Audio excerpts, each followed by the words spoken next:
kickstart my heartbeat. You won't find me begging now. I'm feeling supernatural. I'm feeling supernatural. So the next time you're lonely, checking your phone for the army, trying to kickstart my heartbeat. You won't find me begging now. I'm feeling supernatural. I'm feeling supernatural. I'm feeling supernatural.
In World of Wonder version 3.4, we made several improvements to interactions and gameplay devices. Let's check them out. Let's start with the updates to the defensive tower device and environment control device. You can now set multiple defense towers when using interaction activation. Now, when players interact with the device in a creation, they can select any defense tower from the list to spawn it. New environment control device weather. You can now give your creation a unique sky with blood moon weather. Next, we updated the water cube. With more customization options, you can now customize them to look like lava and polluted water. We hope this helps you design gameplay that's even better suited for your creation. Finally, to help creators design creations more efficiently, we've made various interaction improvements. In area editing mode, the grid plane's height will no longer change when placing objects. At the same time, free editing mode now supports zooming in and out using your fingers. In terms of the backpack, you can now choose whether to have it cover half the screen or be further minimized. We've also added secondary tabs and tags, so you can find the objects you need much faster. Furthermore, you can now drag objects directly from the backpack to place them. We also improved horizontal and vertical character movement by removing the effects of inertia. You can long press to continue moving. In free editing mode, use the quick move button to move directly to the plane of a selected object. The camera is now positioned towards the right when the UI is expanded, so it no longer blocks the player or objects. This should make editing objects more convenient. Likewise, when editing building objects, they can be resized and rotated along the X and Y axes without using parameter switches. That's it for this introduction to the new and improved World of Wonder editor controls. Experience the latest improvements for yourself. To learn more, please follow the official PUBG Mobile community. Winner winner, chicken dinner. See you next time. Dear survivors of PUBG Mobile Metro Royale, have you noticed that the town is a little different from before? A mysterious power is quietly approaching. Let's see what happened to the town. When the darkness of night falls, the town becomes rather enchanting. You will find a bottle of transformation salve in your backpack. It will bring you a completely different experience. Use it to transform into a vampiric fiend or wolf warrior. Use their powers to fight against zombies and other enemies. If you choose to become a vampiric fiend, you will gain the ability to fly. When you're surrounded by zombies, you can make a quick escape. You can also fly in the sky and launch attacks at enemies on the ground. Once you reach a certain altitude, you can use the quick dive ability to swoop to the ground, dealing damage to zombies and enemies within range. Also, after you defeat an enemy, a blood orb will spawn nearby on the battleground. Touch it to recover some health over a short period of time. When transformed, you will automatically absorb blood orbs nearby. If you choose to become a wolf warrior, you will gain a speed boost, jump boost, and wall climb ability. These abilities enhance your mobility, helping you sprint quickly to the next fight. You can also jump and climb walls to get over obstacles. Additionally, wolf warriors have a close combat advantage. You can punch to deal damage to zombies and enemies within range. When sprinting, you can still launch an attack to damage enemies within range. Oh, and using the Howl ability buffs you and your nearby teammates. Whether you choose to transform into a vampiric fiend or a wolf warrior, they will grant you power in the dark of night. Making strategic use of their abilities will definitely provide you with a unique and fun gaming experience. To that end, we've also made adjustments and improvements to the room feature in Metro Royale. We've removed some original room parameters and also added some new ones. Now, in the room's advanced parameters screen, you can enable all members use owner's loadout and talents. After enabling it, all players will use the owner's preset loadout and talents. We've also added settings for match duration and return point ready duration. You can customize their parameters according to match requirements. Furthermore, players spectating in the room can now view return point information on the spectator map. In addition to all of this, we've also improved how custom parameters are displayed on the room screen. You can now clearly see details of the parameters you wish to customize. We hope these improvements will elevate your gaming experience.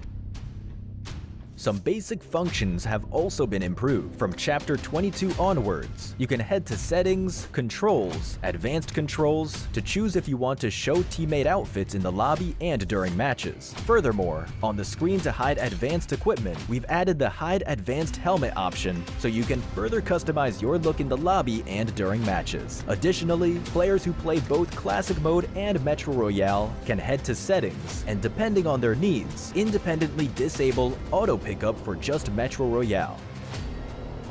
Chapter 22 also brings new season rewards and collectibles, so don't forget to increase your season level and get your collectibles and rewards. On top of that, Misty Port, Arctic Base, and the Zombie Uprising mode will have special supply crates scattered around. These crates may turn out to be a treasure specter when open. If you happen to come across them, don't let them get away. Defeat them to get lots of supplies. Remember to look out for them. Oh, and one final thing. You can swipe left from the lobby to access your most played game modes and set Metro Royale as a shortcut. That way, you can easily access Metro Royale. PUBG Mobile Metro Royale Chapter 22 will be available on September 12th. Don't miss out on this update. Embark on an enchanting adventure, and may your evacuation be safe and your loot plentiful. Fortune favors the brave. Welcome to PUBG Mobile 3.4. As part of this update, we've added a new themed mode and improved the game as a whole. Let's explore this new version together. The conflict between the vampires and werewolves has lasted for several millennia, and now you can take part in it as well. Welcome to PUBG Mobile's newest themed mode, Blood Moon Awakening. Allow me to introduce you to the new themed areas, where the werewolves and vampires call home. Let's check them out. The area before us is vampire territory, the Crimson Castle. It has loads of supplies, and you can access the final reward crate sooner through battle. Here, the sky alternates between day and night. Hide in one of the many coffins inside the castle to ambush your enemies. You'll also find the vampire throne there. Legend has it that activating it unleashes an immense and mysterious power. The castle's altar room contains ritual crates that contain rich loot and the activation item for the vampire throne. Additionally, crimson keys can be found throughout the map. Use them to open a portal that will bring you or your teammates straight to the Crimson Castle. Have yourself a blood-sucking adventure. Here, we have before us the ancestral home of the werewolves, the Wolf Settlement. There are various ancient buildings here to explore. This area also alternates between day and night. At night, you can activate a puzzle via the ancestral statue beneath the spirit tree. Find the lost wolf spirits to get the ancestral treasure. Lastly, let's go over the new vehicle in this version, the two-seater animal vehicle, Horse. It can swim and jump, and you can fire from it while mounted. When you're with your team, it can follow allies. It can also be fed and recalled. A horse infected with crimson energy gains an additional double jump ability.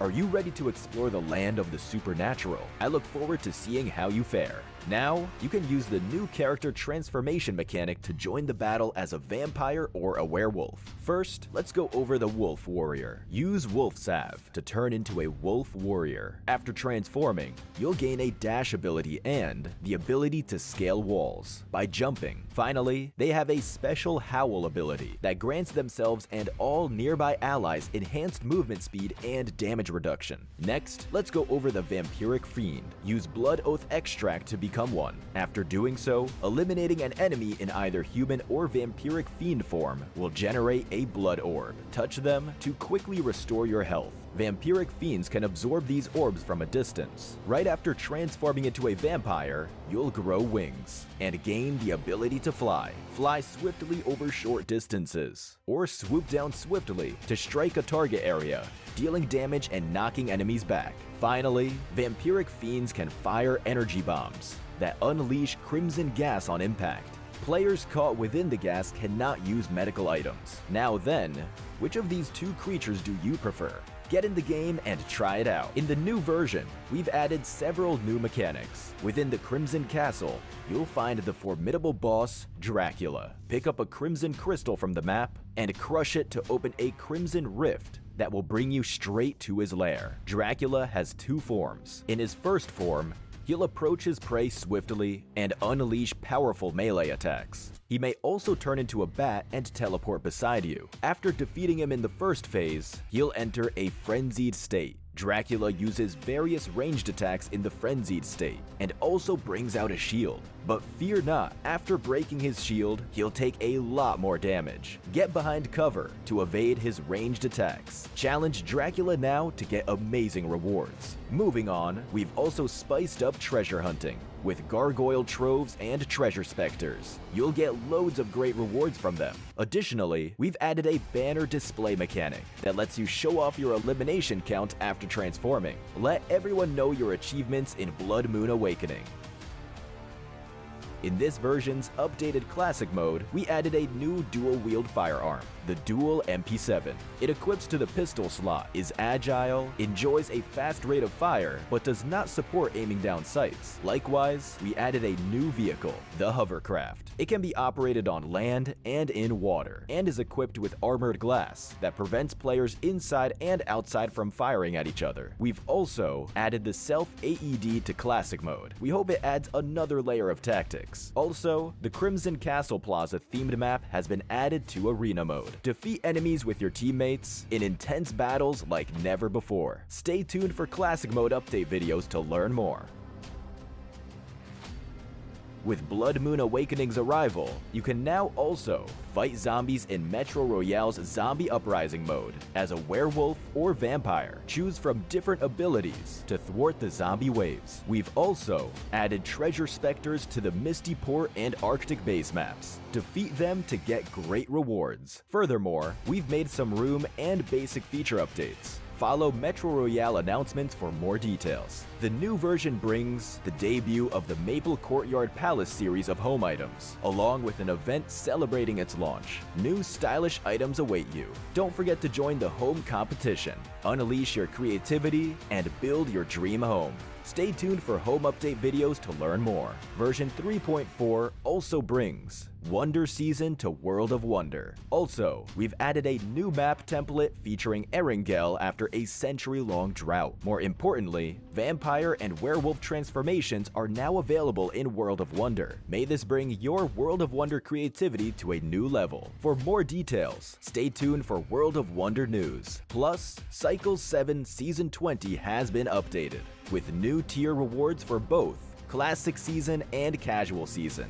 That's it for this overview of the new content available in Blood Moon Awakening. Get ready for the grand supernatural showdown between werewolves and vampires. Winner, winner, chicken dinner.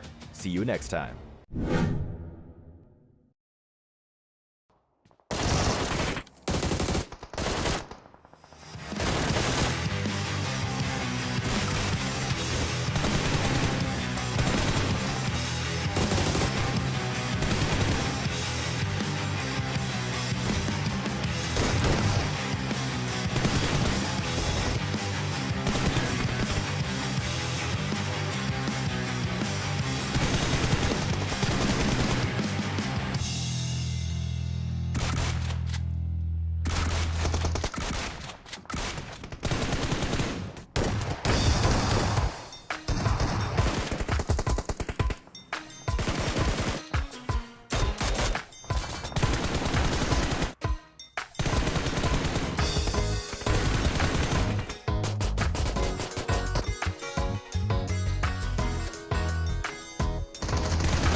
here, but Ratto Boy goes down. The need goes back to he finds 1 minute shot.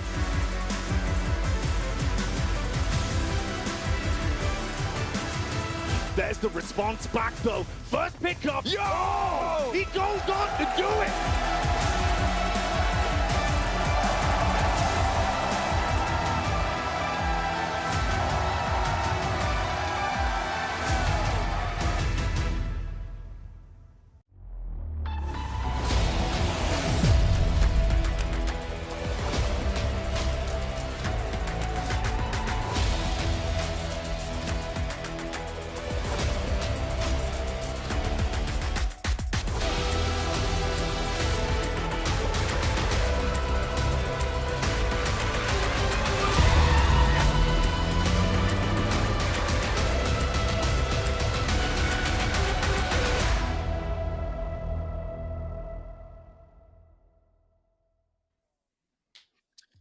Hello and welcome back to the PMSL EMEA. My name is John. With me is Blank. We are going to be kicking off day number 2 of week 2 here at the tournament. We are getting ready to get into the plane fairly quickly. Should be good stuff. Day 1 was pretty exciting stuff. We had some big turnarounds. We had some big glow-ups. We had some falls from grace. A lot of the competition still left to play out as well. So week 2 seems to be gearing up to be nice and exciting, Blank. Yes, it is indeed. I mean, so far it's been crazy watching Team Spirit take the leaderboard by storm on that first day of week 2. There is a few other teams that are rising up the leaderboards, but in the meantime, if you want to find out more about those stats, those numbers, you can find us over on our social media pages, which you can find down below on your screens. Absolutely. Take a look at those on PUBG Mobile, Europe, and Official. Just put them in some sort of order. I'm sure you'll find it fairly quickly. You can see the specific ones down below us.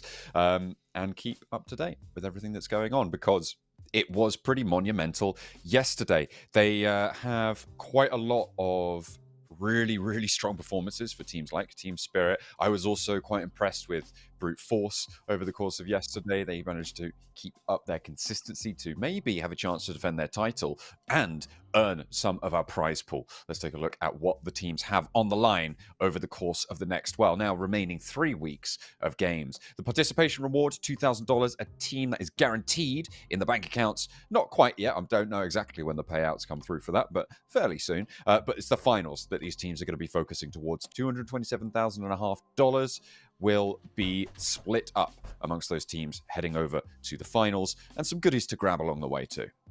Yeah, including player bonuses, show matches, and challenges during the league stage. But this is what everyone's looking forward to getting to, is the finals. Top 16 we're heading through, determined by their league ranking points over the course of the 3 weeks of the league stage, with $55,000 on the line for first place here. It is quite a hefty sum. And of course, the top 6 teams here will be qualified for PMGC as well. So not only would you be able to get a chunk of money, but you would get the chance to take on the best teams in the world as we head on towards the end of the year. Here is the calendar for the remaining days we have. We are now on the 26th of September. That is the Thursday of second week, the second day of the week too. So we've got the rest of this week to play out. Then we'll take Monday and Tuesday off before we're straight back in for week 3, and the EMEA finals taking place the week after that on Friday, Saturday, Sunday, the 11th, 12th, and 13th of October. Here are participating teams. It's all 20 of them who will be battling it out to make it towards those finals and potentially get into the illustrious top 6 after finals finishes to go through into PMGC. You've got all of these teams who are all done very well so far, and a lot of other teams that have slowly worked their way up the tables. Here are our groups for today. Sitting out will be Fireflux, Nigma Galaxy, Zeus, and Vibes. Both Zeus and Fireflux have had big step ups, and Nigma Galaxy have definitely improved their performance, but we're looking towards Na'Vi, who had a bit of a struggle day yesterday, as well as Team Spirit, who were able to bring things back into the fold in a big way.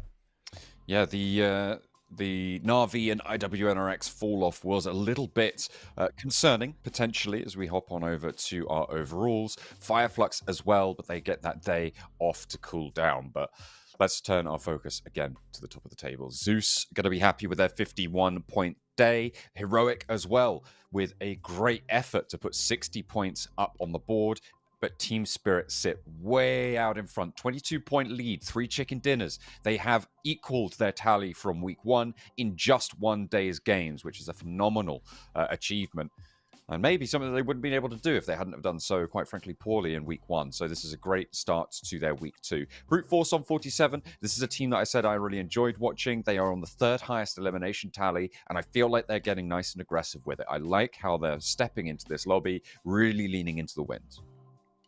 Yeah, I think for Team Spirit, it's a monumental effort to put up 82 points. And similarly for Brute Force, 37 eliminations to 10 placement points. Very much leaning into that more elimination playstyle that we saw Na'Vi actually incorporate last week. So Na'Vi down here, you can see 9 placement points and 18 eliminations. It's not been terrible by any stretch of the word. 27 points on 1 day is not unsalvageable, but I don't think it's where they expected to end up. Similarly for Fireflux, behind them by 7 points.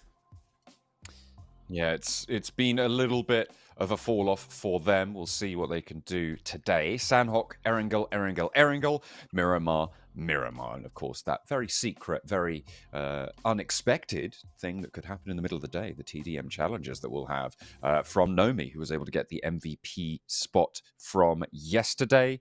Just about, well, I say just about, quite frankly, he demolished literally everybody else in every conceivable metric, has one of the highest MVP scores I think I've seen in a long time. It is over the course of just a single day, but it's still a phenomenal result for Nomi and for Team Spirit. He was kind of a major factor, I think, in general for their success. We saw what happened with those pistols in the shack, right, at the end of that first Erangel. Yeah, I think Nomi is certainly a character that can have these huge step ups in terms of performance.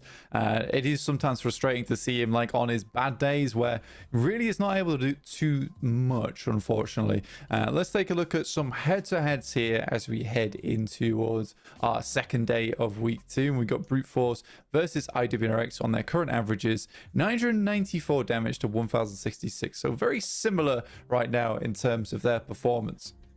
Yeah, you can see Brute Force, though, with just a little bit more elims over the course of their games, which will start to add up. And of course, this week they are seemingly outstripping IWNRX. A little bit lower on the survival time, but those placements generally finding still an average of 7 points. And the reason we're comparing these two teams together is because they are in the 1st and 2nd place spots for PMGC points. Take a look at where they sit right now, because Brute Force have overtaken IWNRX in that table. 868 to 864 by 2 points now. They have a lead against IWNRX, who have been unseated from their position at the top at the start of the season. You can see here are the overall standings, and with Team Spirit's big day, they managed to actually get within striking distance too. So you can see it is still very much all to play for. If Team Spirit stay on their trajectory, this is done and dusted. Yeah, absolutely. And I think for Brute Force, just continuing to put up those points. We sort of thought that it would be IWNRX who would be taking the PMGC points at the top of the tables, but it's very surprising to see Brute Force all the way up there in 1st. I don't think a lot of people would have assumed that it would be Brute Force who would be taking PMGC points as their decider to go towards that illustrious tournament at the end of the year. Yeah, if there is an overlap between the PMGC points and the qualifications at the end of this season, there are some hierarchical systems, but in the end, what it means is whoever gets the PMGC point spot pushes down that qualification spot in this full season finals. So, for instance, if Brute Force were able to win the PMGC points and come 1st in this tournament, that would mean 2nd down to 7th would be the qualifying teams from this tournament. So we'll be keeping an eye on that if we get there. Let's take a look now at Team Spirit, team at the top of the tables. This is their averages. On the left, we can see their performance on average from yesterday, and the right-hand side is going to illustrate their averages from week 1 blank. Yeah, again, for Team Spirit, you can see it's a big difference, right? Average placement of 10th is not great whatsoever, but it's a 23-minute 43 average survival time, which is monumentous for Team Spirit. The average damage is not so bad from last week, though. 768, it's not the worst thing in the world. Just really weren't translating into a lot of eliminations.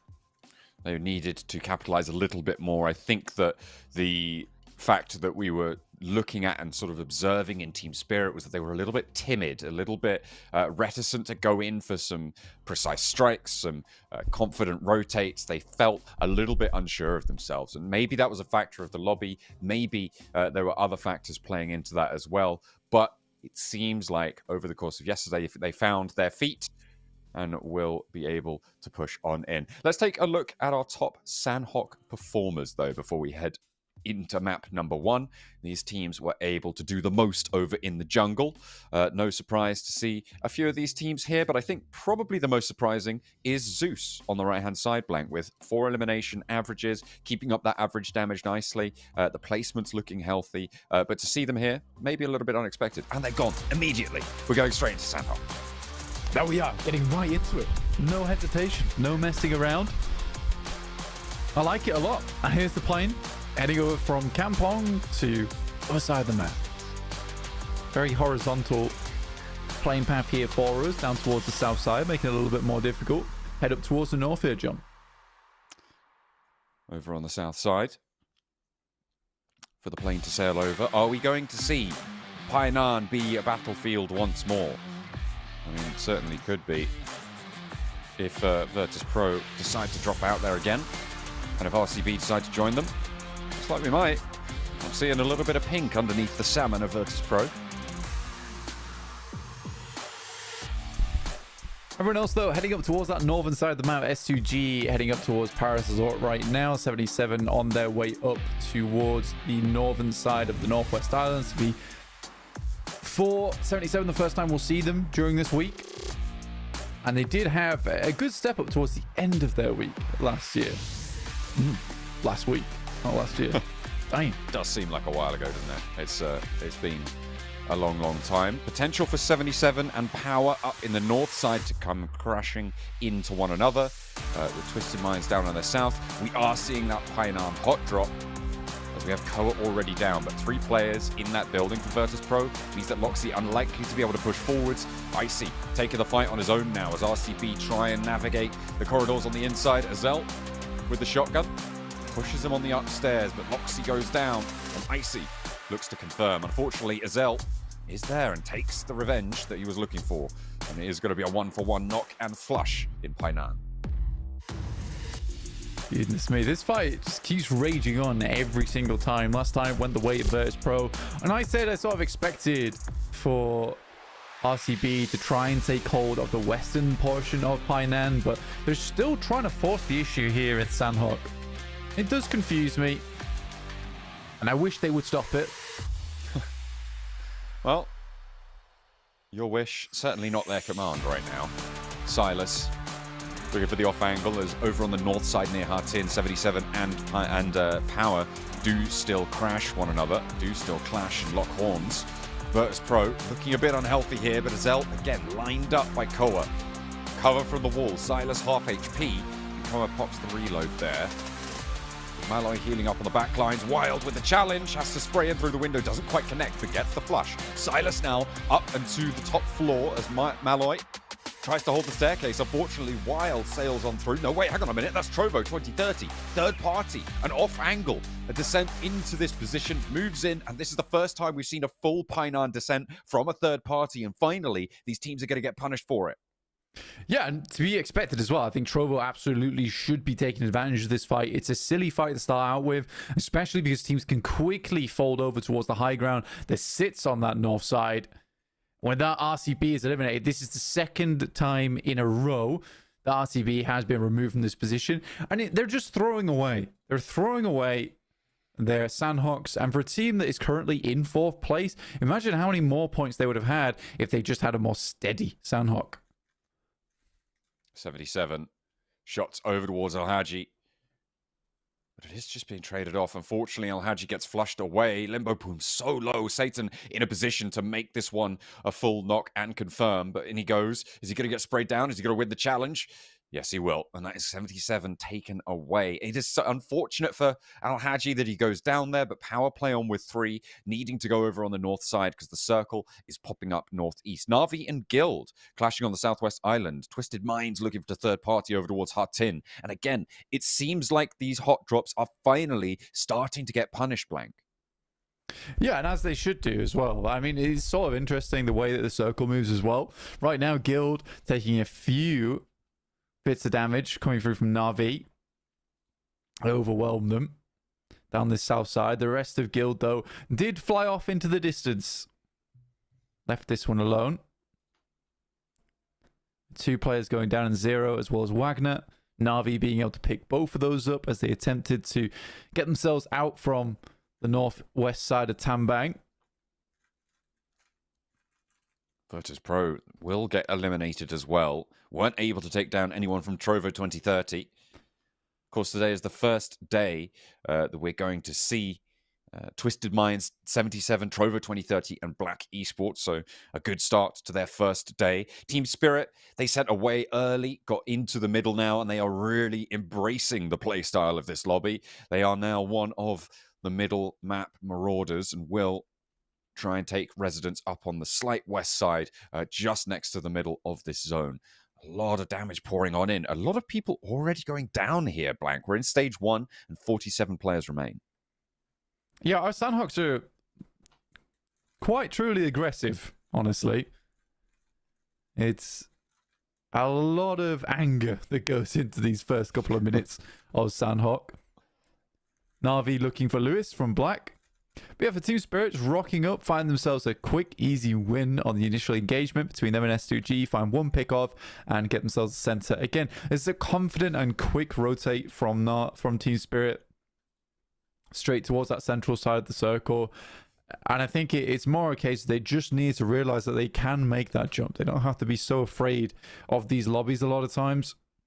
And because they are playing afraid, it's more often than not when last week they were getting themselves into situations where it was multiple angles that saw over towards them and they had to play really, really quiet. And by the time they knew that they had a winning play, which kind of feeds back into their more aggressive and skillful play style, they were third-partied. So I think for Team Spirit, taking reins on the game is probably the thing that plays most best into their own gameplay, if that makes sense.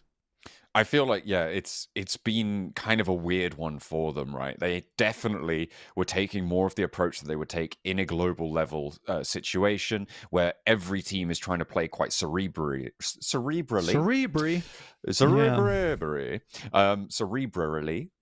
something like that. Cerebrally. I'll add consonants in until it feels right, but we're going well. But this time around, maybe they just need to take the gloves off and just get swinging, because it is maybe a little bit less cerebral and more there you go. Fisticuffs. That's right. I like what you did there, because obviously these guys, they're not a brain surgeon. They're not looking to go for delicate behavior. They are pulling off the gloves here, leaving it's not rocket surgery. the surgeon room and just getting right into the thick of it here over on any of their maps that they're currently playing. And it does work much better in their favor, because they tried the slow approach last week and that went terribly. It didn't work. Yeah, Let's try something a little bit quicker here. Get into the circle, because everyone's pretty comfortable just on those first 2 stages. Be like, right, we're taking a central position. We don't really care about where the edge of the circle is, and we'll just play from there. The game realistically starts at the moment for this lobby around about stage 2. Should close down fairly soon. Team Spirit, again, in a very central area. The compound, I think Trovo 2030 are looking to head up towards it, try and get ahead of Guild, or what remains thereof. They're on 2 players alive. If Trovo 2030 take that compound on the junction, they should be pretty happy. You can see Yusuf scouting that out. Nobody's in there, so they can take residence, or they could opt to stay on the outside, play in these hills. But I think that they've figured out nobody's playing on the inside. They're going to start to roll down this hill. You see they're mounting in and just going to grab those sightlines. So a nice little pick up there for Trovo 2030 on this compound. Yeah, for Trovo 2030, grabbing this one feels good. I mean, I think they made the right decision, because a lot of teams were already rotating up towards that northern side. They knew that VP and RCB would have wanted to finish out their engagements quite quickly, considering they needed to leave as well. So they just head over towards the hilltop that sits just ahead of Painan. It actually gives you unbelievable sightlines down towards that position. And I think that's what VP and RCB have been getting away with for too long now, is taking this ridiculous fight over in Painan so many times and not getting punished for it. I think a Painan fight is completely reasonable if it's a surprising one, right? You know, you play West and East. You don't give away that information to anyone else in the lobby that you're going to go for something more aggressive, and then you pull something surprising out the back. And not only does that create discord over in VP if it's RCB initiating that engagement, no one else in the lobby is confident that that fight's going to take place, and they're not already getting set up for it, because Drobo didn't even hear the shots by the time Marcelo was moving. That's the big issue with that engagement. And this time around, no dice for the hot drops. Although Power still do manage to get a bit done, Twisted Minds were a bit slower to third party on the north side, and the same sort of arguments can be made there as well over in Hatin. Power, I feel like sometimes they get a little bit more out of it. 77 also have extracted value from those drops before as well, so we'll see if Power can keep going with 3 on this northern side. But I think in general, these late tournament hot drops are starting to get a little bit old, and they don't need to be coming through in the way that we've seen from them. So we'll have to maybe see some adjustments a little bit further in. Power on the north side near Tap Mock, with Twisted Minds actually out to their southwest, could potentially be an opportunity for them to find a crash sent towards their back. But Paradise Resort now currently completely open. However, Fidan spots Doran, doesn't quite connect the full spray, doesn't quite get that knock. Doran healing up behind the rock. Easy has a nade. Yeah, I think for Twisted Minds, being down the hill here is the difficulty. Doran does need to hit a really good nade, but it's slightly hard to place from downhill. Can't tell if Easy had already taken some damage there or if that nade actually tagged him. He does wander back though.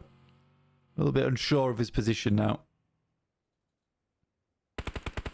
Circle pushes down a little bit southeast, but keeps that area to the southeast of Paradise Resort nice and happy for the time being. The northwest, not so much. Brute force there. They will hear this gunfire over towards Power as Twisted Minds find the shot that they were looking for, as to brute force. Power immediately caught in the midst of it all, and now it's just Fidan all of a sudden from 3 to 1. The flush comes through, nades are layering themselves back on in, and this is a nasty way to go. Twisted Minds and brute force crunching them down. I mean, completely reasonable play from Brute Force as well. If they can take out both Twisted Minds and Power, their rotate through Paris Resort will be much easier. Again, it's always a little bit difficult leaving through Paris Resort on that northwest side, because if you've got 2 teams there, at some point, if the circle continues to shift away from you, you're both running parallel into the circle, and there's no more cover to be had through the rocky outcrops that sit down towards that southeast side of Paris Resort. So typically you do want to finish that engagement out quickly. It is that case where it is one team alive that leaves victorious from Paris Resort, be it with 1 player or 4.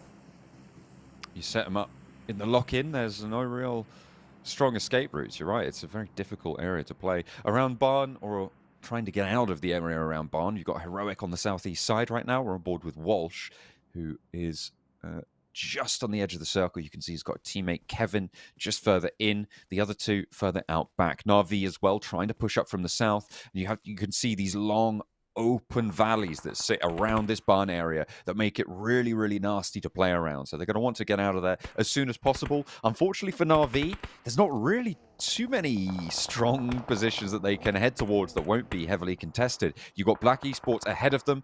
You've got Heroic to their east. You can see shots already finding their way over to default. Kevin looks for more onto Flip. Lemon taking a lot of damage as well. This is a really difficult maneuver for Na'Vi to make. Yeah, for Na'Vi, it's going to be pretty tough to make their way through. They can double back down towards the south side, but they realize that moving up towards that compound where Gil plays is super open on that road. Getting a first pick off like that for them is decent. It's actually very, very good.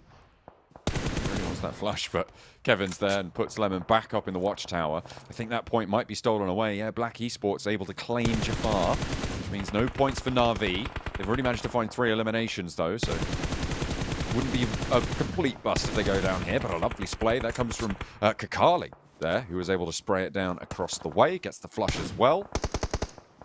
And Na'Vi having a real tough time of it. I knew that this approach would be difficult, but it seems like it's going to pop off maybe a little bit earlier than even I expected it to happen there. IWNRX finding Falcons and running them through, almost clean, but Hope sits at the back. A small reminder of the damage that they've done already. Good play from IWNRX, just quickly filtering through from that position. Not allowing Falcons to push on through with this next circle that shifts down towards Barn.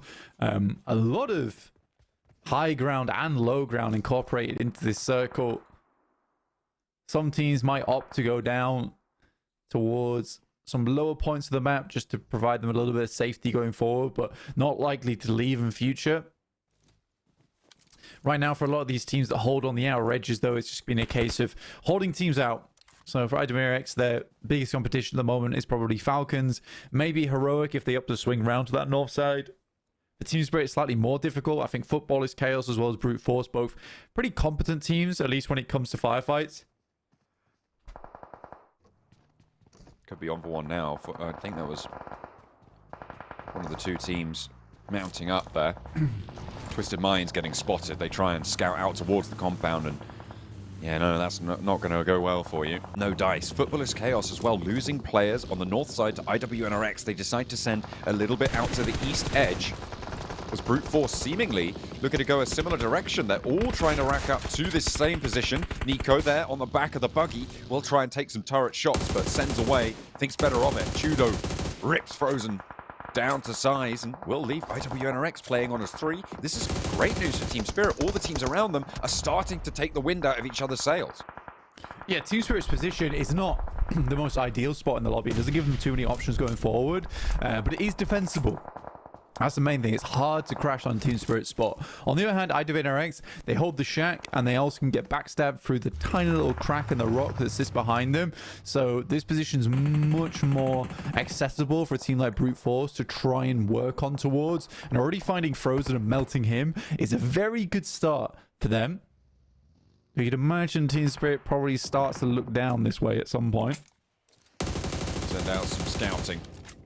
Getting something done. IWNRX have got the angles onto Brute Force, but the smokes are blocking off the sight lines. Hope spotted, and IWNRX take a team down at their back. That was the last player that they had to deal with from Team Falcons, so to get rid of them, they'll be happy about that. Brute Force still trying to make their way uphill after they cross the road. Prepod eagle-eyed out towards Team Spirit on the west side, and that is a northwest shift. It keeps the side of the road compound that Team Spirit hold in this next circle.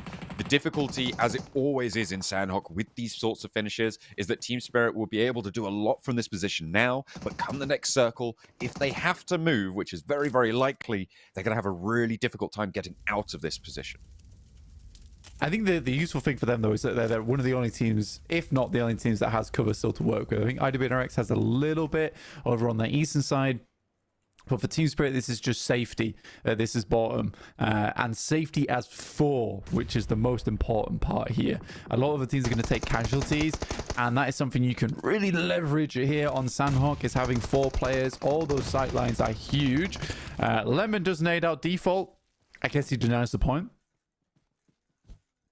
Could potentially, as there's trades between Black Esports and Guild as well that start to rage on. Lemon actually trying to traipse forwards a little bit closer to the next zone, moving a bit further out west, and may actually have a better time of it there. But as soon as he steps out too far, the sightlines from Black Esports will come into play, and that should be curtains for him. You can see Black not getting too aggressive here. They are falling back, not wanting to fully commit to go for the fight when they know they don't quite need to. Guild are going to be forced into their sightlines instead. Despite an initial good start from Brute Force, they get themselves caught. They couldn't really continue with the bombardment over to IWNRX, and then they just slowly set up, took them down. Team Spirit, though, they hear the fighting over towards the eastern edge and look to push further out. And with Kine going down, this might be a perfect opportunity to clear out that northeast side for Team Spirit. The vacuum left by Brute Force kind of puts that outward pressure on them to poke their heads over the ridge lines and look over towards IWNRX, and they're doing a lot as well. Trovo 2030 on the southwest side, they've been quiet for a while after they were able to guard out the Hainan fight earlier on. And there we go. Black Esports' retreat there paid off as Guild runs straight into them, and there is a brick wall ready and waiting to meet them. S2G looking to try and hold the middle here, but Team Spirit already starting to extend that line on the northern edge. And this is what I wanted to see. In general, it is that difficulty of transitioning away from those compounds, but with the two teams out to their east going down, Brute Force and IWNRX, they capitalize on that perfectly, taking control out to the east. Yeah, again, this is just this case of having the safety in the compound allows them to move as a 4, and they can wait and bide their time for the right moment, and this certainly is the right moment.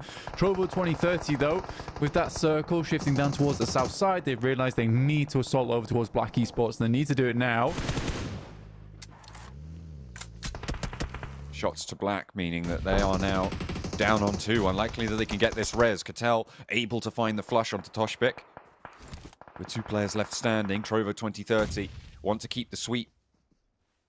Kakali crawling, has other ideas, knows there's a player very, very close, doesn't have a nade, but does have a Molotov. He is fully surrounded here, so as soon as he pops a nade, pops any utility, he's going to be taking shots there, so needs the backup of his teammate to try and keep him in. As Marcelo, readjusting in the blue zone, actually takes quite a lot of damage. A nade up high, and Kakali now going to be able to ping out that rock. Tell his teammate where they're playing from, where those nades are coming from, and Poser can maybe do something with that. But the south side, it's going to be a struggle. Moving along that ridgeline, probably their only hope, but they need to deal with the compound on the southeast first. Trovo 2030. Looking down towards Twisted Minds, who are on that low ground. It's just one player off in the distance there.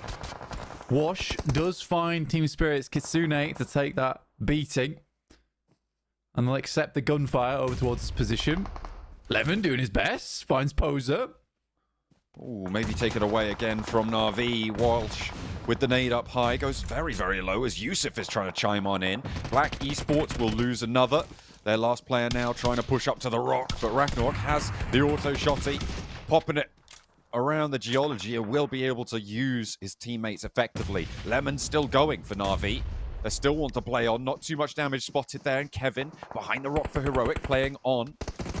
And up close and personal, Lemon eats damage from uphill as Trovo 2030 lights up the downhill engagement. Will be able to sweep through it as well. Heroic now looking shaky. The northern side not looking super strong, but Team Spirit move in with 3. Trovo 2030 dominating on the south now. I am surprised by how much they've been able to get done. And I think Trovo 2030 made that incredibly fast decision. Head over towards Black Esports. I think it was a great decision that they made in that moment. And with Heroic pincing them on the side, Trovo's just really bide their time here. Wash finding Matic is very bad news. Now just Nomi as they get the circle. That is rough. I think Nomi would love to pick up Matic here as a potential for him. But unlikely. Unfortunate.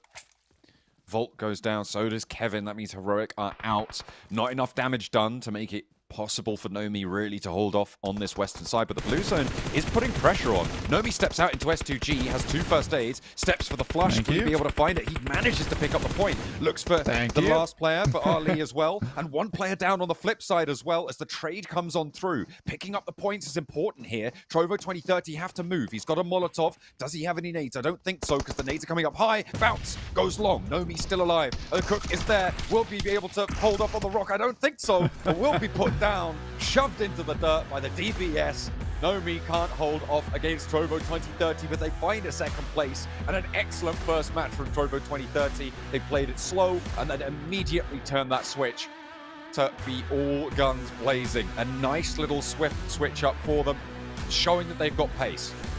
I mean, a lot of that is kind of determined by the fact that they finished the fight for ICB and Virtus Pro early on in the game. So they actually don't have 2 players playing from behind them that entire time. So it actually provides them with a huge amount of space going into those final circles. I did enjoy Nomi there. I think, you know, if he was feeling a little bit more, you know, zesty on the day there, he might have actually pulled out the nade instead of the Molotov, because I feel like there was a world where maybe he gets a double and he can work it from there. But again, 1v4 is really not likely to win, especially down the hill. But I do love the fact that he picks up both the players on S2G to confirm both 5 eliminations and that second place. Yeah, a lot of damage earned there for Trovo 2030. 13 eliminations. Not the 15 that they were hoping for after their daylight robbery from Nomi, able to pick up those 2 points. But 1,945 damage. Really strong stuff coming through from the roster. Again, one of my favorite logos in the tournament, that green lion. Just looking nice and fresh. I like it. There's something about it. It just seems friendly. Yeah, he looks, he's chilling, vibing. But yeah, for Trovo 2030, I love that. It's a really good game from him. Again, very Sanhok game with 13 eliminations. Team Spirit, though, once again, putting up more numbers with 11 eliminations so far. Heroic at 10. So Heroic continue to do well into these games. IWNRX, though, I felt like that they would go further, but 8 eliminations, they can't be unhappy with that. No, they managed to get up onto the front page. Same cannot be said for Brute Force. They went down early, as well as our hot drop teams, Virtus Pro, 77, and of course RCB, all going out early. And it was the Trovo 2030 engagement that took them down right at the start. So I think that all throughout that match, Trovo 2030 doing some nice work. 1,945 damage for them, but 1,798 damage for IWNRX as well, getting those 8 limbs that you highlighted there, which was great stuff. I think this is all arranged by damage, so it will not be, it's not Team Spirit on that page because there wasn't quite as much damage coming through as Black Esports were able to dish out. Yeah, I think for Black Esports, they just were not prepared for Trovo 2030 to make such a big side swipe over towards that eastern side as quickly as they did. Here are Trovo's stats on that game. Ragnarok doing a large amount of the work there, and Marcelo picked himself up 7 eliminations. Somehow, it's been a lot of stealing, it seems. Those numbers don't add up. So someone has had a lot of their work taken from them, and I think it's probably IWNRX, all things considered, given the amount of damage they're able to put out. This is, of course, that Painan hot drop and mixed in with the Hartin hot drop as well over on the north side, a feature of these Sanhoks that we would be happy to say goodbye to in the future. But for now, they seem to just continue to rage on despite our protestations. Ragnarok, you can see there. This is one of the elims that he did manage to fully do himself, so good work there. An A+ on that one. Yeah, big old A+. I mean, for Ragnarok in particular, it was a good game from him. A lot of damage done.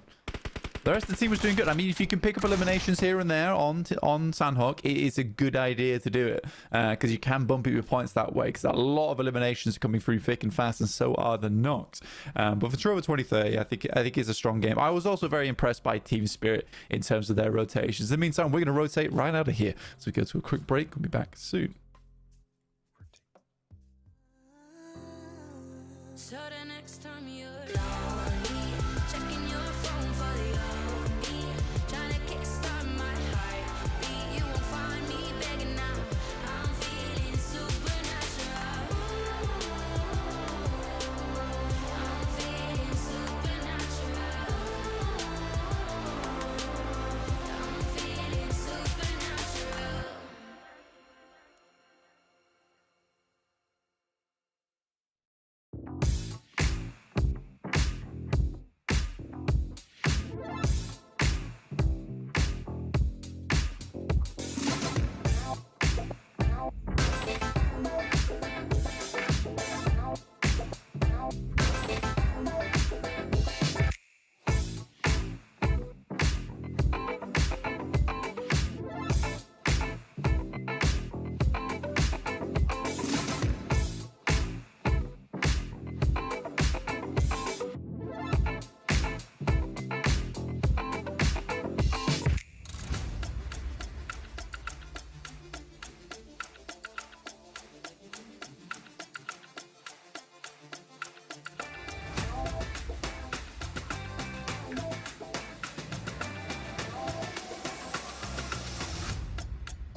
we are heading into map number 2 after a convincing win from Trovo 2030. They had a couple of their points snaffled away by cheeky Nomi from Team Spirit, who were able to claim second place in that final circle, but they were able to sweep through nonetheless. Not even Nomi could withstand them from the top of the hill to tumble down, and that, I've figured it out now, is definitely Robin. That is definitely a Teen Titans Robin going on there. I don't know which one. I imagine Damian Wayne. I'm pretty sure about that. Definitely true. Yeah, damn. Yeah, I think I said it was Teen Titans. Teen Titans, yeah. I remember Teen Titans. Teen Titans is good. You always have to like say it in a very specific way, though.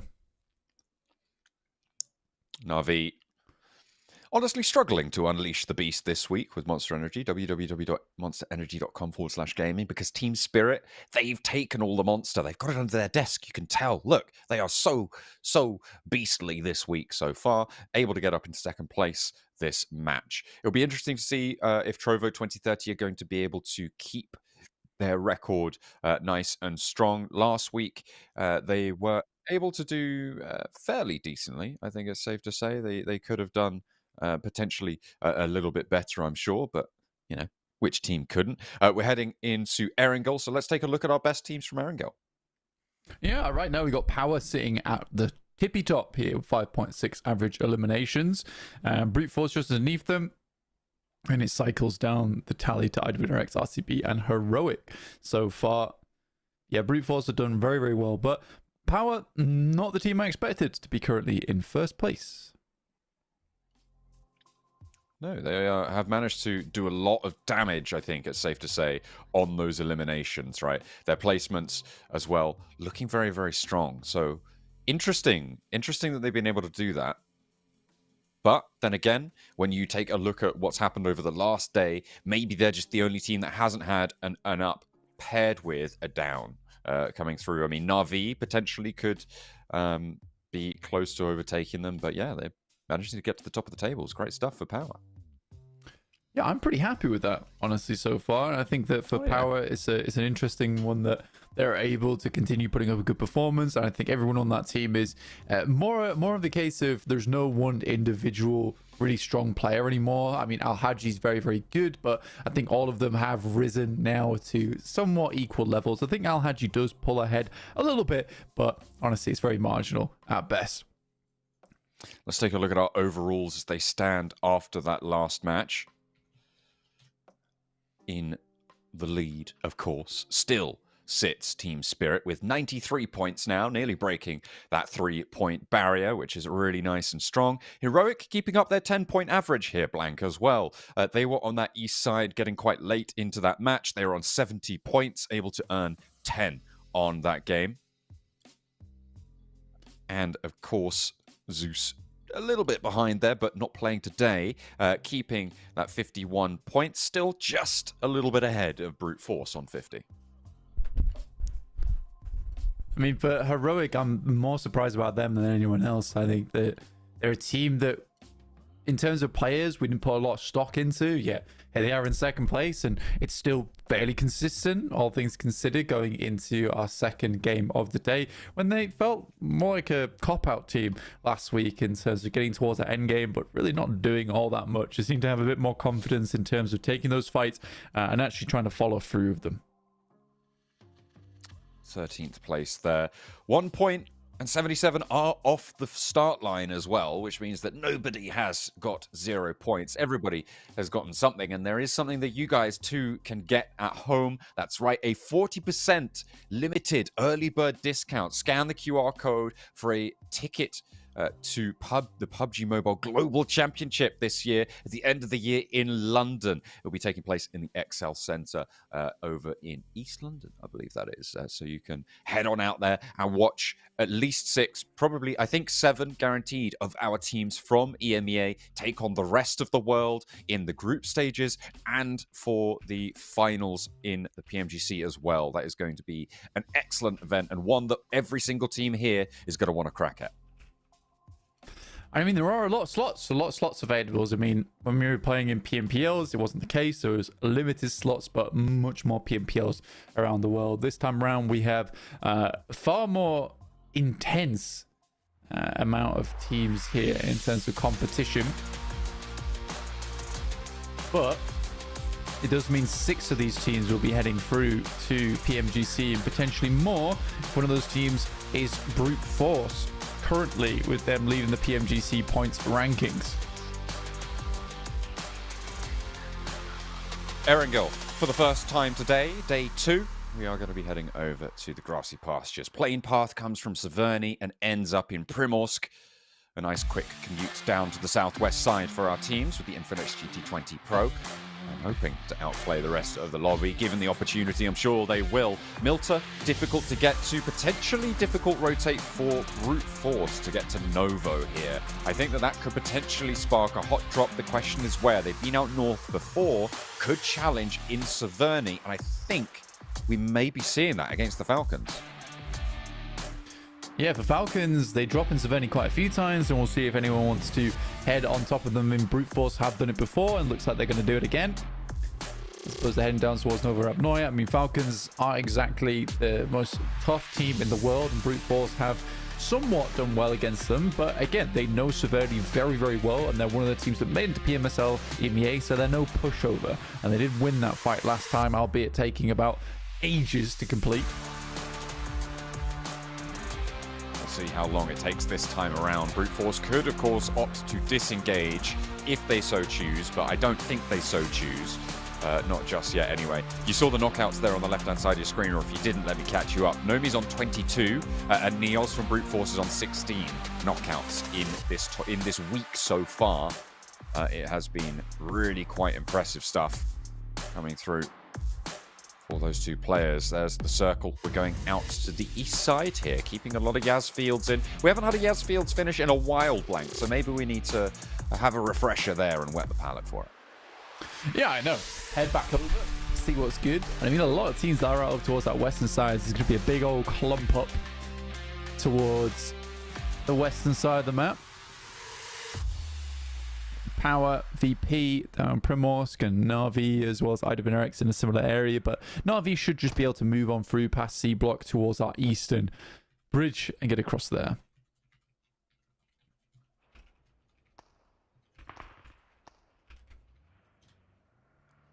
Shots from RCB.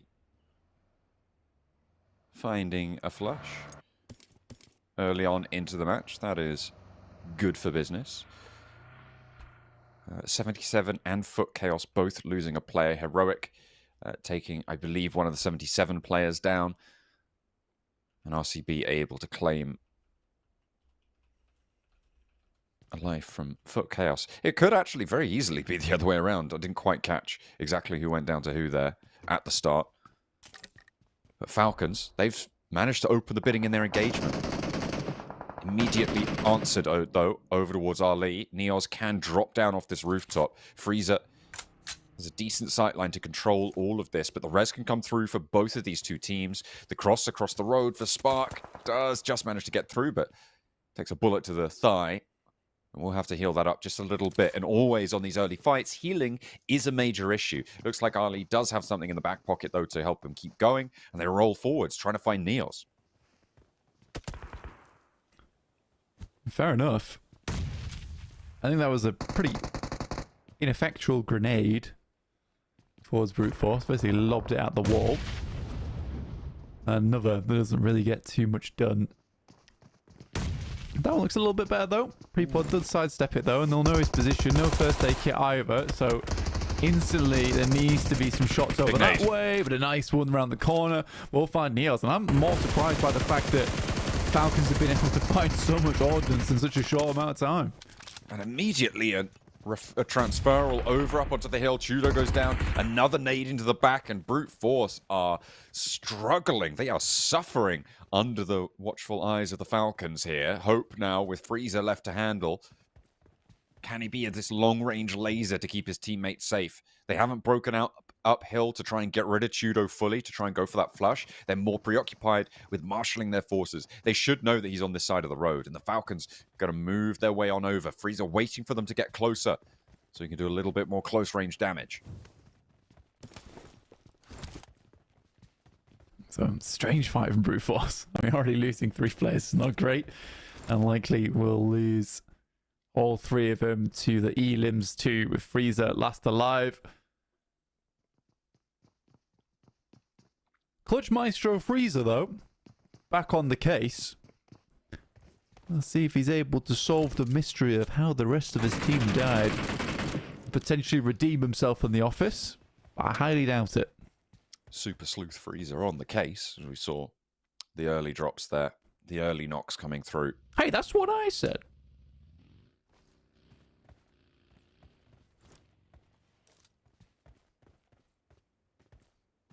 Ragnar looking the wrong way.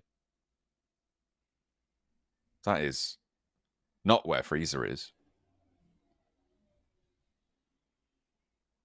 Hidden. Remains still, remains silent. This Team Falcons look at a breakout. Potential that they return here and sweep through because they know there's someone lurking in the shadows. We've seen what the slim pickings from teams can do to others, and the most notable example of that springs to mind is the duo from Guild, able to hold out the entirety of Nick the Galaxy yesterday on the Sanhok game, where Nick the Galaxy just did not scout properly. They didn't take control of the sightlines. Guild actually moving in over and around Severny near Stalba. They've got an outpost. Looking to try and third party potentially. 77 down on 3 players. RCB just trying to get away from it as well. This is treacherous terrain and they don't want to spend too long here. They know the nades find themselves right at your feet, sitting in those bunkers, sitting in those foxholes, and want to get out of there fast. 77 as well, breaking down south. Navi haven't quite made that move yet. I'm surprised they didn't just immediately go for the rotation over towards the eastern side. I somewhat understand why they want to loot up as much as possible, because they likely know there's not going to be much chance for looting after this point. Trovo 2030 though, coming off the back of a nice win over on Sanhok. We'll see if they can translate that to anything formidable here over on Erangel. The NRX moving through the middle, Team Spirit trying to cross paths with IWNRX, but no team really connecting bigly on the sprays, as they like to say. But IWNRX do manage to make their way all the way over to shelter.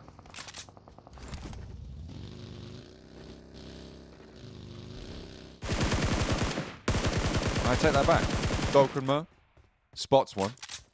And he's currently on his own for Footballers Chaos.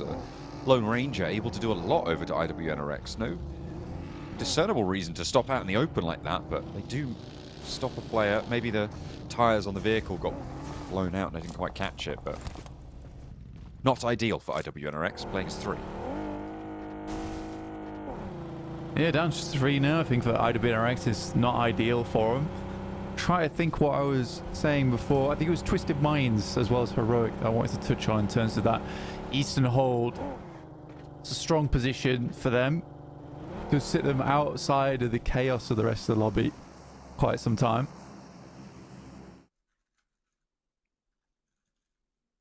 Circle soon to show itself, to rear its ugly head. Virtus Pro on the southwest, Na'Vi on the south. Circle pops, goes down south of Yasnaya, and we may just have that refresher course on Yasnaya Fields that we've been waiting for. RCB in a really strong position to overlook those Yasnaya Fields positions out on the west edge of it, a little bit to the northwest of this circle, so potential that gets cut away.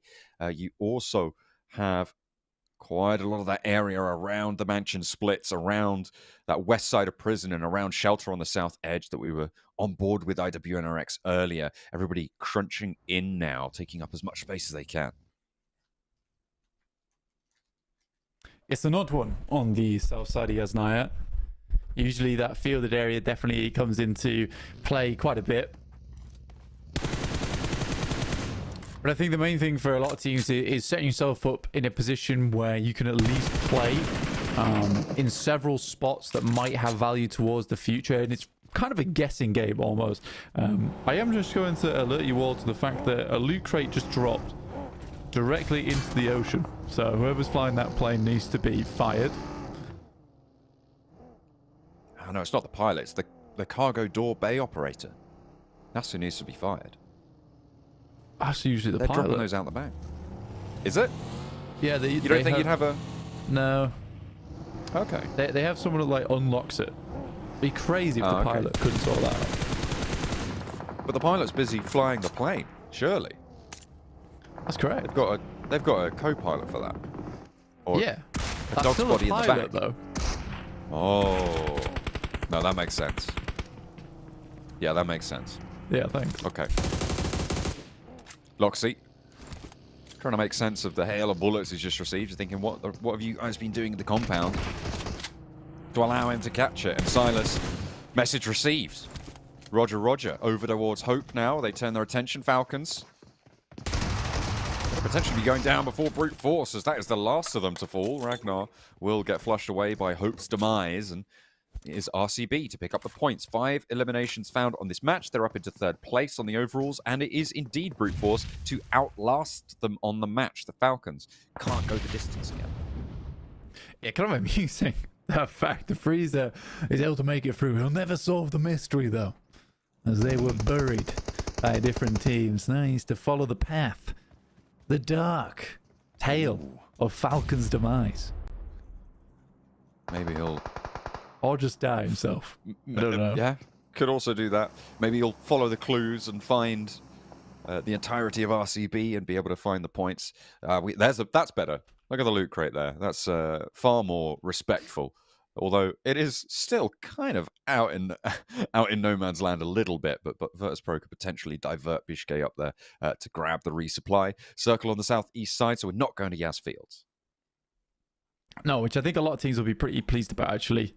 It's not a comfortable position to have to play, but a lot of the teams that guessed that it would head up that way have to now vacate. Luckily, you play this guessing game with a loose formality that it might leave, so you don't always fully commit towards central of the field. You do play some positions where you can move off from the back of. A little bit of road rage, though.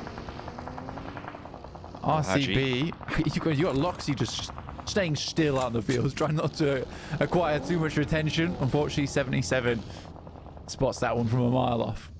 Trying to be the tree, but you know what? His drama teacher wasn't buying it. He was having a bad time on that one. Not going to be grading highly on the exam. 3 players alive for RCB, though, still, as they make their way down from the west side of Yasnaya Fields. They still looking to get a little bit closer in, but they are in the circle for the time being. 77 will be the boundary between Yasnaya Fields on the south side of it and the center of this circle. Just going to make a lot of teams' lives a lot harder, none least which of Power. Having this position over in the garage across the way. They're far closer to the center of the circle, but having to trade damage with 77 is going to make it difficult for both these teams to move now. Yeah, I think for 77 at least, they are very much looking over towards where Black Esports is currently playing. And down from that south side of the fielded area, out into the open, it's going to be a bit of a mad dash.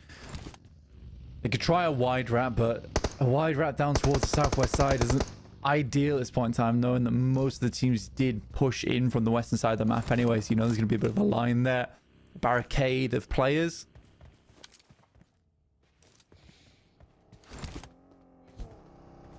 Guild trying to move across the mouth of prison without being thrown into it themselves. S2G and Twisted Minds. A little bit of a roll up for S2G. He stood on an aid and boom goes the dynamite. Marceau eats dirt there, and Coops now trying to move on forwards to curtail S2G's approach. Another beautiful shot from Robs with the pump action shotgun. That is S2G really flagging now. 1 player left standing for them. On the other side of the smoke, up to the window. The shots are good from Coops, and through the window will be able to find their mark. Getting that knock and the flush. S2G eliminated, but here come Heroic to try and take control of this heaven compound still. Yeah, Florida still have 13 teams inside the lobby, and was surprised it was just the 14th that went out there in S2G, despite the position in the circle. IWX currently playing mini dip, as well as Power trying to have control over towards dip itself, with Satan currently holding that position just in case it heads down towards the south side. But I like the fact that they're set up towards a road on the west, holding out both RCB and 77, or at least keeping tabs on them. Shots from Walsh connecting over towards Twisted Minds, and Twisted Minds not having the strongest of positions now. Heroic looking to try and isolate, control this position. Nicely done. Unlikely that too many teams now opt to go for it. Where on earth did he just come from? Launching himself up onto the roof. And a beautiful ascent there. But Jafar seems to be a bit lost as Kevin on the inside has to handle business for him. Jafar maybe needs to switch on a little bit more. Luckily, the rest of Heroic are there to play. Yeah, sort it out. It did seem a little bit crazy for a second, but clean up, it comes through. As Virtus Pro versus Guild, which is going poorly for Virtus Pro here. Again, very topsy-turvy gameplay from Virtus Pro. Ups and downs galore for them. Feel a little bit sick if I was Virtus Pro playing the way they are. Like a roller coaster of points coming their way. Constant ups and downs. You want some smooth turns in there, boys. Come on. Let's get the engineers on this. Try and minimize that G-force. Might be fun for us to watch, but for the team, for the organization, it's got to be a bit of a nightmare. Enough to turn the belly, certainly. Guild still playing as 4, and it's just icy now. The assassin with the knife. Going to try and roll across and cut through into the circle. And Team Spirit, though, kind of been a bit quiet so far. Now finally moving themselves into the circle itself. Take down Na'Vi in the process, too.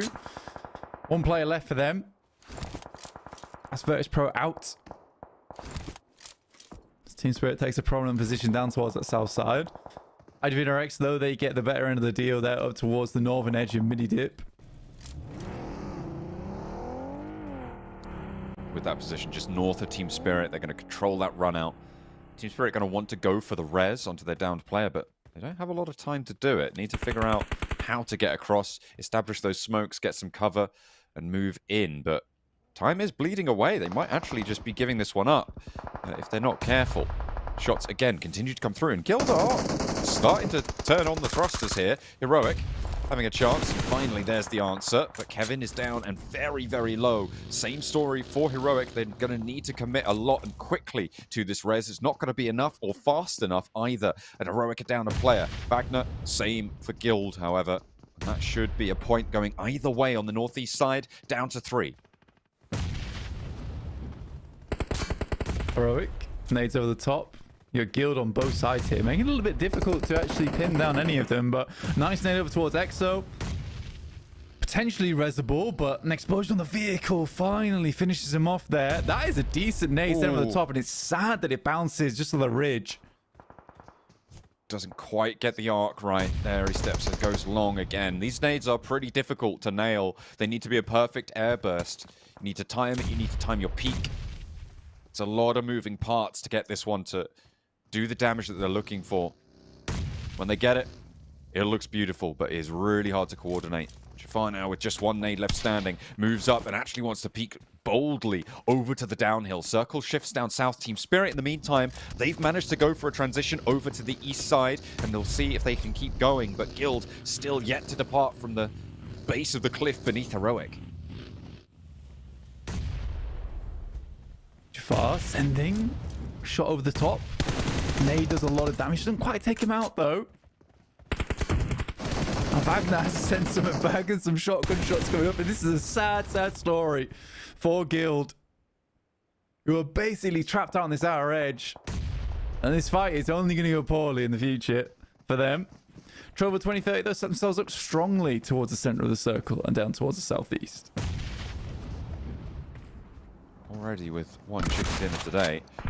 Over 2030, looking for another. Guild Esports just trying to deal with Heroic, and the off angle there, not really finding the value they want. Jafar nearly gets the knock. The spray on the ridgeline finally connecting, and Jafar takes one down from Guild.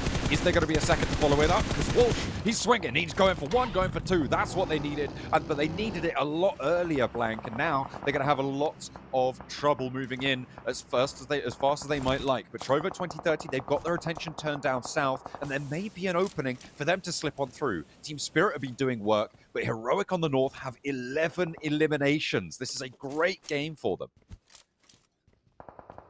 Your Heroic, 11 eliminations, like I say, what a massive turn of events for them. I mean, they've just been super good so far. I'm really happy for Heroic this week. And again, a lot of the players on side, they're not the most well-known players on in the tournament, but they're certainly players that are turning up the heat here. 77 over towards the west. I do want to see a good game out of them because I've seen a very big lack of performance from 77 recently, and that's one shot over towards Fidan that we did want to see. Fidan down on that left flank. Out of the circle. Going to need to crawl back. Suppression with the nades. They're spending a lot of resources to cover off around their teammate. Move into position for this res. 3 players alive for 77. And Fidan with the smoke on top will have the bloom going. Not too sure what happened there for Heroic, but they lost a player to the blue zone. That was Volt. Just not moving fast enough by the looks of it. Not entirely too sure about that one. Bit of a misplay on the northeast side after what has been a very strong match for them so far. But it's not going to dampen their spirits. They find Ragnarok and add a 12th point to the tally. The nade at the top there towards Power. Who are struggling. They are sat on the outside edge. Obviously 77, only 3 players. There is the man advantage towards Power. I think realistically they'd have to find some good utility over the top here, John, if they wanted to find their way in. Power dropping the smokes, allowing the runway to be cleared for the vehicles to gather speed before they careen themselves over the top bridge here. Sweeping through the second smoke, but Fidan goes very low, goes down on the off angle. It's traded for 1, and Alhaji's behind the tree with the off angle. Limbo Boom down next, 2 players down for Power, but they only have 1 player to deal with in the form of Shifu across the way. Zadira's down, Limbo Boom is flushed, it's 1 versus 1. Fidan wanting to stay safe for now and will lean on Alhaji. A perfect prop for him, easy there to move in. Negotiate this fight as a 2 versus 1. First aid comes through. Bounce goes funky off the tree, but the shots from Easy don't quite connect either. Shifu down in the dirt next to the wall, trying to stay alive, but the blue zone's not in his favor. I can't believe Power were able to make that happen. It was such a good push from them. And 77 just crumbled underneath it. In the meantime, it's Team Spirit off in the distance, taking shots over towards IWNRX. This is a mini dip, and this is certainly not something that Team Spirit should be able to achieve. And a good shot from Effect will shut down the entirety of the team there. And Spirit can move onwards. The timing of that fight, really important with Power so focused on getting rid of 77 on their north flank. There's no chance of a third party to come your way. Team Spirit take that opportunity and they move through IWNRX like a hot knife through butter. Now they're up to 8 eliminations on the south side, really facing off against Heroic as well on their 12 elims this match to try and put up a beastly score. But Nomi down leaves Trovo 2030 with an opportunity to find the point of them. However, there is a trade and the rest of them too far away to go for this full flush. Trovo 2030 take the rotate out. And for Team Spirit, it was a difficult push for them to make. And again, Kitsune needs to sort of actually try and confirm these eliminations. Taking them to 10 now, which is huge. And also, getting the res over towards Nomi is very, very nice. With this, they should control the entirety of the southeast side. Power and 77 still going at it, but finally Shifu goes down and Power are going to be able to lift themselves out of that engagement. 4 teams now remain. Marcelo cooking some nades. It's Heroic, it's Trovo 2030, it's Team Spirit, and our highest performer in Erangel, it's Power, still alive as well. The highest performing team so far over the course of the tournament. A run down from Nomi. Oh dear. Didn't look both ways on that one. A spray down from Yusuf though, maybe a little bit of retribution, but a high flying swap to the back of the buggy there and gets the spray down effects in for the play as well. And Nomi will be picked up once more. A really nice roll up for Team Spirit, and they seem to have found their momentum a little bit better now. Volt trying to transgress into open territory against them, but there's a crossfire. They don't want to step too far south for too long.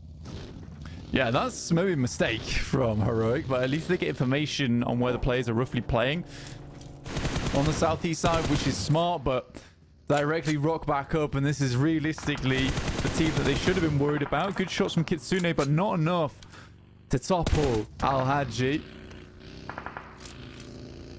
Low center of gravity on that guy.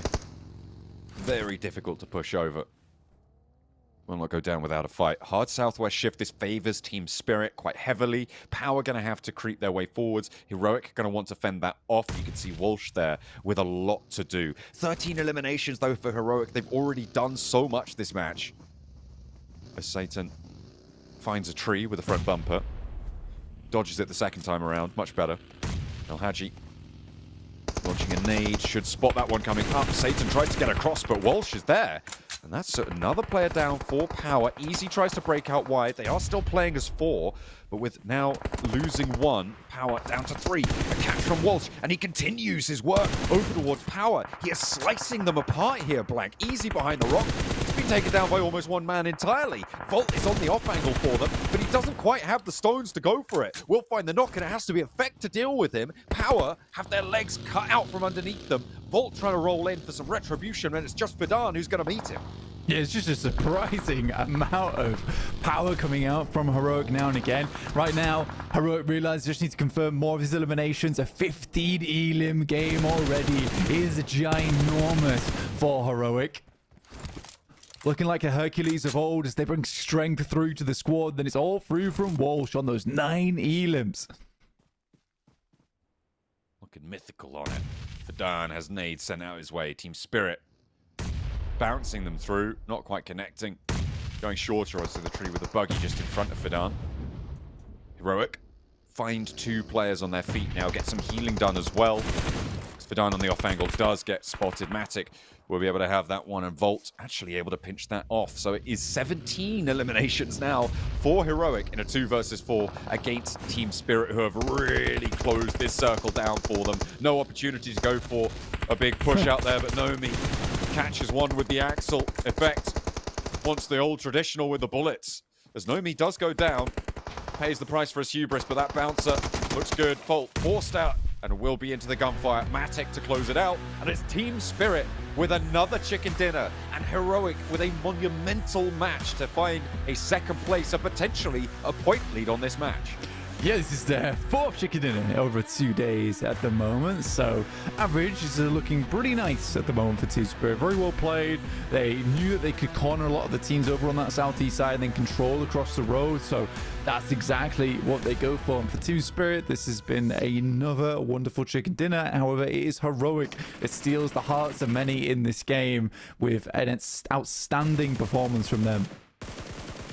Able to rack up, I think it was up to 18 eliminations at the end there, with the knock and flush on towards Nomi, taking a 2nd place for 6 points as well. Adds them up to 24 on this match, which is incredible. Team Spirit accelerating. These top 2, it is quite something to see the start of week 2. It's going well. I saw the glimmers of something in Heroic week 1, but they kind of got shut down, and again, they lost their momentum. It seems like that has been the story for these 2 teams, right? At the start of week 2, they have just been unleashed. They have been allowed to do so much more, to run faster and further, to jump higher against their opponents. Heroic capitalizing on it beautifully this match. Team Spirit as well, keeping it together. Look at the damage they were able to pour out. Lovely stuff. 13 eliminations. Another chicken dinner under the belt, and it's 4 for them. How long will it be before they double last week's score? Because I think it seems to be on the cards. Not only that, but they have broken that 3-digit barrier. They are over 100 points easily with that. 1 point behind Heroic on this match, though. They'll have to take second fiddle. Yeah, it's very rare that you see 2 teams with plus 20 points in the same match. But there you have it with Heroic and Team Spirit both making it to the end game, playing from very different areas on the map, so able to take down a lot of different teams. But yeah, overall, very, very good match. But that does siphon away a lot of the points from any of the squads here. So there wasn't too many other big winners during this game. But yeah, very, very fun match indeed here on Erangel. And I'm very, very pleased for Heroic, more than anything. 3,000 damage exactly, almost like it was planned. That's polite, that is. That's just good manners, getting 3,000 exactly. Nice round number, won't see that too often. Team Spirit on 2239 as well, so it wasn't like their elims were undeserved. But the fact that the next highest damage comes from Power, who only got 1 elim, and 7 over on RCB at the other end on the elims. Just goes to show how much these teams took from the lobby, and this is exactly what they were able to do there. So 9 knocks for Team Spirit, able to steal 4 away from the rest of the lobby. Heroic also pinching 4 from the rest as well. So even Stevens on that front. A little bit less damage taken by Team Spirit because, of course, they were the team to stay alive until the very end. Yeah, again, I think for Heroic, this has been a very fun game. And again, 14 knocks to 18. Really, really well done. Let's take a look at who performed the best during this match in terms of players. And it is Walsh to know me from Team Spirit. Walsh, obviously, with his 9 knocks, 9 eliminations. Incredibly well done to him this game. I mean, like I said, he brought the Legend of Hercules to life for Heroic and sort of carried the rest of the team on his very strong shoulders. Absolutely. It was the 12 labors of Hercules. He only got 9 of them done in that match, but I say only, like, it's not a huge amount to have been able to accomplish, and especially to be able to outfrag Nomi. I mean, in any situation, let alone a situation where Team Spirit win, that is something special. So Heroic, very, very pleasing to watch that match for them. They had a lot of fighting. They had a lot of winning as well. Unfortunately, not quite the full win as Team Spirit take that glory for themselves, but still, one hell of a slobber knocker. We're going to go to a short break. We'll see you with another Erangel.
You walk up like, hey, how'd you like me like that?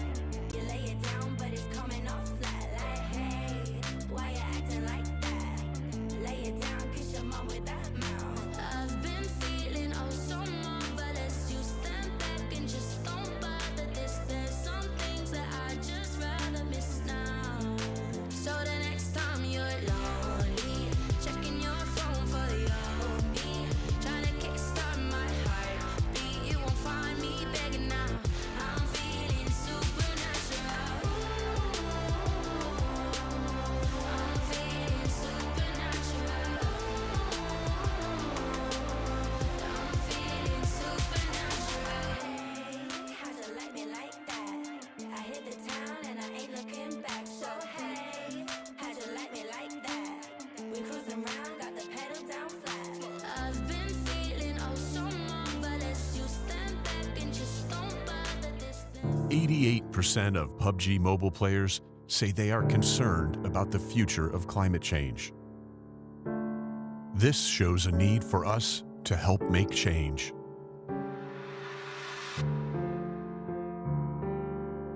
Experts say that climate change is changing the face of our Earth, and that we are already seeing significant repercussions around the world. Superstorms, mega floods, melting of the Antarctic ice sheet, increased wildfires, severe droughts.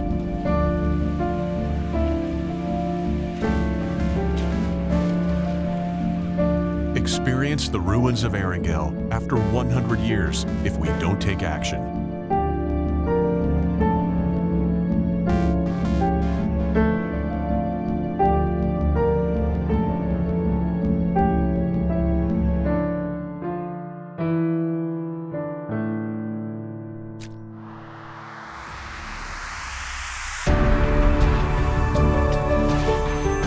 for green. We will convert the energy of PUBG Mobile players running in-game into real-life green power.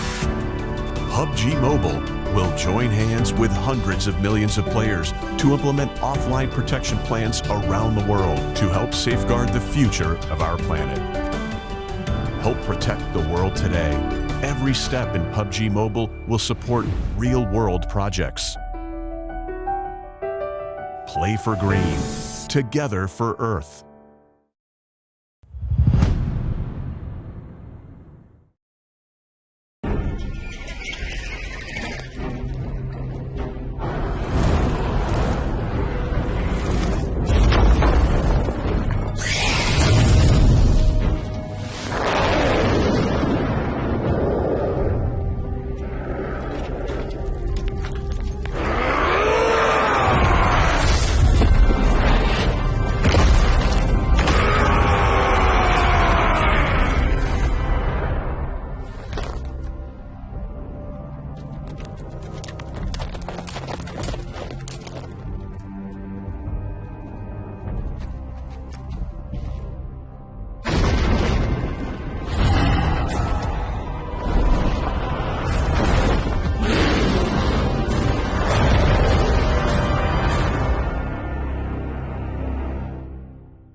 It's time to carry on with our day. We've got another Erangel coming up for you. My name is John Allen. With me is Blank. Team Spirit closing it down for another chicken dinner to that tally. They're getting a little bit greedy this week. They are making up for lost time over in week one. They have had a brilliant resurgence. We'll see what they're able to do with that, how that's affected the overalls in due course. But in general, very impressive from Heroic as well in that last match. A really nice performance coming through from them. They took every fight they could see, it seemed, and managed to get 18 eliminations out the other end of it. Let's take a look at the overalls as they sit after that match, Blank.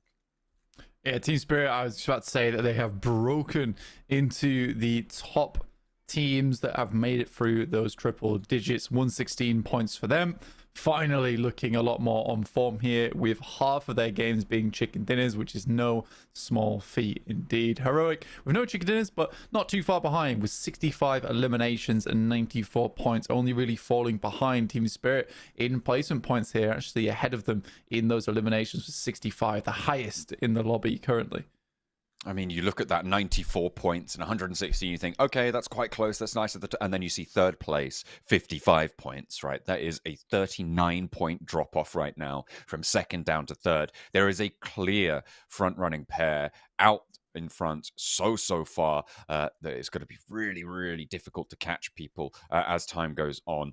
The days will go by quicker than they may have liked. Trover 2030, they have managed to do pretty decently on their matches as well so far today. In 2 matches, they're up to 27 points, which is, of course, over that 10-point average that we like to yap on about time and time again. So good stuff for them. Able to get one of those maps, beat a Chicken Dinner, the only team, actually, to stay even with Team Spirit's Chicken Dinner rate of 50%. I know, despite only having 2 matches, but still, it's a good feat from Trovo 2030 so far. For S2G, they need to pull the boots up a little bit. Same for some of these other teams down towards the bottom of the page. But it looks like we're heading into game pretty shortly here as teams put their headphones on, in-ears in. More difficult to say than I thought it would be.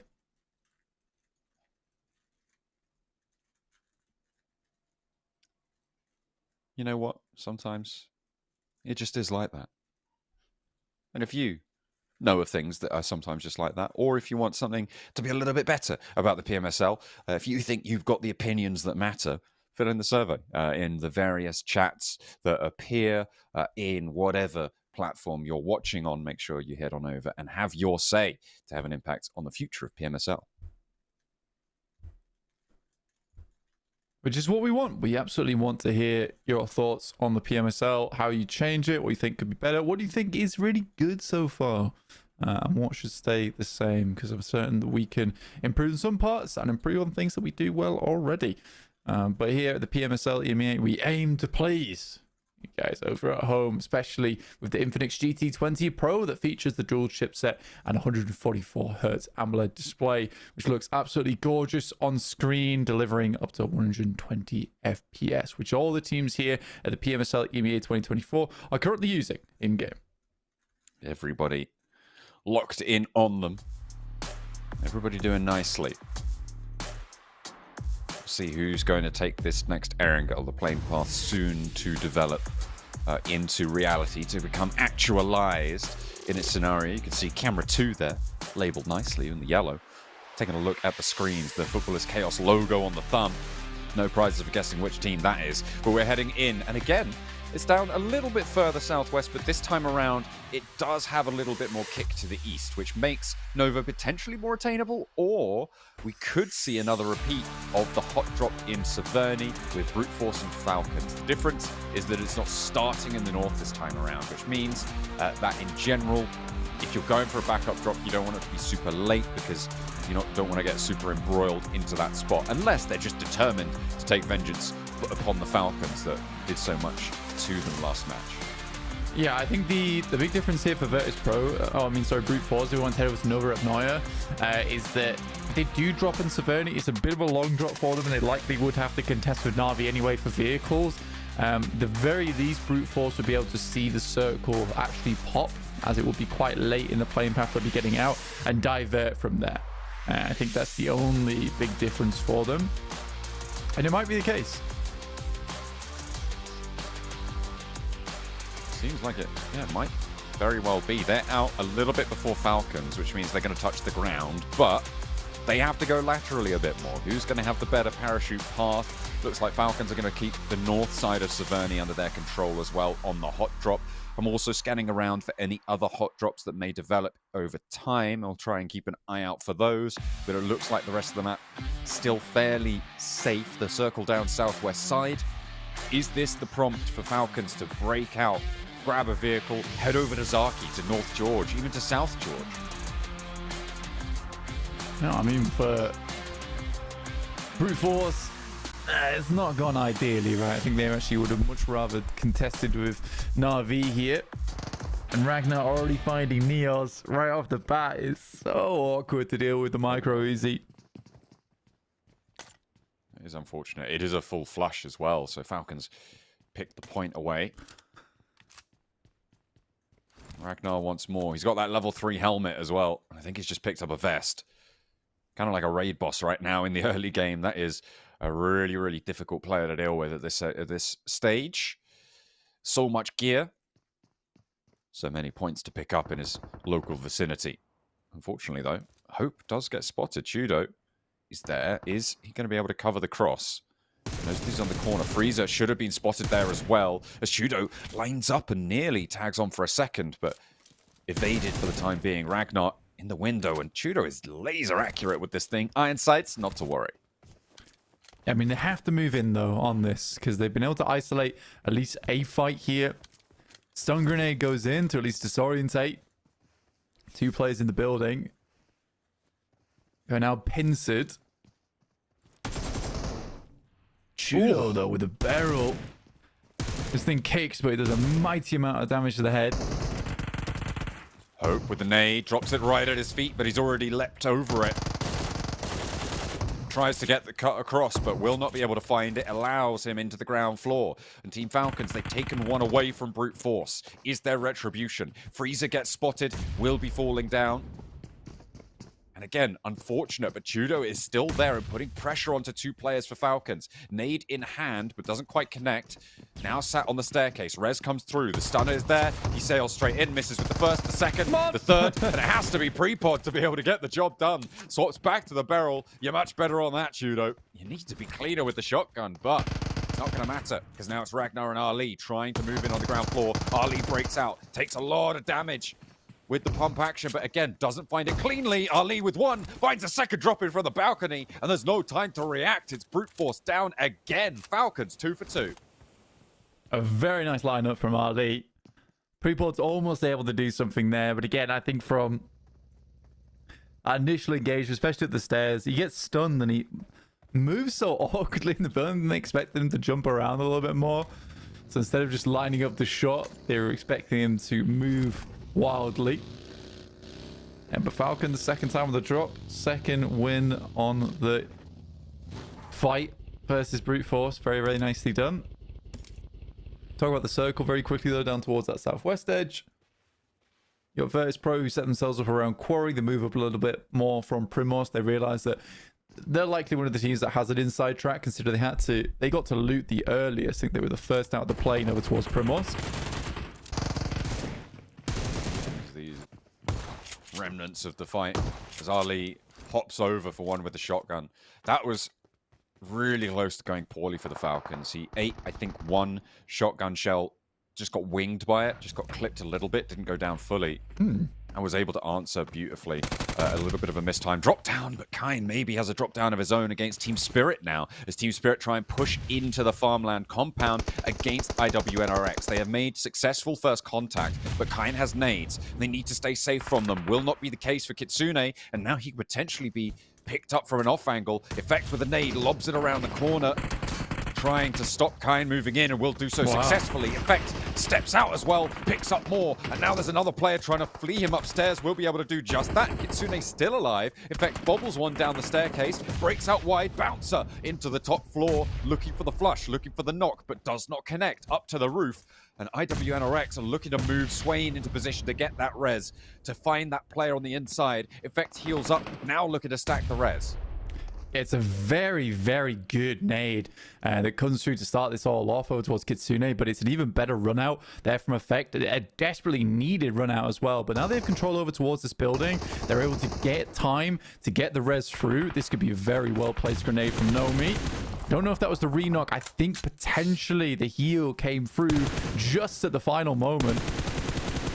Yeah, they are down 1, and that was Nomi on the spray down. Kine, however, has fallen. So has Frozen. Effect is still going.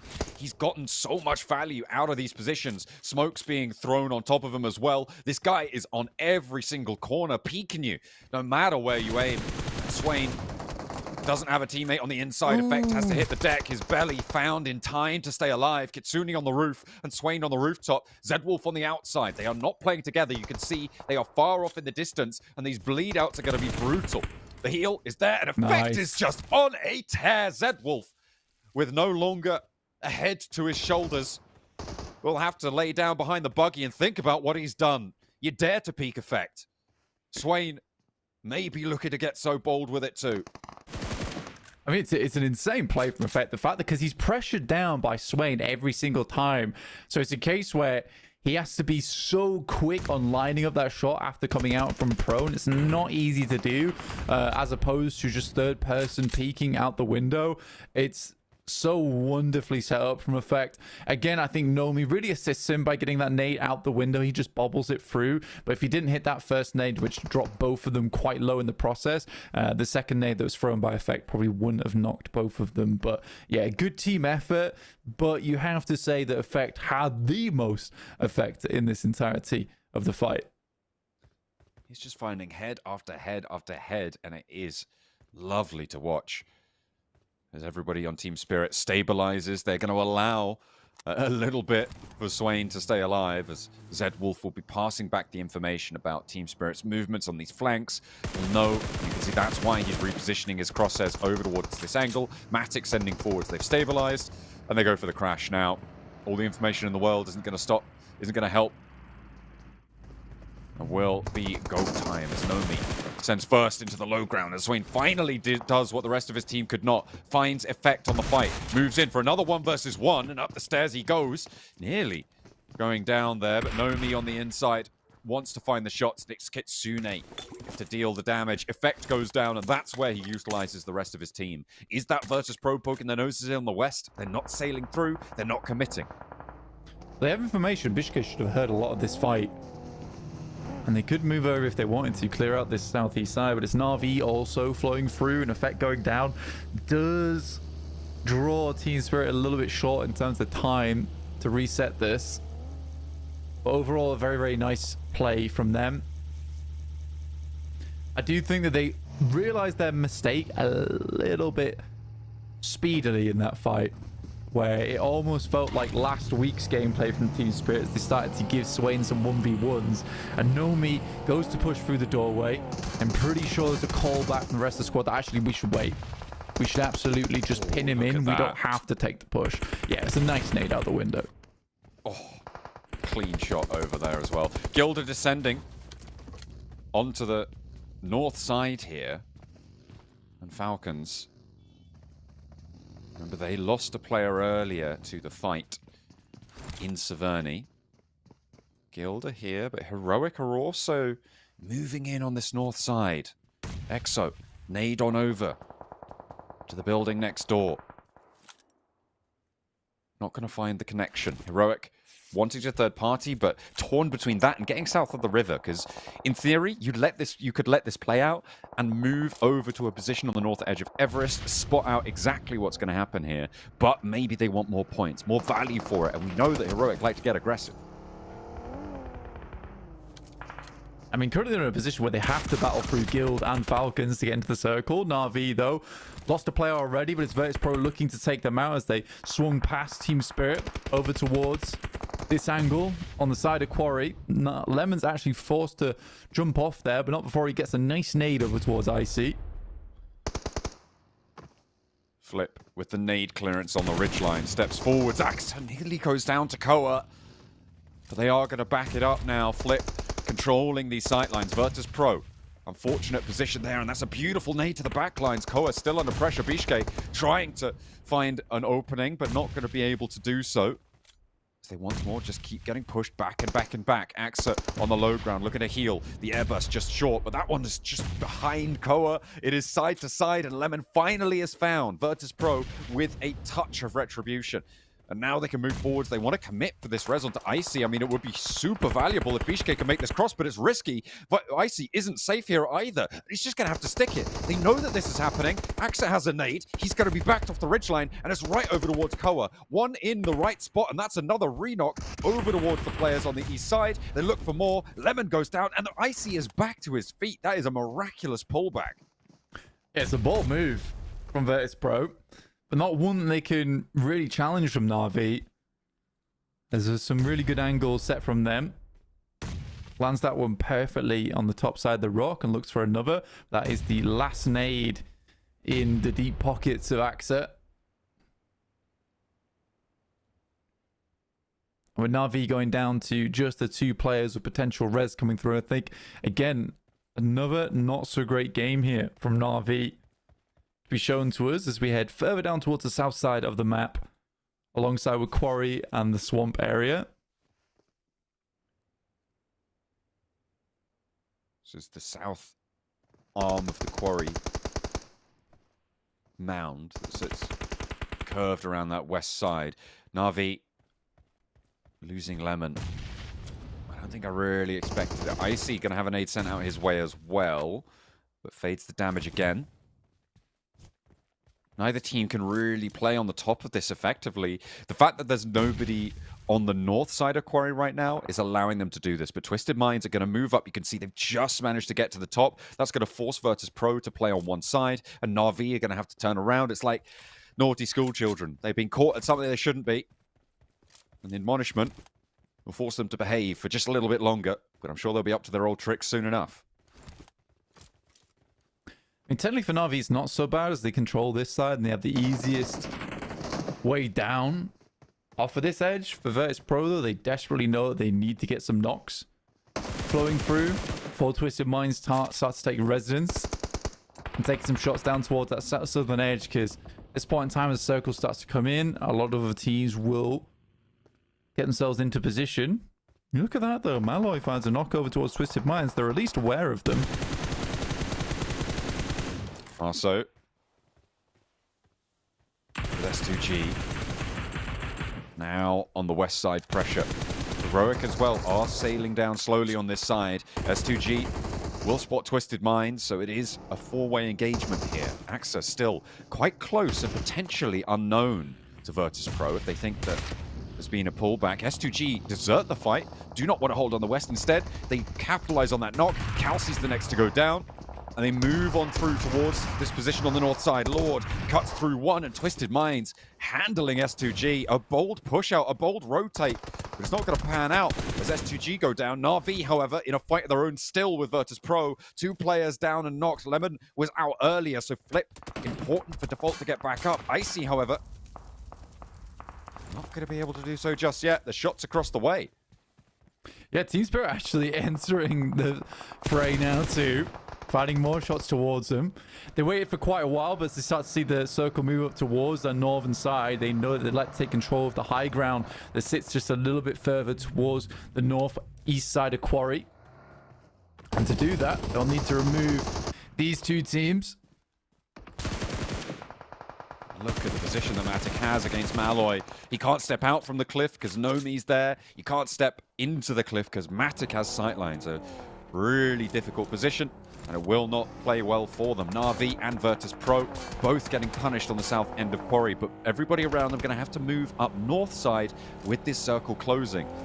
It seems like Team Spirit have been allowed to find so much more on these flanks, taking a surgical approach to clearing their path in, slamming through when they need to, and it is so much cleaner. 8 eliminations now for Team Spirit. Yeah, they were able to wait a long time because, again, they were unsure where the next circle was going to fall on over to. For Na'Vi, it's a case of moving up towards the bottom side of these ridges. Team Spirit, they don't really have to fight out on Quarry anymore. They can move back over towards the eastern side. They know that's clear because they just cleared it.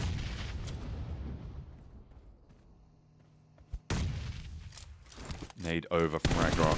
Volt going down to it. The spray and done. Jafar rocks up into Trovo 2030. Marcelo with the drop shot. Maybe not even be necessary, as he's able to find that nice and early on the spray down. Marcelo still with the DPS. The nade cooking as well. Walsh and Kevin want to do so on their own too.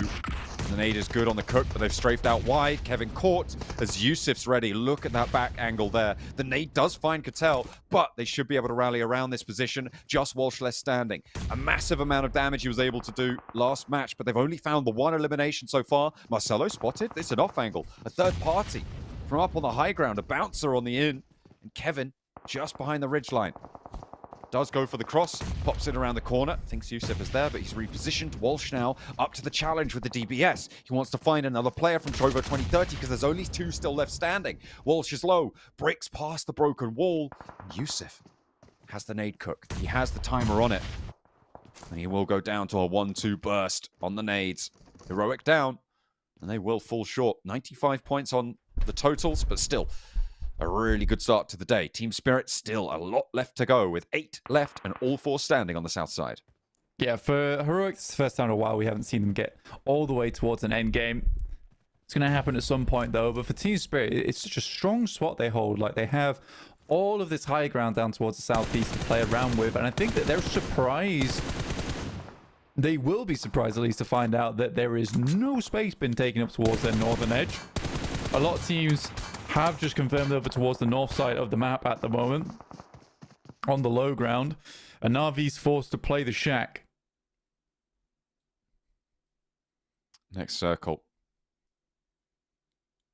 Just about to come through. A hard east shift. Power going to be happy about this, but they only have 3 players and potential danger from Foot Chaos, from Team Spirit as well, on the higher ground position that they hold. But this valley compound, nice and strong. The high ground is in favor of 77 just a little bit, but it is really not secure either way.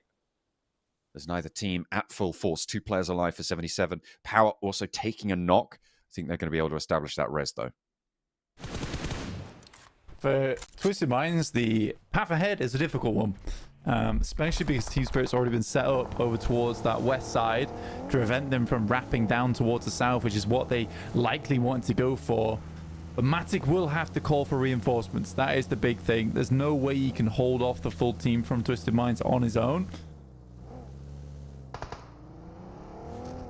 RCB as well, scouting on the north flank, and a lot of teams try to move onto this hill. It's probably the second strongest position after crashing into the compound, and RCB diverted by Team Spirit, going to move on in, and this is because Power didn't have 4 players alive, but Team Spirit are there. So are Footballers Chaos out on the east. This is a crossfire for the ages. Falcons taking the fight up in the north side, but will not be able to win that one out. Everybody coming a cropper as they try and make their maneuvers on the northeast, and RCB straight into the center. Twisted Minds luckier than they know, and RCB more unlucky than they think. If they'd just gone for that crash in full, they might have been able to take down the 2 players from Team Spirit in Nomi and Effect, because Matic and Kitsune are far more preoccupied over towards the west side of the map with Twisted Minds and potentially Trovo 2030 into the future. In the meantime, it's Footballers Chaos and Black Esports battling it out for that eastern edge. Flip is still going as well for Na'Vi on the southwest side. Trovo 2030 going to try and move in on the north edge of that ridgeline. Potential to come into conflict. Twisted Minds mounting up, trying to go for a long wrap around the south edge of Team Spirit. We'll see whether they're able to pull up. Black Esports with 3. North side with Footballers Chaos to worry about. Yeah, Twisted Minds hop out in the blue, and they've already taken a knock to it. There's only 1 player left now for them. That's Robs. Not looking super healthy for them. Robs does finally take down Flip. I think Flip actually found a knock and maybe a flush over towards Twisted Minds. They headed up towards the shack, but it's now finally removed from the game. Got Black Esports, though, who have been floundering a little bit on this northeast side like a fish out of water. And now desperately need to find some oxygen in the sense of a compound here, somewhere safe to stay where they can breathe easy into the future of this game. 77 would be the target to go for, only 2 players alive, up and kicking, but you know that Footballers Chaos would immediately descend upon that for a third party. And again, on the precipice of this circle closure. Trovo 2030 not looking to move too far up on that ridgeline. Again, the center is to Power. The question is, who gets the successful crash? Is it going to be a team that goes in first, goes in early and fast, or is it a team that's going to bide their time on the outside, try and wait for everybody else to make the misplay and capitalize off of that? Because right now, options are starting to dwindle for a couple of these teams. Black and Footballers Chaos most notably. Trovo 2030 on the northwest and Team Spirit on the southwest have a little bit more time to play with. So what is this northeast side going to do?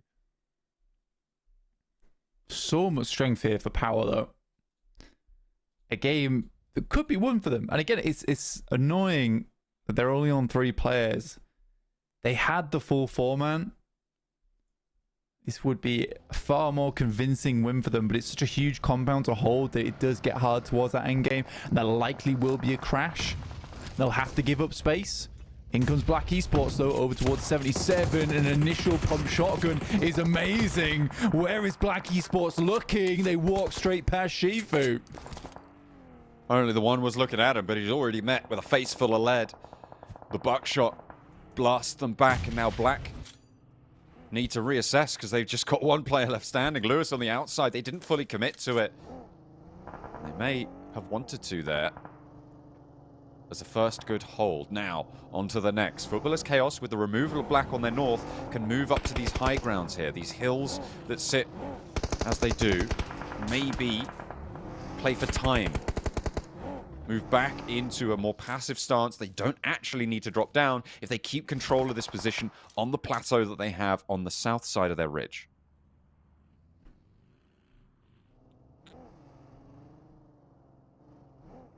Football is Chaos now. You see him on screen attempting to push up, but a lot of ground to cover here. Black Esports almost had a way in. If it wasn't for Shifu, with what felt like a very easy hold for him. He just wandered into the building, didn't even think he was there. The first knock went through, and one player just sent past in Kakali. And Lewis's game should be done, and so will Black Esports. Trovo 2030 continuing to do bits in this tournament. They've got 27 points on 2 matches. They're looking to add 6 more in the placement points to boot, which means that they are guaranteed to stay over that 10-point average metric, which is great news for them. On the northwest side, they may have a little bit of a struggle ahead of them, but so will Team Spirit on the southwest. It's all about these buildings. How will they conclude? How will it unfold? RCB, with the crash that they made earlier, leaving 2 on the south side, looking good. 2 players from Team Spirit, pushing up. 3 players from Team Spirit. They've left Kitsune as a backstop. Matic drops off Nomi and gets a little bit more info. Nade's cooking. Effect has it in his hands. Moves the nade over towards Marcelo. Bursts a little bit short of him, though. Spray down to suppress the angle, and nades are going to continue to pile on in. This is where they're going to expend their utility. And now the nades clipping Effect very, very low, but Nomi stays alive. He's very, very close. I don't think they know. Ragnarok goes straight past him. One goes in, one goes long. Marcelo moves up close, and Nomi with another nade. He hears this approach, bursts it close to him. Doesn't quite get the knock, but now Trovo left floundering. Effect got the heal through, and here comes the slow roll with a vehicle to move in. Ragnarok is down, the smoke is blooming, but a DBS through the smoke spots Nomi. Will catch him unawares. 3 players down now for Trovo, and it's Youssef on the back lines. Nomi the only one to fall in the face of it, but Youssef has the spray, catching an ankle. Can't quite catch a break though, as Kitsune stays up for the time being. Will go down to the second. Effect on the rock, looking for the peak, watching the run out. Spray through the smoke, difficult to hit the shot, but Youssef on a miracle run. Nomi back up and into the fight. Matic now with the challenge, with it all to do. The DBS in hand, the blue zone going to push them all in, and it's going to be a difficult set of reses. Nomi with the pump action, knows Youssef, knows his position, playing behind the monster truck. The tires are here to protect him as Nomi breaks out, but they just can't find it. Youssef giving them the runaround. He's low on ammo, but steps out for another challenge. Takes a chunk out of Team Spirit. Will he find more? 77 looking at third party, and Nomi goes low. Another knock over to them, and he holds his nerve behind the truck. Shifu with it all to play for as well. Takes him down, and Team Spirit crumble. Nomi the last to stand. Kitsune does fall here, but there is time for Nomi to potentially bring this one back. What a shot! In comes Magnum though. One more player to deal with, and Nomi on low HP, trying to weather this massive task, but the nade should do him in. Nade behind the tree. It needs to be perfect, and it is. Team Spirit are out of there. Finally dispatched, but what a hold from Youssef. That was impeccable. Only 77's presence took them down there. And a run out for Team Spirit, but they get 13 limbs in a profitable match, so they won't be super displeased about that, even though it looked a bit messy in the engagement against Trovo 2030, who again keep their averages up, and it is disappointment. But now a chance for Power to keep their Erangel performances up. Of course, still our top performer on average across all of our days of play on this map. They want to keep this one going. With 3 players alive, they've got the numbers to do it. Yeah, this compound is one of those ones where eventually you'll have 2 teams holding into it, because there were so many fights out on the outer edges. Power has sort of had the game come to them. With this next circle, it's much of the same. Should be an easy win for Power.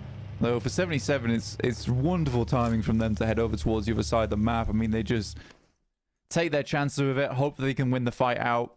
A really good nade from Magnum. I mean, I was surprised that Nomi got the first shot over towards Shifu more than anything. I was also surprised by the fact that they didn't just molly out the monster truck. Honestly, that was the one thing that I was most confused about, especially because Nomi had, I think it was 3 on board with him in terms of utility.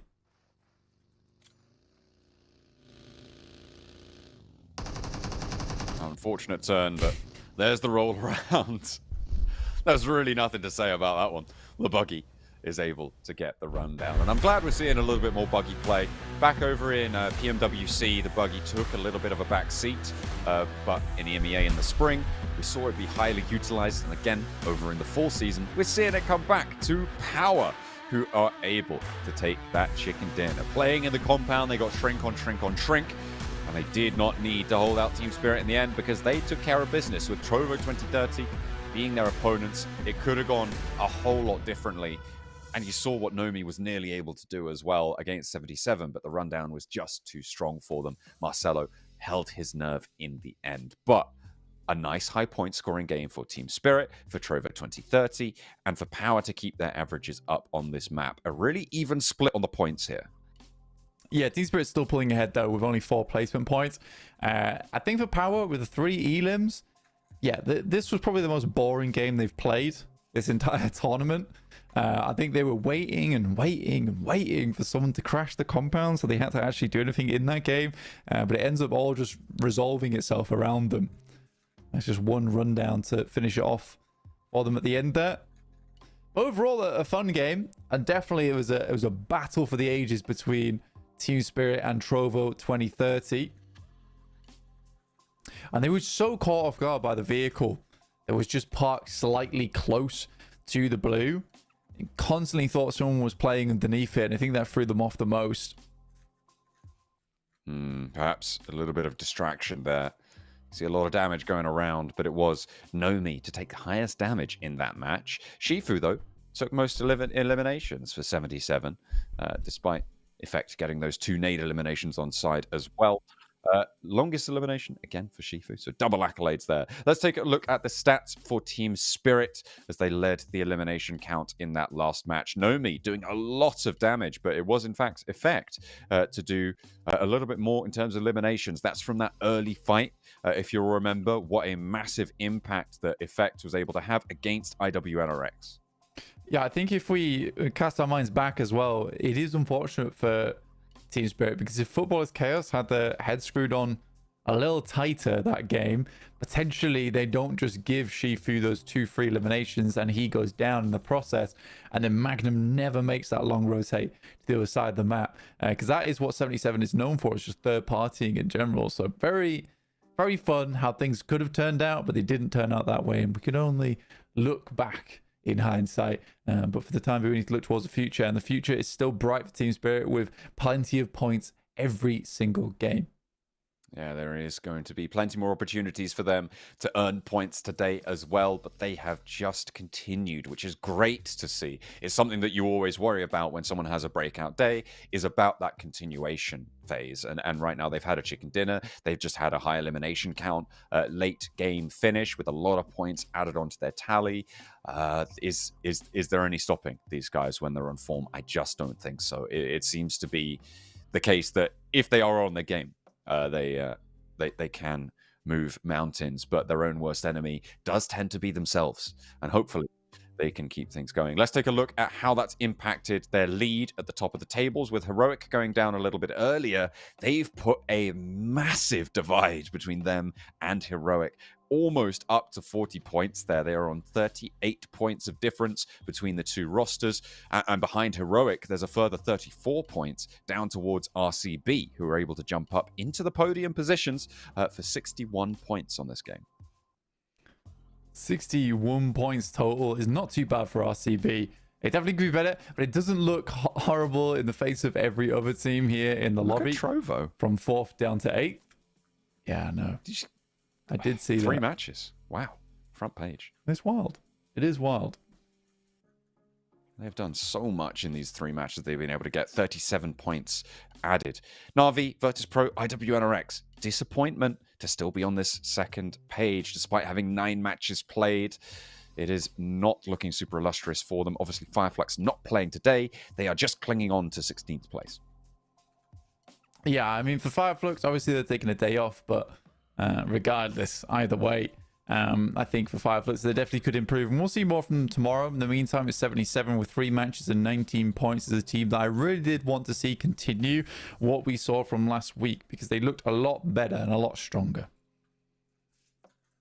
Certainly will be. It will be something to hope to improve for the games still to come. But we are going to go to a short break. We'll be back with a call-out match from yesterday's MVP, Nomi. Sorry, was it? It was Nomi, right? Yeah. Have I just made that up? Yeah, Nomi. definitely was Nomi. The call-out match for the TDM in the warehouse. We'll see you guys in a few minutes.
Team Spirit were able to do so much work that they in fact earned an MVP title as well yesterday in Nomi, and he was the one to take the call-out match. They opted to go for S2G, and so therefore we're going to be going to the warehouse of those two teams to settle that dispute for these long-running names within the PUBG Mobile scene. It would be good to see. We'll see.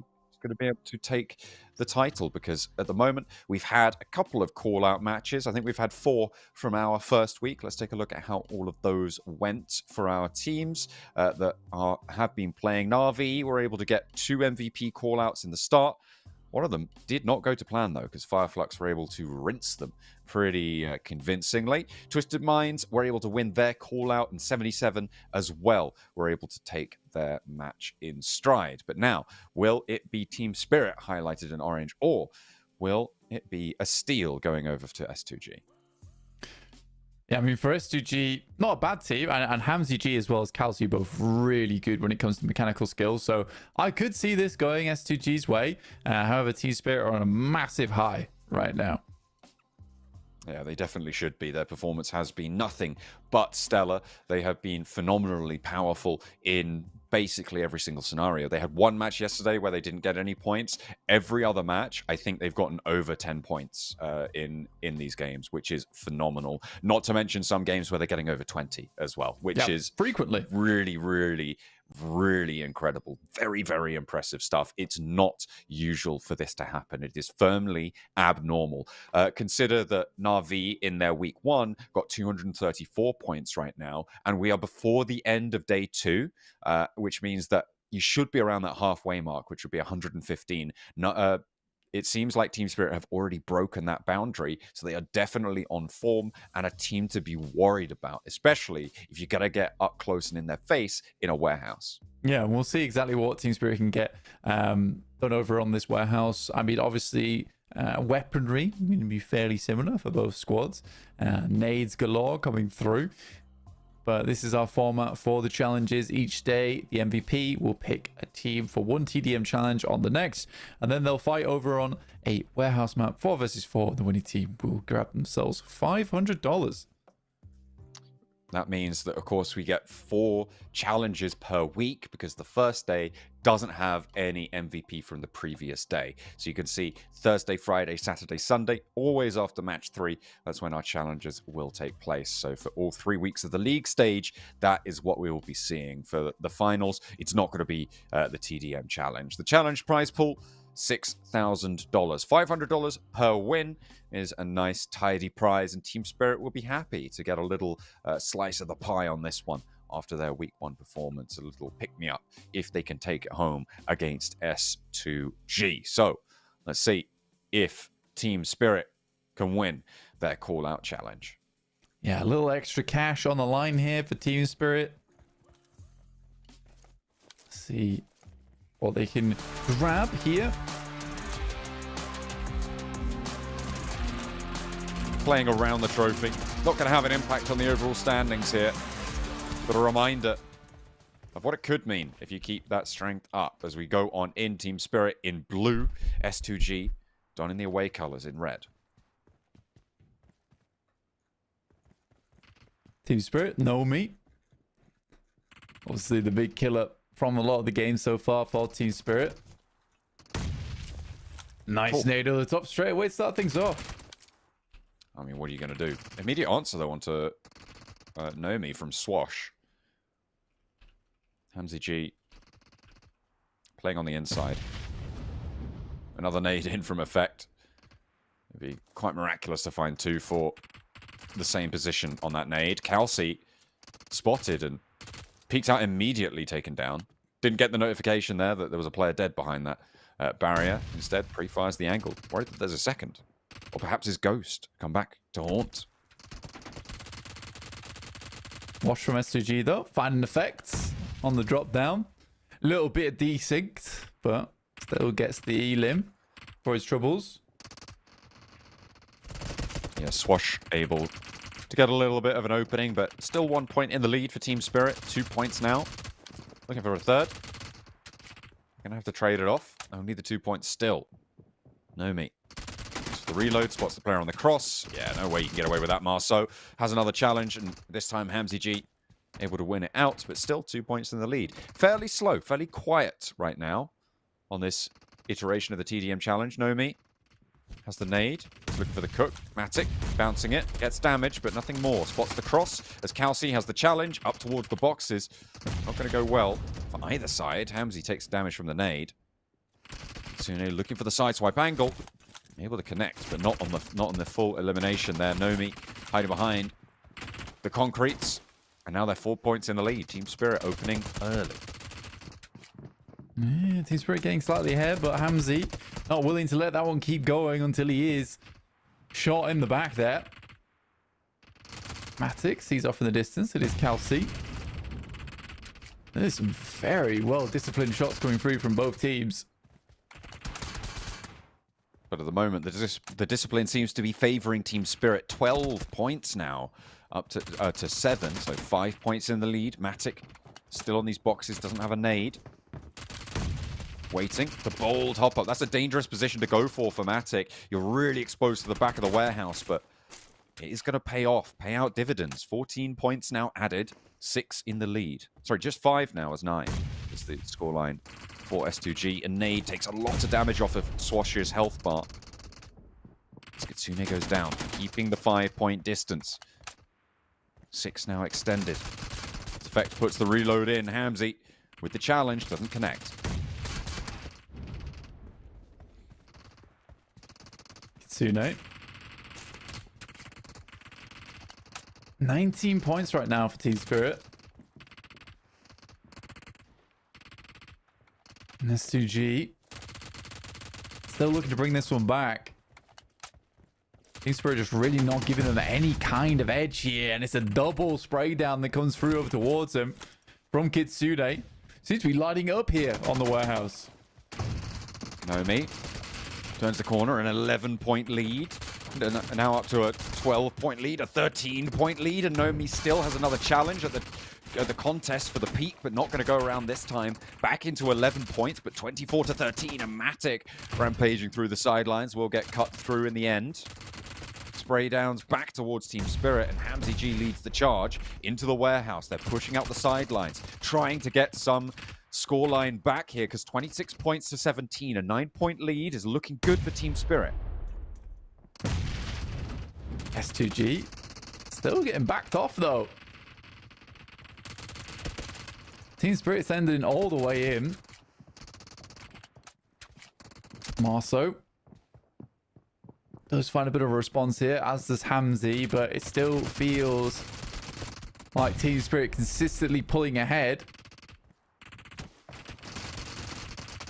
9 points. Matic loses the challenge. We're back to an 8-point lead. Was getting a little bit funky, and that's another pickup. 7 down to 6 now with an extra to go along.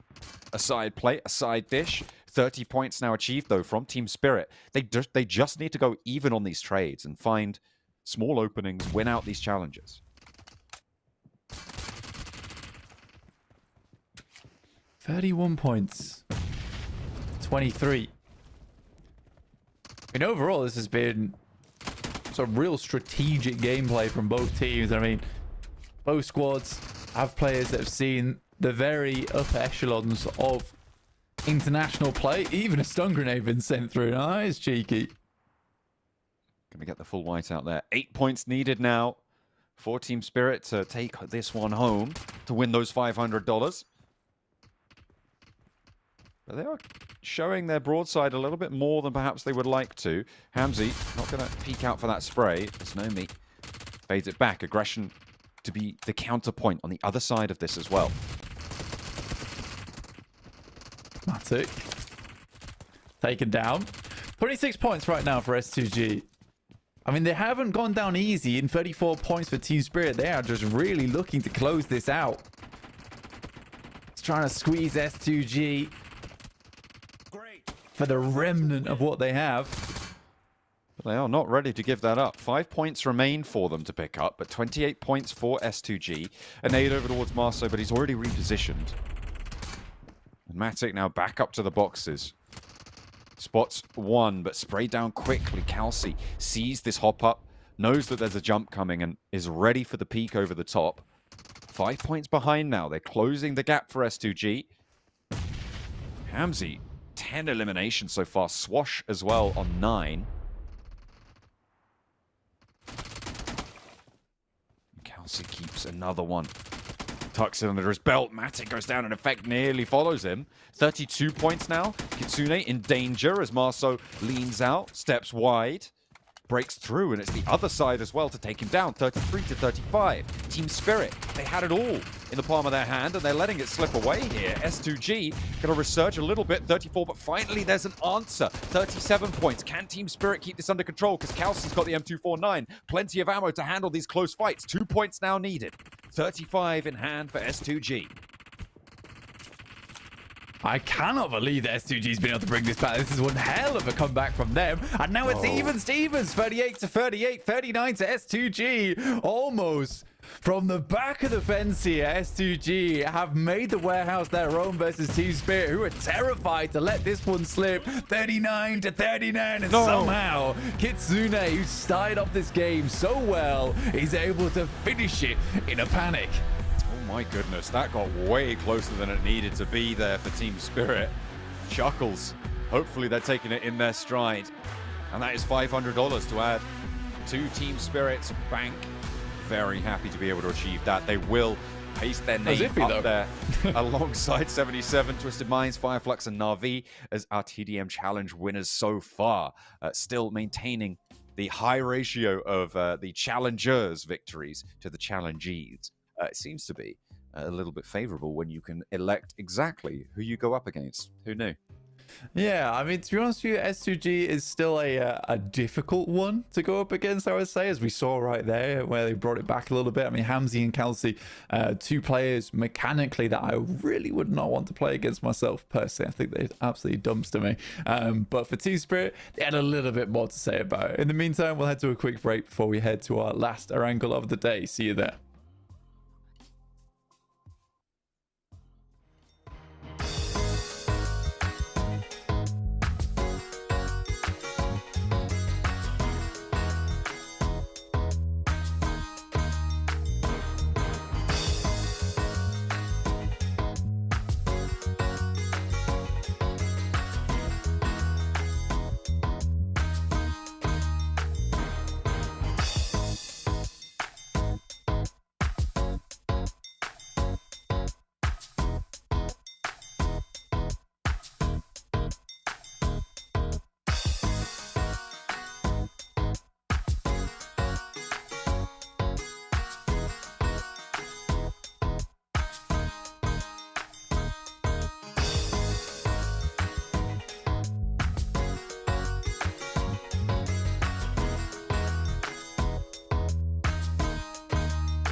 Back so soon?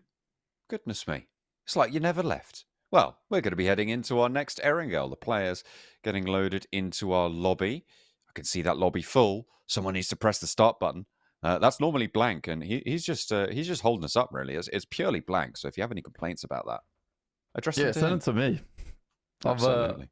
I've tried to accelerate things, and we are speeding up. All right. 8 o'clock CEST. I'm going to zoom through our last matches of the day here. Unleashing the Beast with Monster Energy.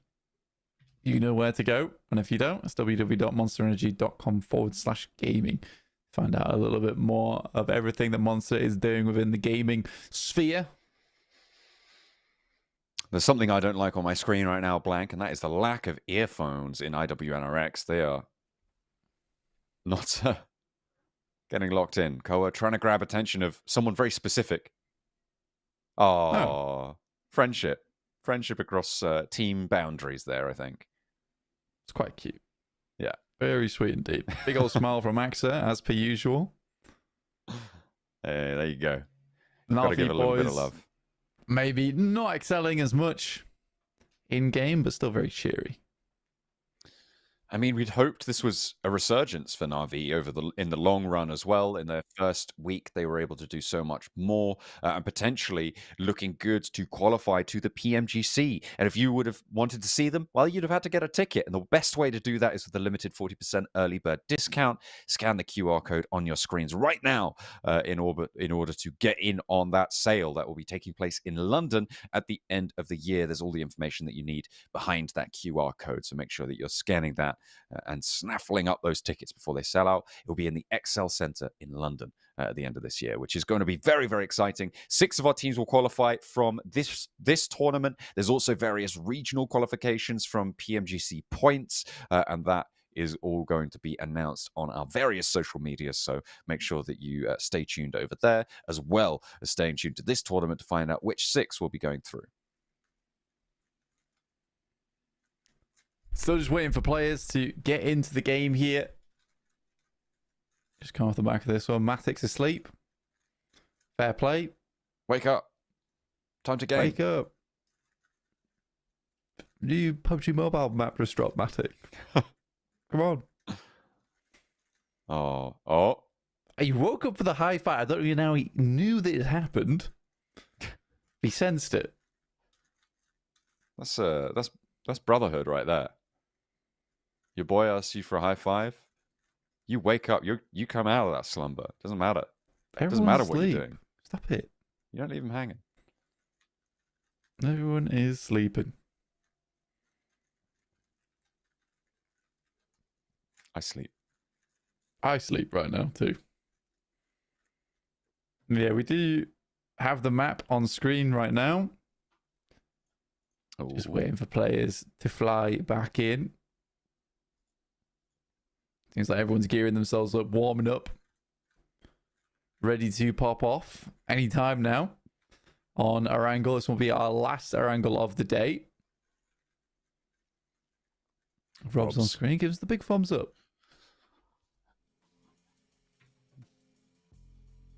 Big thumbs up from Big Robs.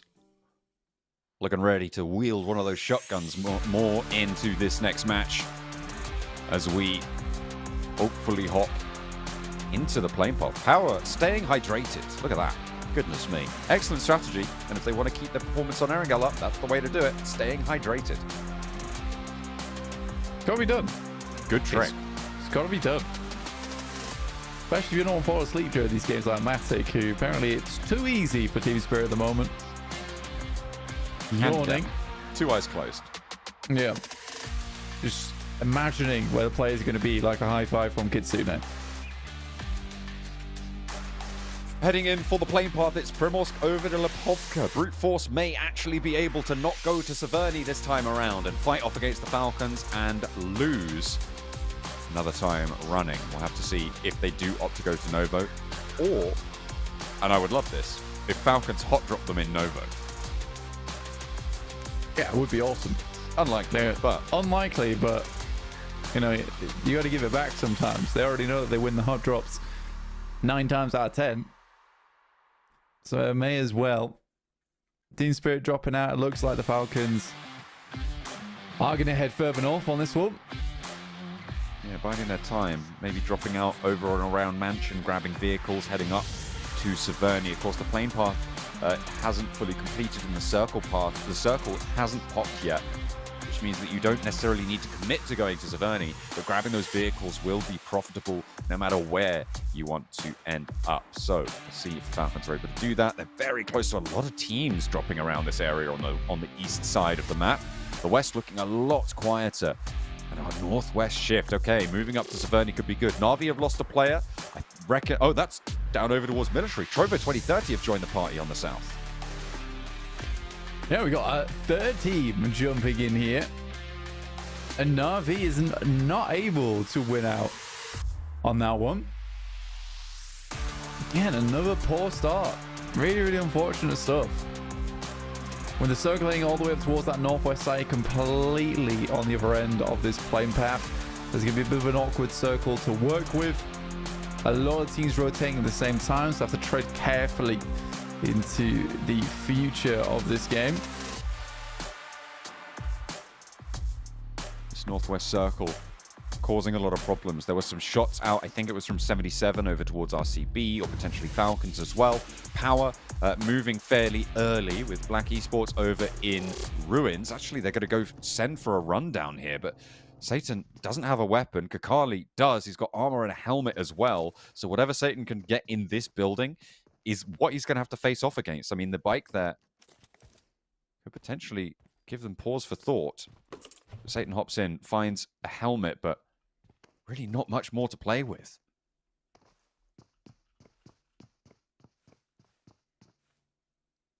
And Black Esports have converged upon Power. It is Satan, as per usual, caught out on the cold. Used to playing on his own, but I don't think the right decision was to take shots. I think the right decision was to stay out of dodge. In comes Easy, though, as backup. The rest of Power start to fly on in. I think Satan might have just drawn the rest of his team into a difficult fight here. It is going to be very, very tricky. Lewis stepping out.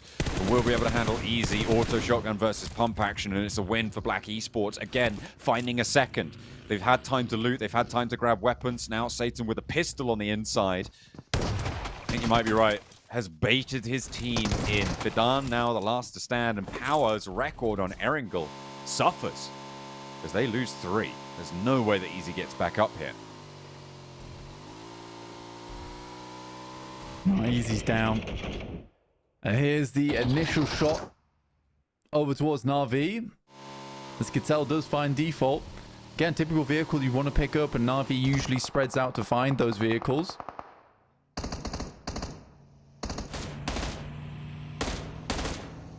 Ragnarok crawling back. But out in the open, he's just almost begging to be flushed there.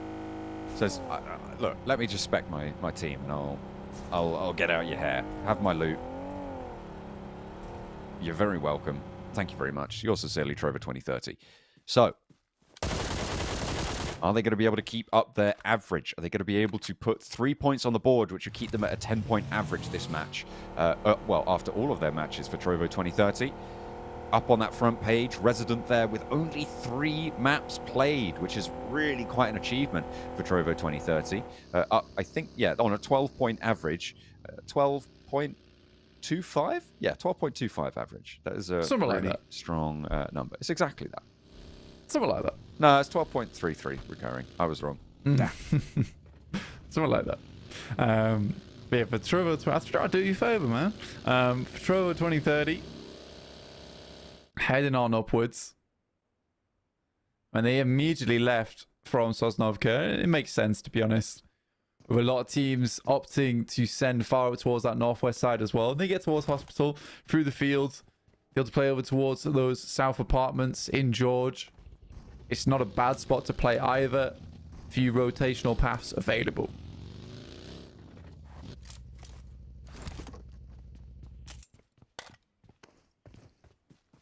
Falcon's going to stop off a little bit longer for a little bit more loot here. Ali not happy with his pickings. So he's only got a level 1 helmet. And you do want a little bit more armor around the head. One of the most important parts of the body. So, you know, you can't be going out without appropriate headgear. 77 with shots over towards Team Spirit. Matic sailing into the ridgeline covers. Adira suppressed at the back. Will be moving under the crossfire established for Team Spirit. They're doing some nice and effective movements here. They're playing with one another rather than seemingly against them. And they will move in on the southeast side of this circle, trying to cut off the route out from Severny, but there's already a lot of teams here. Will have to join football as Chaos on this hill, maybe cut across them. Kitsune wants to tear one of them away, separate them from the pack, isolate and destroy, but they are going to be able to recover less. Yeah, so many teams already in though, John. I was surprised to see that. Team Spirit made a really quick rotate out from farm all the way towards that north side of it. The Falcons just moving out Severny now. I'm excited to see where Football is Chaos goes though, because they seem to have found this weird way to rotate through teams relatively unseen in this portion of the map. They're just very non-suspicious movements, you know. They're like, you don't really care about us. We're fine. Team Spirit, though, losing a player to Team Falcons. His effect goes like down. Potential to Jedi res mind this. tricks. That's right. These are not the knocks you were looking for. Yeah, exactly. That's also Ali caught on the tyre there, but will be good enough to find Matic. And that is 2 players down on the inside. Team Spirit with Kitsune, though, still fighting on with an aid cooking. Falcons in danger, but there's an off angle. I don't think that's going to last too much longer. It does actually manage to get away from that sight line, stay alive, but finally gets knocked. No meat on the outside, though, with the AUG. 4x as well. Last player to stand now, Team Spirit, maybe with their one bad game of the day here. Potentially, if it wasn't for Spark on that off angle, very different story for Team Spirit. He had a lot of impact during that fight. In comes S2G, though. They hear this engagement and decide this is a perfect time. And it really is, considering the knocks that went through towards Falcons, and Kitsune still not been knocked, so potential of 5 eliminations available for S2Gs. They rock up towards this one. Nade in, Hope down. Marceau picking up points that are littered and strewn about them on the floor. 2 players for S2G. Sorry, 3 players for S2G. Moving on through against 2 for Falcons. Swash at the back, suppressing the off angle. And Hamzy moves in. The thrust of the spear strong for S2G. Adding a lot of points to their tally. Ragnar on the inside wants to be the one to pull the trigger. Will be able to do so on the tag, but not going to be able to find the knock in response. 2 players down for S2G. 1 flushed away. That's Nomi, who's still here, by the way, for Team Spirit. I mean, good for him. As long as they can put up like 3 or 4 eliminations on this game, it's not the worst thing in the world, considering their point scoring so far. Consistently into the top 5 every game. I think you're excused one match like this. And I would say this match has even gone much better than Team Spirit would have hoped as well, because this is one of the few rotations they really struggle with. And I like the initial gusto to actually head up towards this side of the map from the position that they were in. This gave them one of the best chances to get into it. They fought off against Falcons and they lost.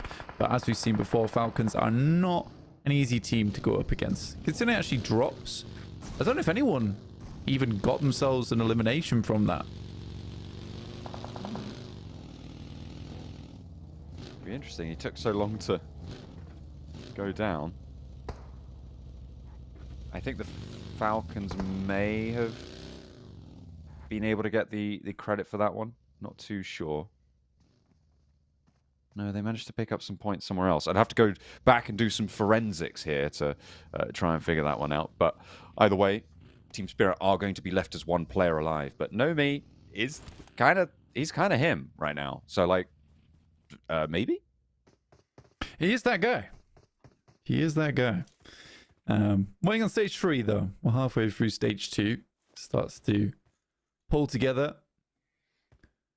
Virtus Pro down towards the north side of Georgia Paul. And Trovo 2030 looking to pass on by. Virtus Pro starting in Primos, but made a very early rotate on the western side of the map to get here. And it will keep them relatively safe and give them a lot of loot to work with into these future circles, which is the main promise that Georgia Paul holds.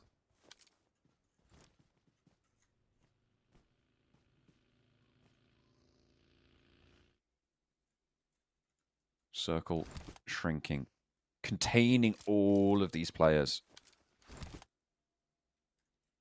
I'm interested in what Heroic can do this match, I think. From the Northwest side, they were a little bit quiet last match and allowed Team Spirit to open a lead against them. But with 1 player alive, this is a good opportunity to keep pace with them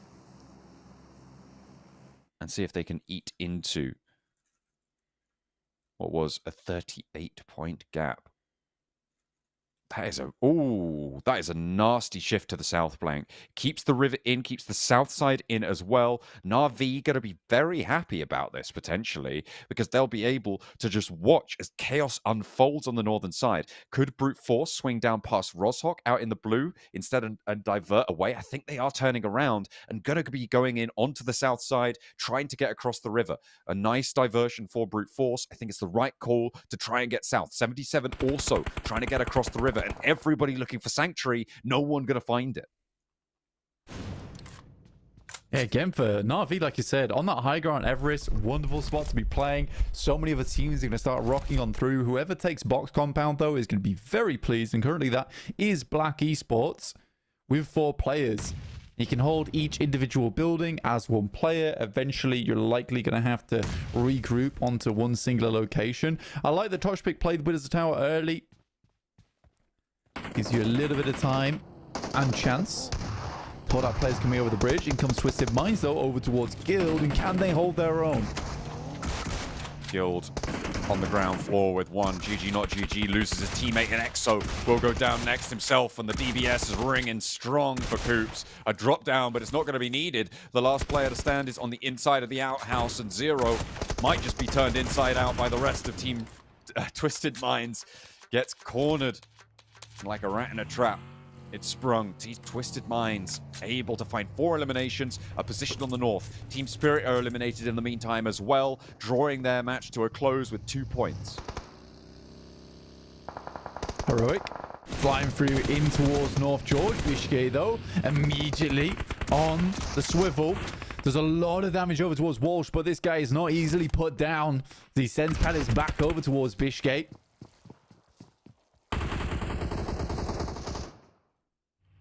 Jafar low. Down behind the wall. Koa cooking a nade. Walsh with Malloy on the inside. Catches one. The first set of flak to find it. But Malloy has a chance to wing Volt through the door. Connect beautifully there. And low HP on the inside forces the heal to come through from Walsh. But he's down as well. Virtus Pro stay alive. Zone 3 just about to finish. You need this res fast on the Bishke so he can bandage up and then get that first aid off. But Heroic are done as well. The top of the table's frozen. RCB looking to put that chase on now as well. Twisted Minds looking over towards Football is Chaos off in the distance. Yekta.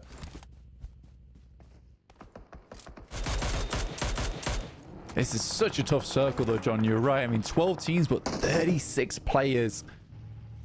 It's a ragtag group limping towards these final circles as Twisted Minds attempts to get away from this northwest edge of shooting range, but takes a ton of damage in the process as they traverse through the barbed wire. It's the teams that surround them, and another rough shift on the circle over towards the river. This has been quite the turn up. I mean, it looked almost guaranteed to be north of the river. So the fact that we're about a 40-60 split right now on the circle in terms of north and south river territory is quite incredible. The crates are still in on the west-southwest side, so it could be a last-ditch option for teams like Virtus Pro or Twisted Minds if they just need to get out of there and don't want to deal with the fight with each other. But it looks like that's not going to be the case. Virtus Pro did manage to get everybody back up. Twisted Minds as well on 4. 77 trying to fight off underneath the bridge, but it's not really going too well for either team as RCB do lose Azel. Could potentially get this flush taken away, but Dira pulls another one out with a pump action. Wild sprays down, but Loxy has to put an end to it. Last player to stand for them across the way. Limbo Boom finds a third, and RCB are getting shredded as time goes on. Na'Vi move in above them, and now they've got the entirety of the south coast under control. Yeah, for Na'Vi, this game has worked out quite perfectly, to be honest. Yeah. Losing that one player early on and then being able to play over towards this side. There's even a small compound that would have been playable down towards that southeast edge. But I think they're completely happy with this one. Even just rotating backwards to the south where Lemon's currently playing and heading up that 2-story could be a good idea for them. Depends how long the circle keeps them in. But this is the type of position that you win without too much effort. It does require the circle to come back down towards the south side. But you're right, though, John. In terms of holding the entirety of the southern space, that is the big advantage Na'Vi holds right now. They can have a lot of impact without a lot of consequence.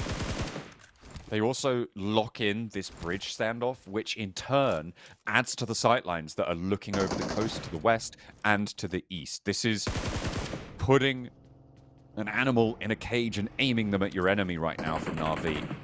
They've got an excellent overground position. Brute Force trying to take the fight on the northern side, but it's just going to be teams losing players left and right until Na'Vi decide that they want them to go down fully. The west bridge, a little bit more open, but still difficult to move away from.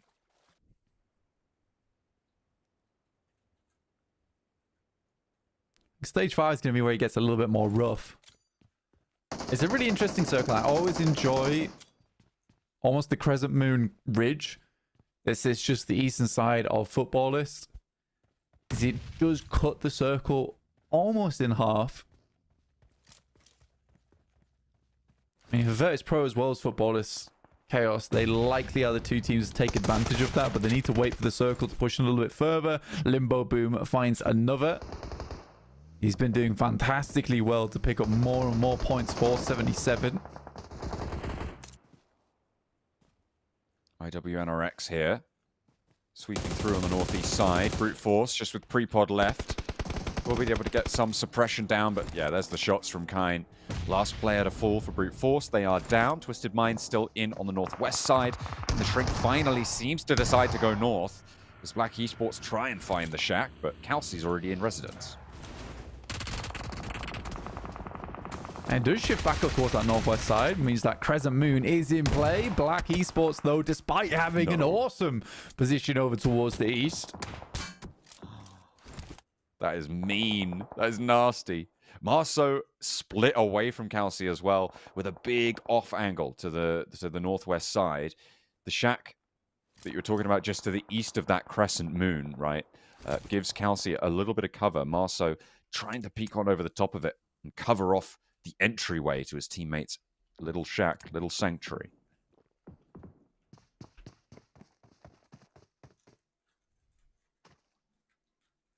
.77 moving out.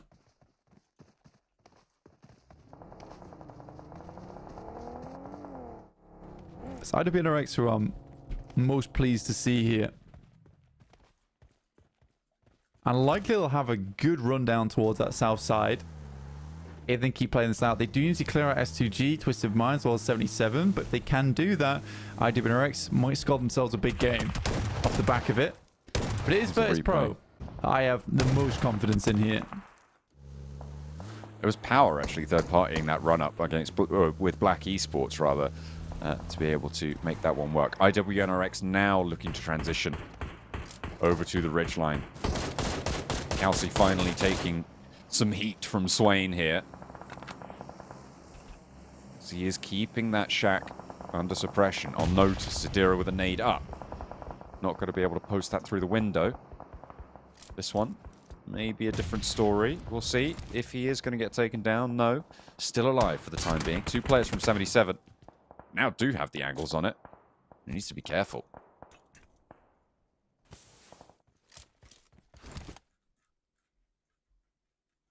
Zadira, Limbo Boom, being able to regroup here just a little bit. SDG Kelsey, just off to his front. There is Molotovs thrown his way. Marceau still doing work, takes down Lord from Twisted Minds, and although they're able to pick themselves up 7 eliminations, that is where their last Erangel will end.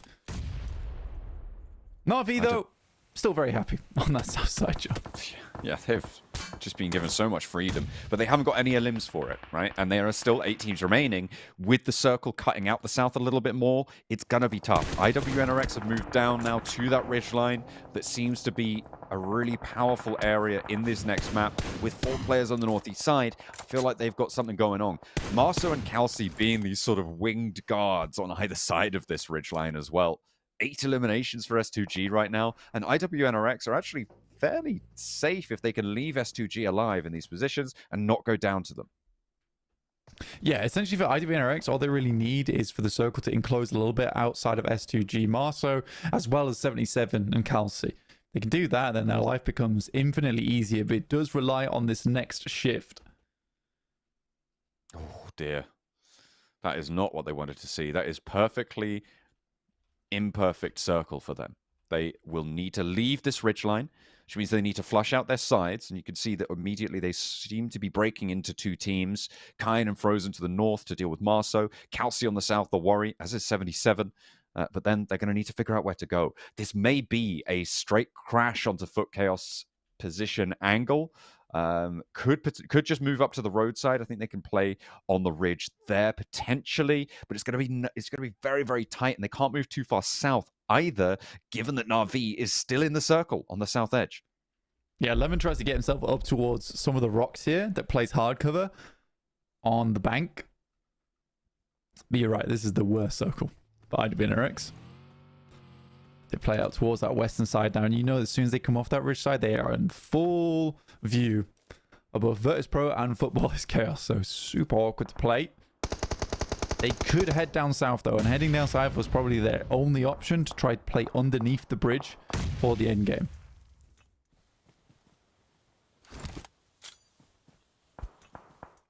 Seems like they're layering up their cover to get the rollout in, but Calci hops into the vehicle, and 77 doesn't even allow him to get it into gear before taking him down.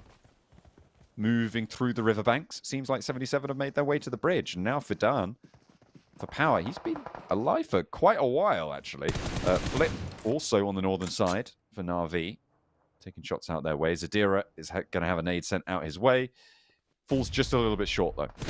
Blow up in the water, but the roll down from Kine. That's definitely not short. IWNRX sending into the riverside.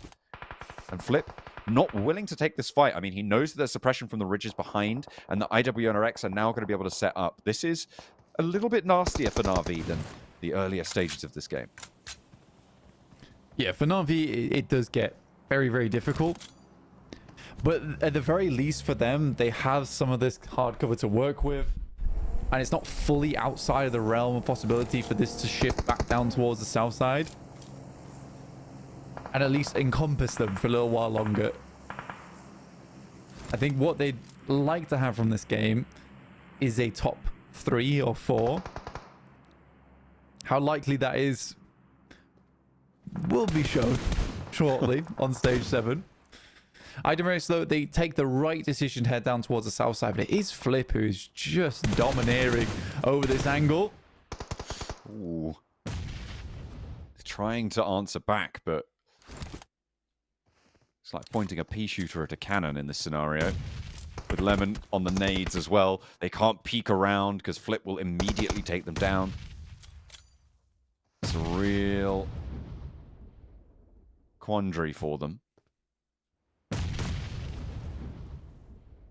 And now that Lemon's shown a nade being sent out their way, he doesn't even really need to stay in position. It just means that IWNRX are locked in and always just going to be worried about it. He doesn't even need to be that close.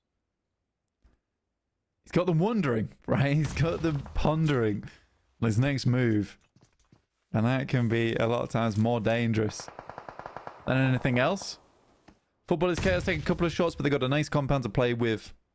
And again, like I said earlier, this is a team that does just find ways into these types of circles. And I don't know why it's always on the northwest. There you go. Lemon getting away into the water. Going for a swim.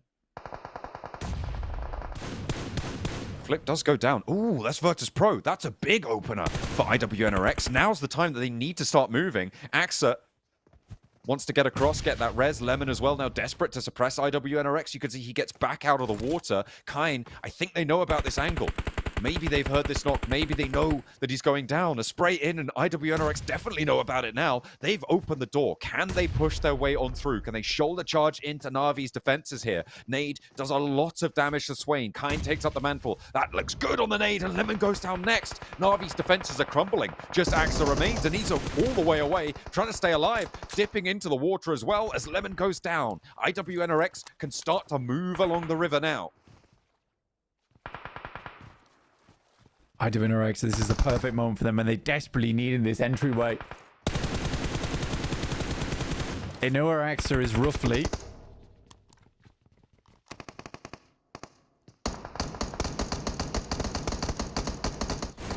Virtus Pro, though, on that northwest side, John.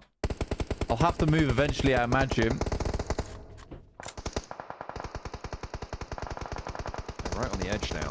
But their opening picks are looking good. Footballers Chaos take a knock. More central in their compound, sure, but having a sightline isolated and with 20 seconds left until the circle touches, they know their next rotation set could be dangerous.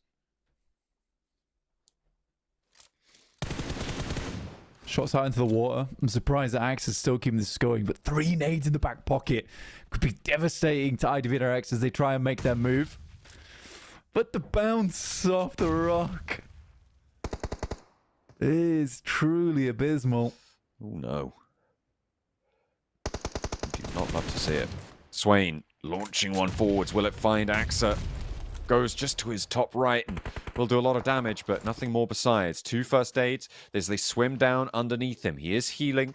Maybe they spot this animation. Zedwolf will be able to hop out with a little bit of chance for some weaponry play there. Kine is also going to draw his attention, but Frozen's the first to mount the shoreline. Will go up for one. The spray needs to transfer, but it's cut across. 2 knocks sent in before Virtus Pro can chime into the fight. Swain can go down, and immediately they capitalize. Footballers Chaos not going to be on this riverside either. If Virtus Pro can take control of it now, they have a great resource to move over towards the east side.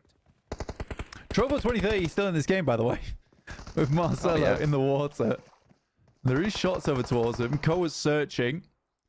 IWNRX has had a tough game so far. I think they've done a fantastic job from that side of the map to keep this one going. Swain does finally bow out.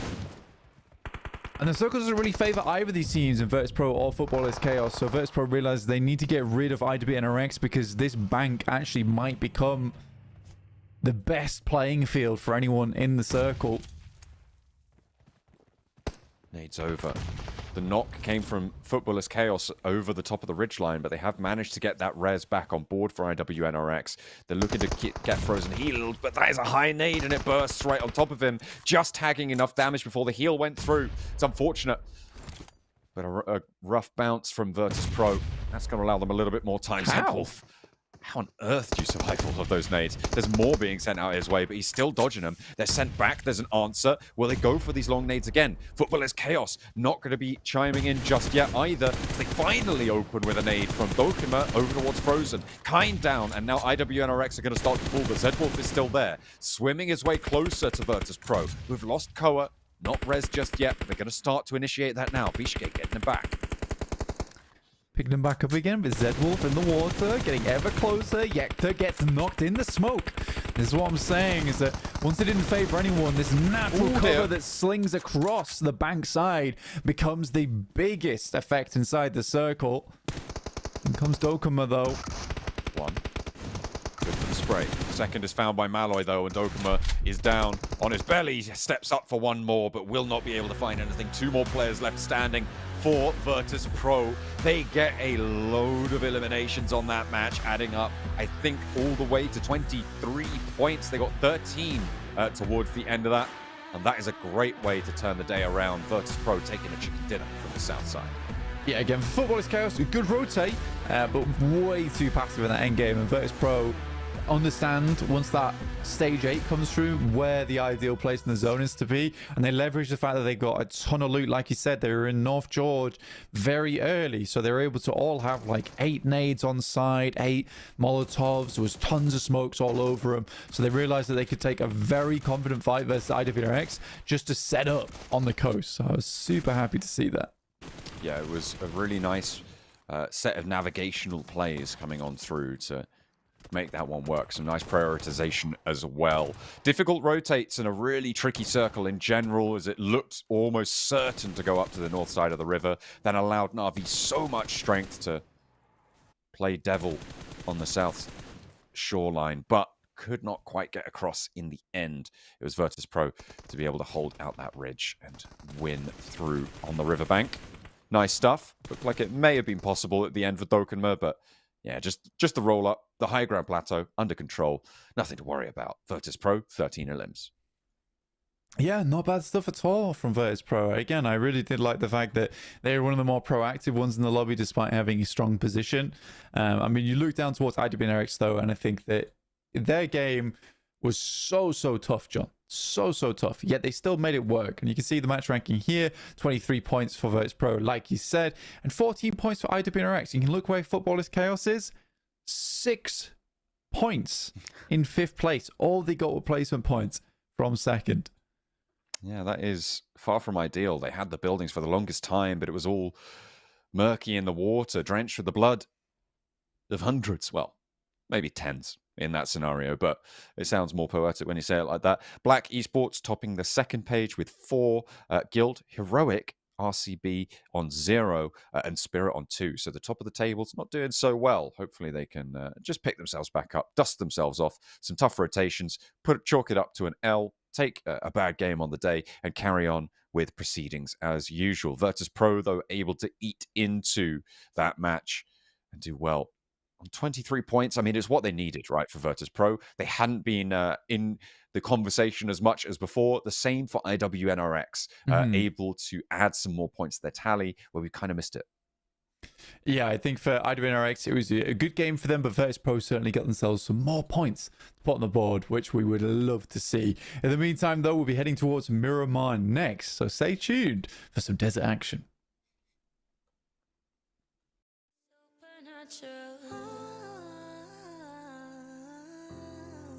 So the next time you're lonely, checking your phone for the old me, trying to kickstart my heartbeat. You won't find me begging now. I'm feeling supernatural. I'm feeling supernatural. I'm feeling supernatural.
%88 of PUBG mobile players say they are concerned about the future of climate change.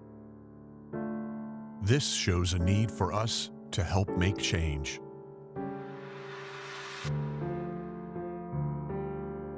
Experts say that climate change is changing the face of our Earth, and that we are already seeing significant repercussions around the world. Superstorms, mega floods, melting of the Antarctic ice sheet, increased wildfires, severe droughts.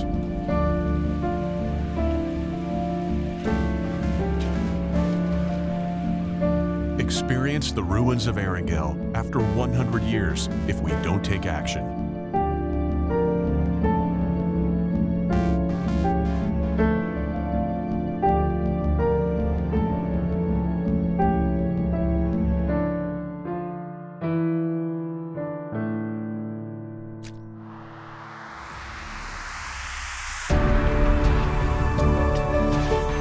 run for green. We will convert the energy of PUBG Mobile players running in-game into real-life green power. PUBG Mobile will join hands with hundreds of millions of players to implement offline protection plans around the world to help safeguard the future of our planet. Help protect the world today. Every step in PUBG Mobile will support real-world projects. Play for green. Together for Earth.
The tables turn topsy-turvy and turbulence strikes as we get our last Erangel of the day out of the way. Virtus Pro with some resurgence, IWNRX as well, Heroic and Team Spirit both not having the brightest of days on that last match. So again, a little bit of a breath for the rest of the tables. They were worried that they were getting too far ahead, but a little catch-up was available in that last match. But we're heading over to the desert now. We're going to Miramar, and we're going to be taking a look at what our teams have on offer for the match, the fifth match of the day, our second to last match as well.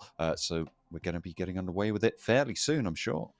Yeah, obviously, I mean, Miramar is always a fun match to watch out. And it's very interesting getting that last time around, obviously, with Virtus Pro being able to put up some kind of performance there. Again, very, very well played to them. And it is their map here on Miramar in second place. Hard to really fault Na'Vi, who are currently on a massive average here over on Miramar, though that has dipped. In terms of the averages there, that should be higher if not for brute force gatekeeping them all week so far here on Miramar.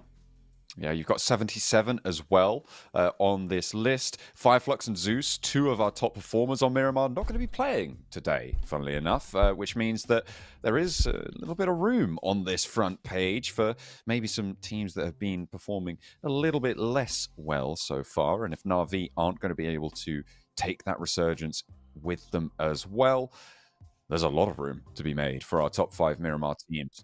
We'll see just how everybody else is able to take to the desert. But let's take a look at the comparison again from Na'Vi's gameplay. Week 1 on the left-hand side, it was really, really powerful. And then you can just see that drop off into week 2 going in for Na'Vi. 733 damage so far. So despite being the top performer on Miramar, there is definitely a window of opportunity for teams to be taking them down early. Even on that last match, it felt like they were very much helped by the circle, but they didn't manage to get across. They didn't really find a foothold at all. Yeah, again, for Na'Vi, it was a very hard game for them. But like you said, the circle did give them a chance to at least get further into that game. But here are overalls. Team Spirit currently at the top there, 135 points, and Heroic 95. And RCB still trailing in third place at 61 points, less than half of what currently Team Spirit has been able to put up over 2 days. Very, very insane performance right now from Team Spirit. Certainly is. I'm a little bit disappointed to see Trovo 2030 dropped down to page 2, but they're on 42 points right at the top in 9th place on their 4 matches played. They are still over that 10-point average, which is where we want to see them finding themselves. Na'Vi will be battling their way back up, as well as the teams on 6 matches played, dropping down over and over, which is to be expected, but our Fireflux going to end today in bottom place because Black Esports, with 2 matches left to play, are already on a draw with them. They do not have the placement points to win out the tiebreaker, which is the only thing keeping Fireflux off the bottom of the tables right now. Yeah, I mean, for Black Esports, it's more than likely they will to put up the points. It's around about a 5-point average so far for them in their games. So if we're going by that metric, they should end with 30 points today. Again, for Fireflux, a little bit sad considering the performance. I mean, they were doing fairly well to get into those end games. But in terms of actually having more presence in those final moments of the matches, just not meant to be. Na'Vi getting loaded on in, ready to unleash the beast with Monster Energy. Find out more about that at www.monsterenergy.com/gaming. The Infinix GT20 Pros in the hands of all of our pros here, featuring dual chipsets and 144Hz AMOLED displays, delivering up to 120 FPS, providing teams with outstanding performance and stunning visuals during 2024 PMSL EMEA, which is, of course, right here, right now. That is what we've got going underway, where 6 teams will be battling out for, well, 20 teams will be battling out for 6 spots to go to the PMGC at the end of the year in London. And of course, if you want to head over there, you can grab some tickets. Make sure that you get that early bird discount as well, as QR codes been flashing up over the course of today. And make sure that if you want to get there and see them all live in person, that you are ready for it. Uh-oh. I don't like that look. I'm seeing phones down. There's the QR code. Quick, get it. Get it. It's here. Blank. It's on the screen. Someone catch it. Yeah, you've got time here, actually, to grab it. The QR code comes back on for you. The tickets are now on sale. Remember, you get a limited 40% discount on that one if you join in now. I think it's a rehost. I will double check, though, for you in the meantime. Also, you just get into the game.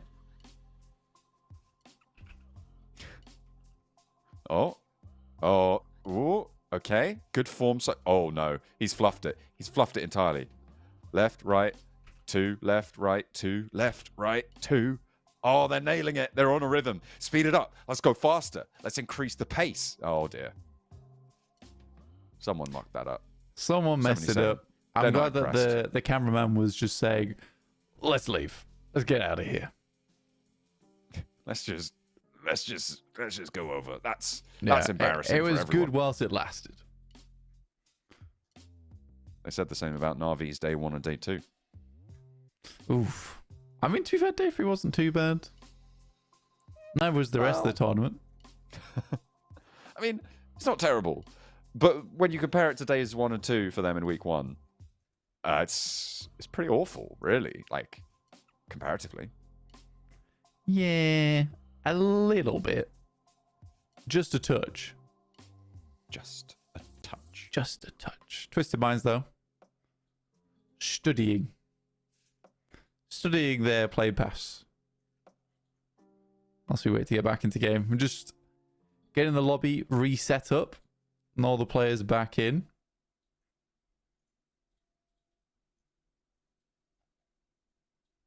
They're vibing now. Headphones are out, but they're going back in.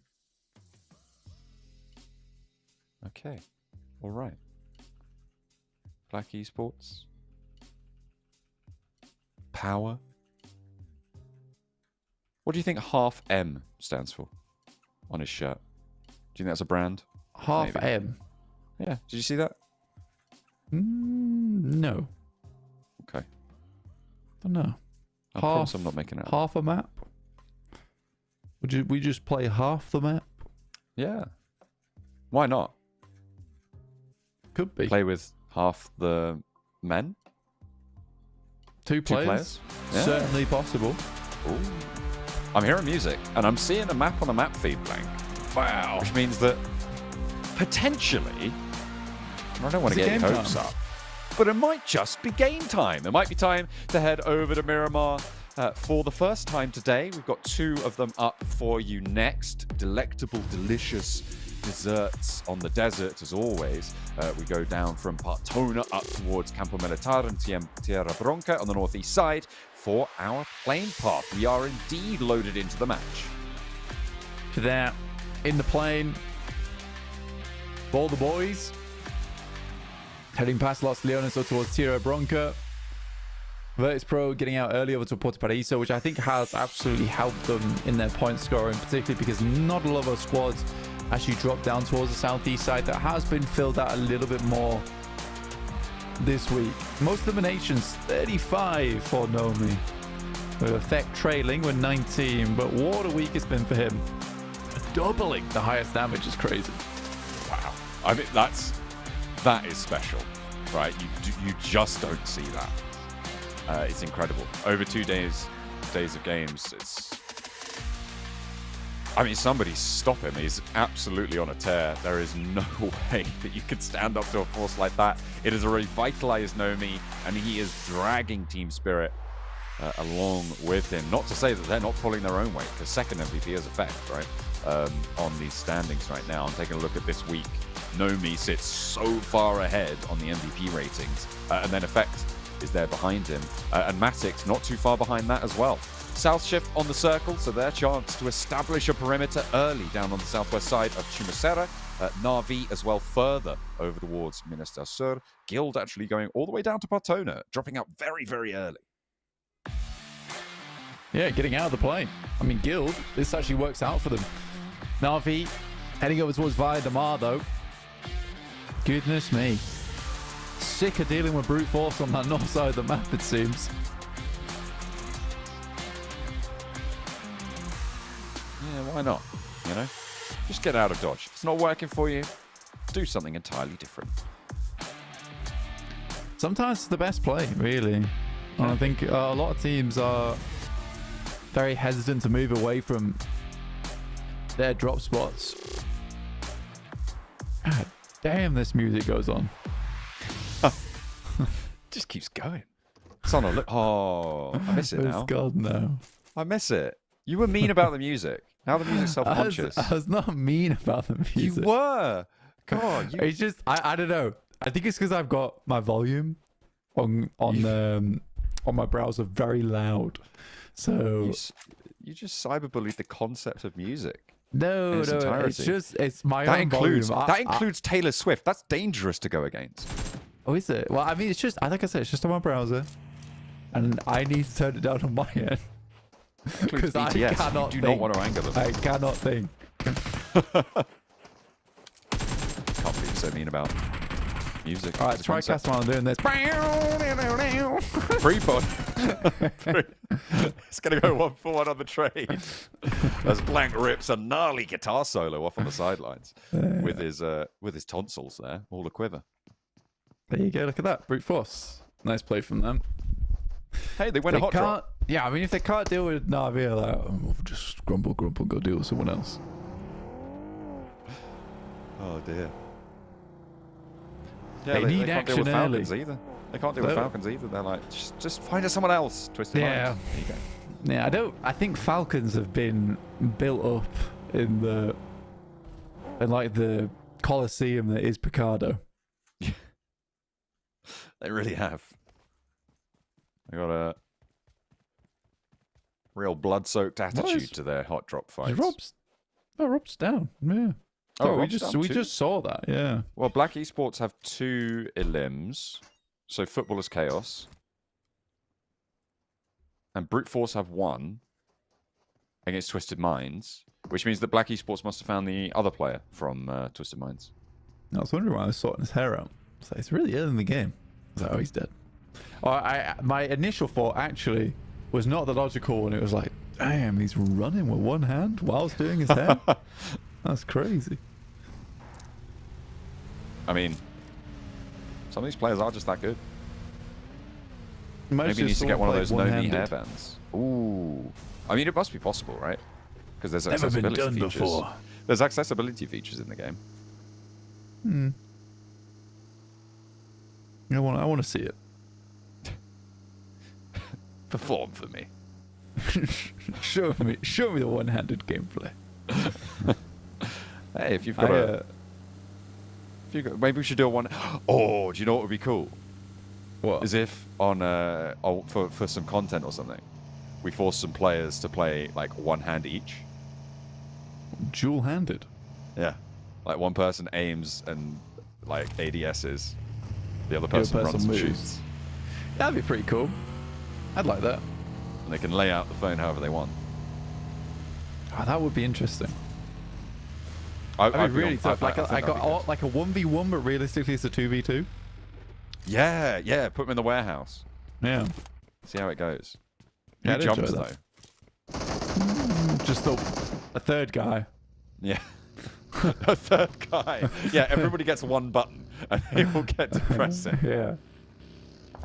Or you could do it where you had like it was the whole team, and they tag each other in to press buttons.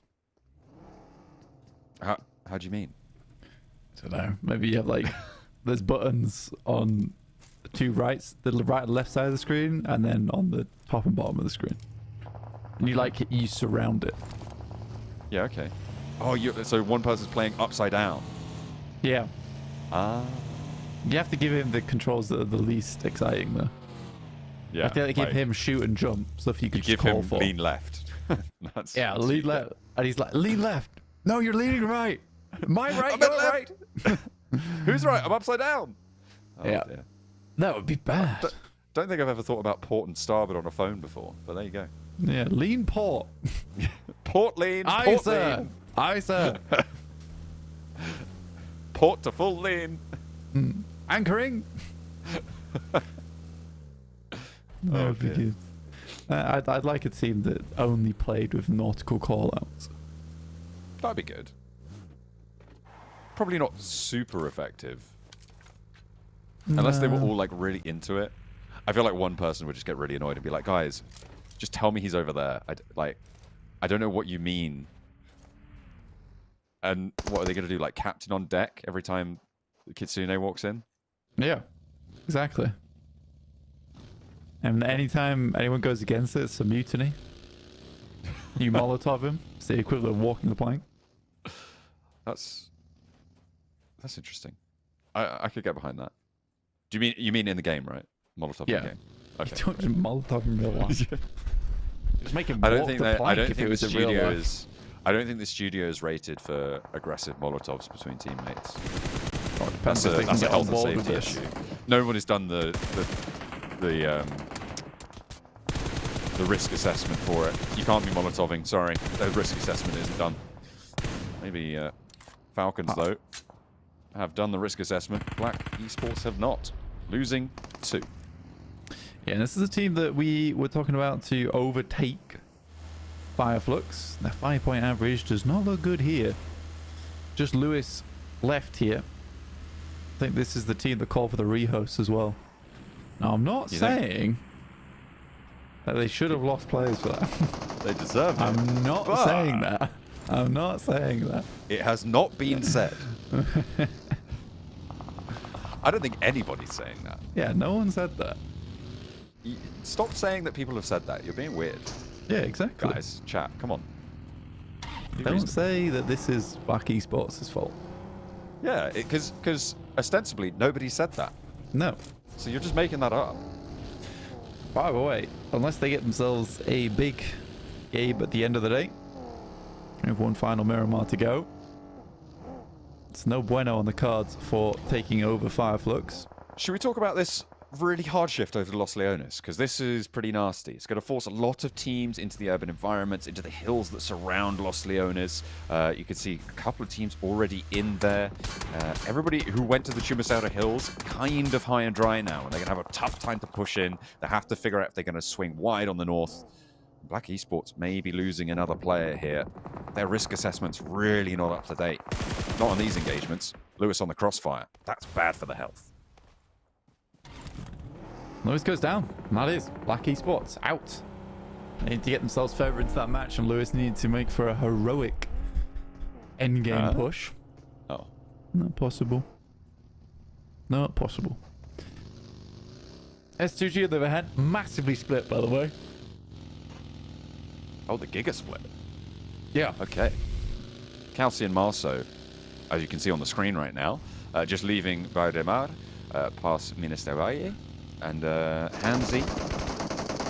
I think, yeah, there's only 3 players alive on S2G, so Hamzi is the only lone player, and he's out all the way to the east. He's actually in the next circle already.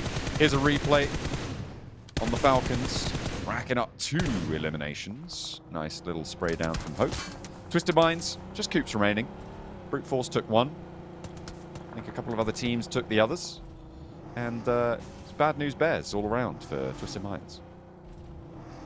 In a big way.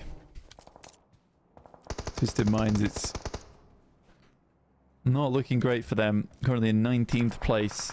They had a spark of joy last week.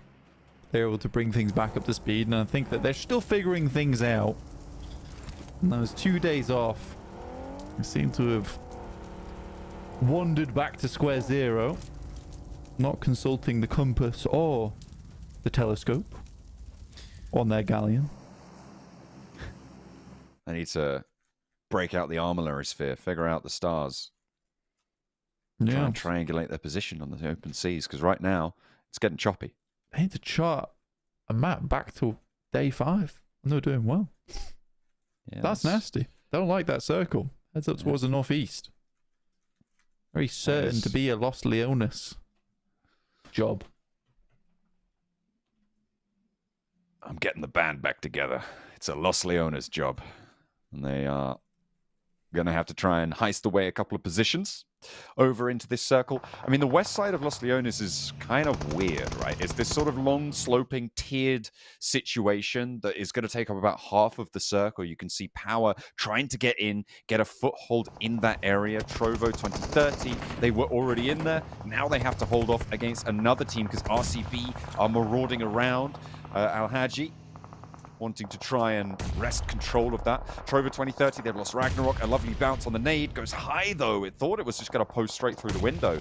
But the bounce, I think, takes it just a little bit off target. A push in, and yeah, you can't get away with that. Marcelo, too quick on the trigger. That is Power going down.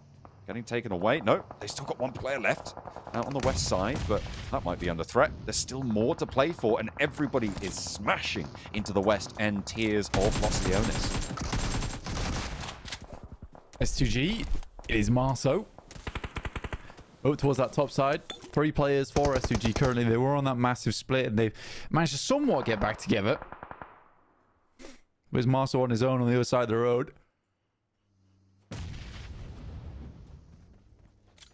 Ragnar nade high. Team Spirit down 1.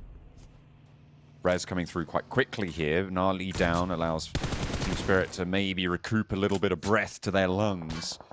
Re-engage the brain cells. And readjust into the fight. The forced res comes through onto Falcons. Smokes, nades.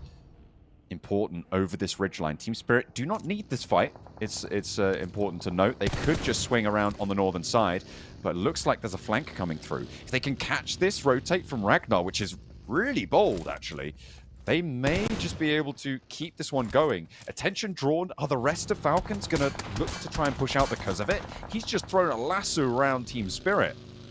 I have no idea what they were hoping to achieve there. Maybe draw some pressure off, but either way, he's going to escape unscathed. Yeah, he scouts, I guess. Knows where roughly they are playing. The rest of the other team tries to do the same thing. Get behind them.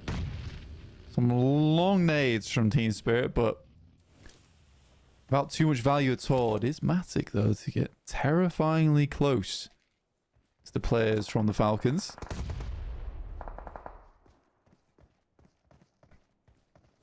Ragnar made over the top towards Effect. Now with the spray challenge, but not connecting.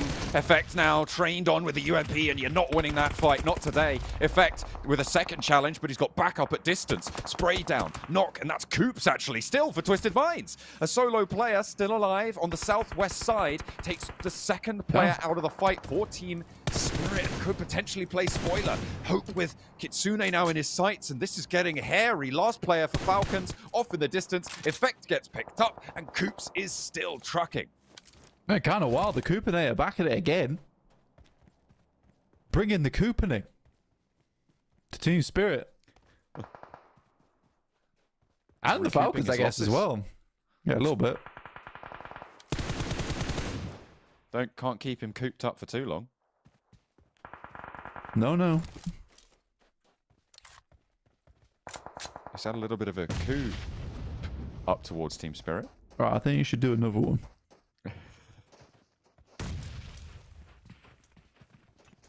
No, I've got nothing. I dug really deep there in my mind. It's just not coming up with anything. Exo moving in for Guild. Playing pair fire maneuvers over towards default. Wagner goes down as Lemon gets the angle. Traded though. Lovely nade in from Exo. Straight into default's mouth, really. Max with the M249 around the side. A ton of bullets to play around with, but none of those bullets hit. Doesn't really matter. As Guild raise the banner as they rush towards Na'Vi, and Flip cannot back them off position. Now Lemon. The shotgun comes through. It's easy peasy. Lemon squeezy. Oh, there it is. You love to hear it. Nade over long for Lemon. Looks to get the flush, bounces short of the rock. That could have been another knock, and a flush potentially added to the tally as well. Team Spirit losing Kitsune. They did manage to get 3 players active, so that's another knock. Brute Force actually going for a crash over on that west side as Lemon continues to fight on for Na'Vi. 0. Resable, but lots of damage found there. Exo going to force the heal out first. Lemon has managed to slow this one out. Doesn't have any more nades though, so needs to just go for the fight. Shotgun with the smoke to cover his approach on the high ground. Spots the player downhill. Into the smoke he goes. Exo potentially caught unawares, and Guild do shut it down. But Team Spirit are on 3, but they do take another knock over on the west side. As Brute Force continue to put pressure on. The Falcons basically no hope, even though they've got Hope alive, the last player to stand. If Team Spirit versus Brute Force is not an easy fight. Brute Force are tremendously difficult to play against in a gunfight. A team that you dread to meet on equal ground.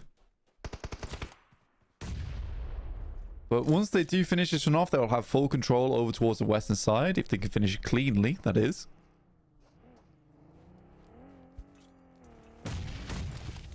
Nade in from Freezer.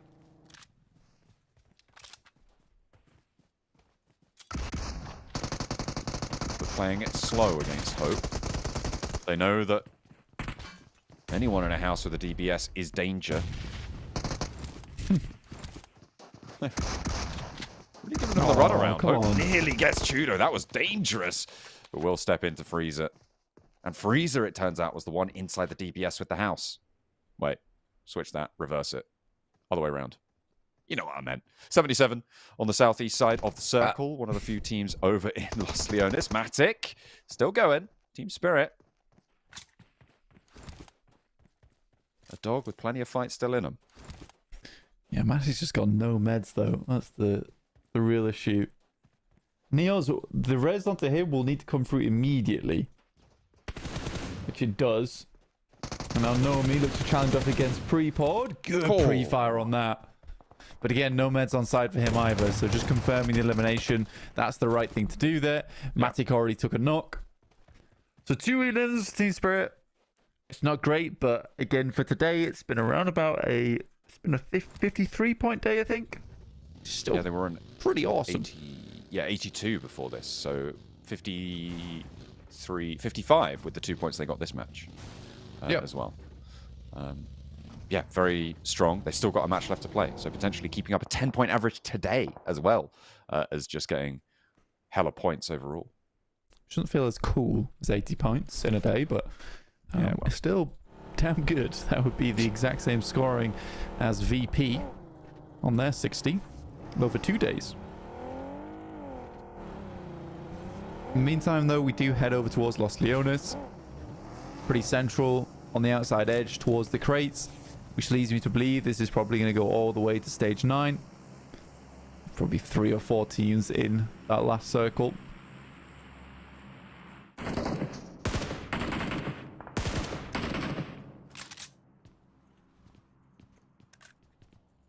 Walsh with his high ground, and I just want to touch back on something that we talked about earlier, this weird approach to the west side of Los Leones, these tiered stages that exist up and down the hills. It really matters now where the circle shifts in this next phase. I think zone 7 is really going to be brutal.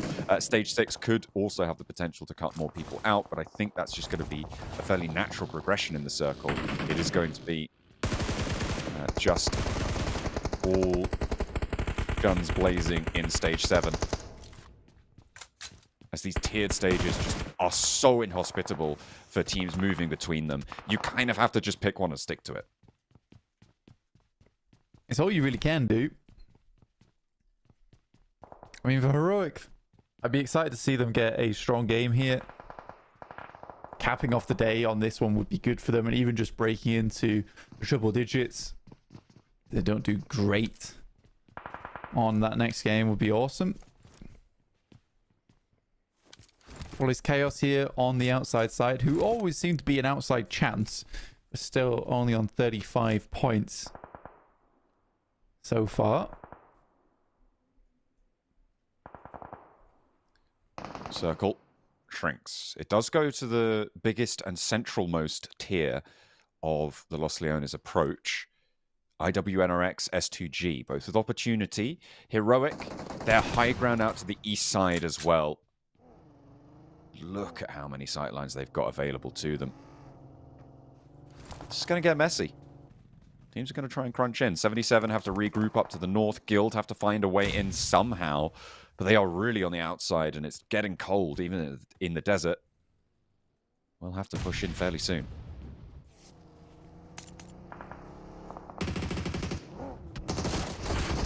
VP on the screen versus Shifu. Creates an interesting bit of architecture with the vehicle, but nothing more. It's Pro down to 2 players. Brute force on that north side. They took a knock and a flush. 77 currently controlling over towards the eastern edge, but they'll have to move in. IWNRX currently with one of the strongest positions in the circle.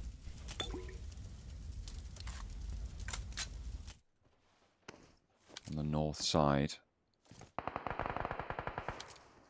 of this large flat ground that sits in the middle of this one. Still, it's far from comfortable in any of these spots. You know, there's so many sightlines around you. A lot of buildings to play around.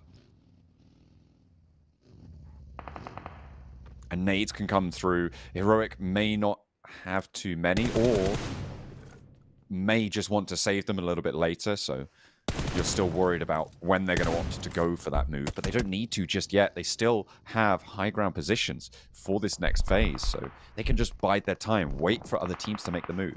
You could see Guild, their approach is so open to the teams further up on the higher tier platforms. Potentially, if it was just the open flat in front of them, they could make this approach, but as it stands, they're going to have to find some sort of invisibility cloak to get them over this one safely. Yeah, it's the only option for them realistically here, John. Magic.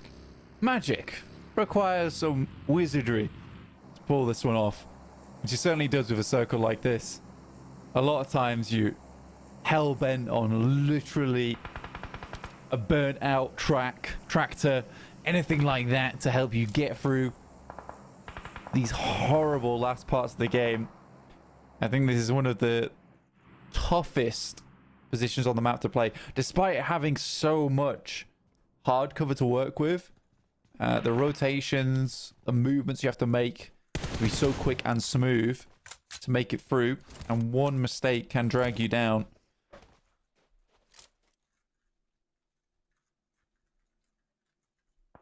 Brute force spread quite thin, and in general have been taking casualties because of it. Difficult approach though on the northern side, trying to sweep through. Neos spotted, descends, drop down, circle going in now as we touch the blue to the white and shrink the white away. It slams straight onto IWNRX and Heroic as well. S2G will be playing on that southwest side. Guild, Brute Force, RCB, Virtus Pro 77, and Footballers Chaos to an extent, all going to have to try and skirt around these sightlines as they establish themselves. Yeah, IWRX should win this game. There's no doubt in my mind they're at least a top 3. Realistically, from this spot, they should be able to take a very strong approach to the ending.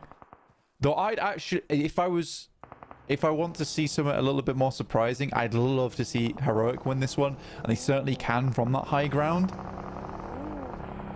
I don't know if I'd even call that surprising. I mean, if it goes to the high ground, it's a guaranteed win for them, right? If it goes to the low ground, it's not unlikely that they can make that work as well. So on maybe 20% of the circle, it's a guaranteed win.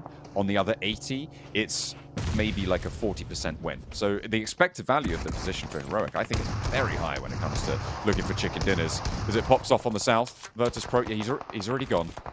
You've already dealt with it. Come on. Loxy, be reasonable. Virtus Pro out them. 77 on the outside, looking to harass Footballers Chaos. 77. There goes the smoke, trying to cover off their escape angle. Footballers Chaos underneath. Sadira makes it across. Oh, does he? Great spray down from Volt from afar. Pulled away, though. The point not earned by Heroic. That was going over to Footballers Chaos. Trovo 2030. They're still going. Wanting to keep up their 10-point average per match. So far, 2 points over that mark, but they need 8 so far in this game to be able to make it to that 10-point average. He's all the way in the southwest. Will need to get rid of the rest of Guild and will not be able to do so. Zero takes care of that. Footballers Chaos descend, but they get straight into the mincemeat. And it is just not going to work for them. The descent for Footballers Chaos, though, allows Nico to try and go through. 77 with the ground floor have done a lot of work here. But as we carry on, we get to 6 teams remaining. And again, we shrink with the same teams in mind. Stage 8, though, so this is what I mean, is that as soon as we get to this kind of circle, which is more central, Stage 9 is going to will push Heroic off that top side. And there's a lot less angles to play, or a lot less area to play before you're forced off the hilltop for Heroic. They're going to have to break southeast, try and take control of that position away from S2G, away from the remnants of RCB. But first they have to dispatch their backstab. And as you say, after stage 8, it just shrinks into the exact center on the stage 9 circle. So it will be going potentially actually sort of onto a cliff face here. Certainly onto the ridgeline that separates the low ground from the middle tier between Heroic and the low ground. There's 3 tiers in play right now, Black. Yeah, it's an interesting ending. However, 5 teams remaining. I said there'll be 4 in stage 9. Let's see if I speak truth or not. You still got 15 seconds. I think I lied. Oh, you've been fibbing. Hang on a minute. 10 seconds. Please, thank you. And there it is. No way. You predictions. Perfect. You knew that was going to happen, didn't you? That's good. You made us think you thought you weren't going to be telling the truth, but you knew, didn't you? That's right. All along. That's right. I saw brute force position. I knew they would go down. I just baited everyone. That's all. IWX though, getting these concretes, really good spot for them to hold. This is why I didn't really see them not winning this game. But there's always that outside chance. With this position on the map, it's actually very difficult to predict the exact winner. It depends. Eventually, IWX is forced out, right? Yeah. I mean, it depends exactly where the center is. It's slightly off the cliff. If it's below the cliff, I mean, even then, it's Heroic have better cover for holding closest to the center. IWNRX are going to have to move first, right? Yeah, but by the time that Heroic need to leave here, they'll be dropping down into open space. I mean, likely a second place maybe for Heroic. We'll see, though. They can't hit these shots. It's not meant to be. Volt gets the healing. Nade over laterally. Heroic, yeah, they're going to be forced down now. They haven't gotten rid of RCB, which means they couldn't take the fight over towards S2G and control this ridgeline. But they are what is stopping everybody else from getting more central now. As the nades start to tumble down, Heroic will tumble down after them. They know where RCB are.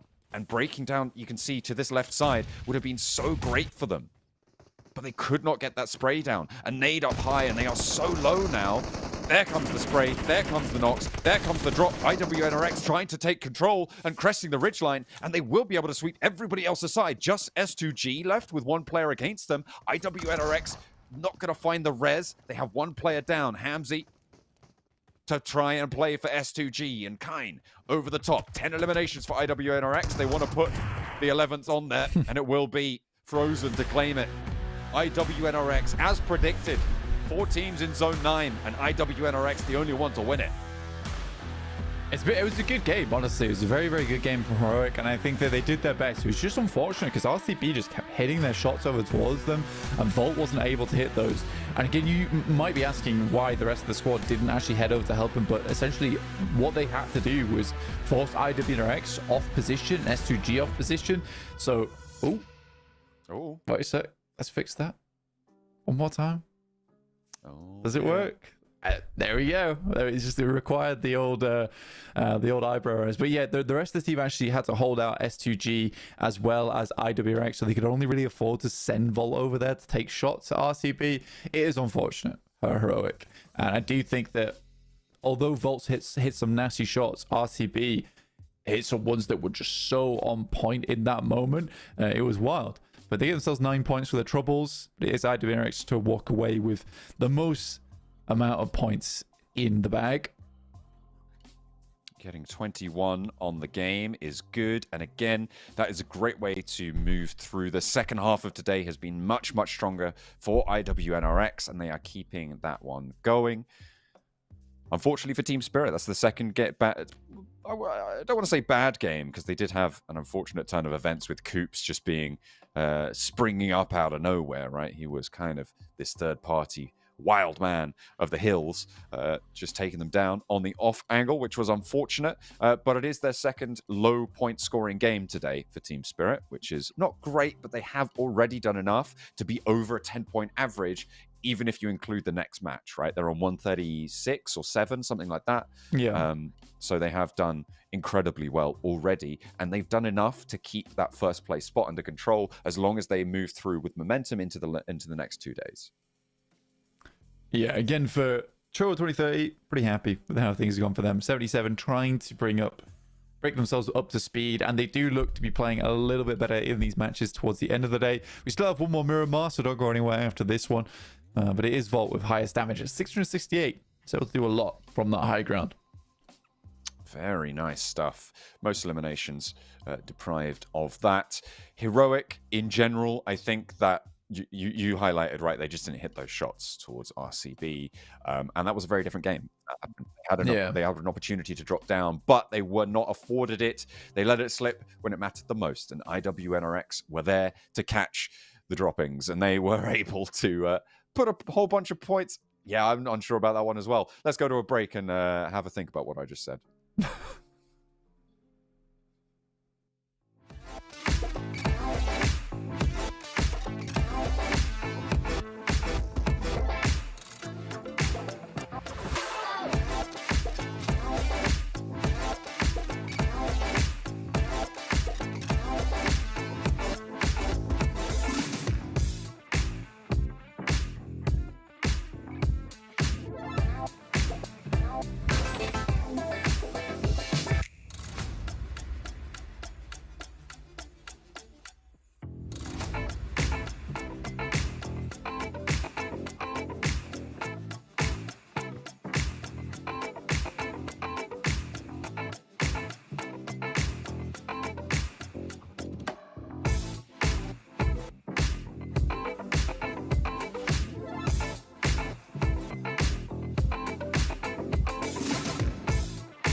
88% of PUBG Mobile players say they are concerned about the future of climate change.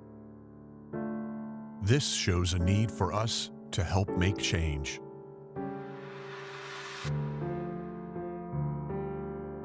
Experts say that climate change is changing the face of our Earth, and that we are already seeing significant repercussions around the world. Superstorms, mega floods, melting of the Antarctic ice sheet, increased wildfires, severe droughts.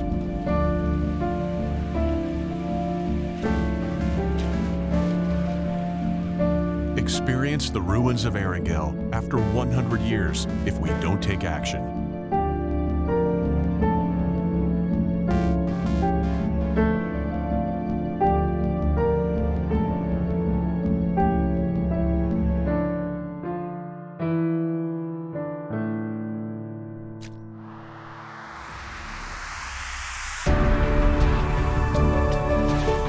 Run for green. We will convert the energy of PUBG Mobile players running in-game into real-life green power. PUBG Mobile will join hands with hundreds of millions of players to implement offline protection plans around the world to help safeguard the future of our planet. Help protect the world today. Every step in PUBG Mobile will support real-world projects. Play for green. Together for Earth.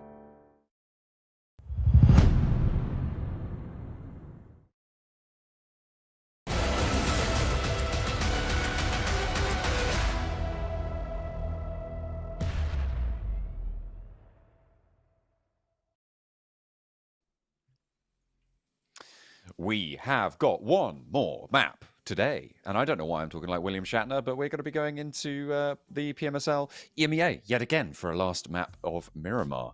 I reckon that's an incredibly dated reference that, to be honest, is before even my time, so I don't know why I even brought it out. Yeah, I mean, to be honest with you, sometimes you have to return to the greats. That's fair enough. I respect it. I respect it a lot. Learn from the past. Learn from the past. Which is what these teams need to do from week one, certainly. Look to what they could improve on from those games into week two, and Team Spirit has certainly done that. Let's take a look at the overalls of how they've been able to pan things out up towards that top side of things of 137 points. Heroic into triple digits, 106. And RCB continue to be somewhat consistent, honestly, with 17 points. But that last game does shoot IW and RX back up to 4th. There is this big battle going on right now from 3rd down to 7th for podium position, right? And it could potentially be pretty difficult for other teams to make their way in. Impressive that Zeus has been able to hold on to this front page on 51 points with only 6 matches played, the highest placing team below 11 matches, which is, of course, the maximum that any team currently has. So good news for them with 2 chicken dinners as well. 51 points in 8th place. S2G with 46 will be topping out the second page with Trovo just behind. Yeah, Trovo just sitting slightly behind that with 44 points. It's not a bad day. I think they'd quite like to move slightly further up in the tables, over towards maybe even the front page, but they'd need a big game for that here on their 6th match of the day. Enigma Galaxy did finish up with 6 matches at 39 points and 77, one more match to play at 34. I'd like, again, 77 is a team that I would really, really want to see further up the tables and not sitting on this final page. Fireflux did get pushed down into last place by Black Esports, who got 2 points in that last match, meaning that now 20th place is held by Fireflux, which is a big old turnaround. Remember, they came 2nd in last week's matches. They have only played 1 day this week so far, and it was on Team Spirit's incredible day. So potentially that's where a lot of those points kind of came from, if you want to think about it that way, for Team Spirit. So Fireflux need to step it up for their resurgence, hopefully in tomorrow's matches. So we'll see them again then. Twisted Minds suffering, to be honest with you. A lot of early game scuffles that do not go in their favor at the moment. So they need to work on that a little bit here. Black Esports, on the other hand, one more game to get ahead and out of 20th place to force Fireflux down. And Team Spirit looking much better and much higher spirits as well overall. Nomi, though, seems to always have this somber expression. It's because he's got his microphone on his chin. He can't move his face, otherwise his entire setup breaks. That's just how that works, you know. The Botox mic. That's right. It just paralyzes you, which is why we say people shouldn't do it. Just use the beautiful microphones that sit atop the headsets there, you know. It's nice and clean. Yes. Nice and clean. Of course. The way to go. Yeah, we're just waiting for the map to come online. But it's Pro, much better performance overall, and a heat pack to the face. How'd you like that one, Icy? I don't think he's got a response. Not just yet. The sleeves still perturbing me.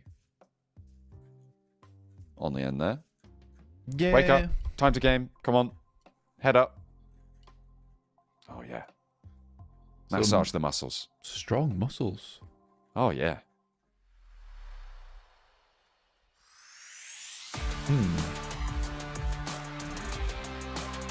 But there it is. Built- There's the music of the plane. Plane music. It's anything but plain.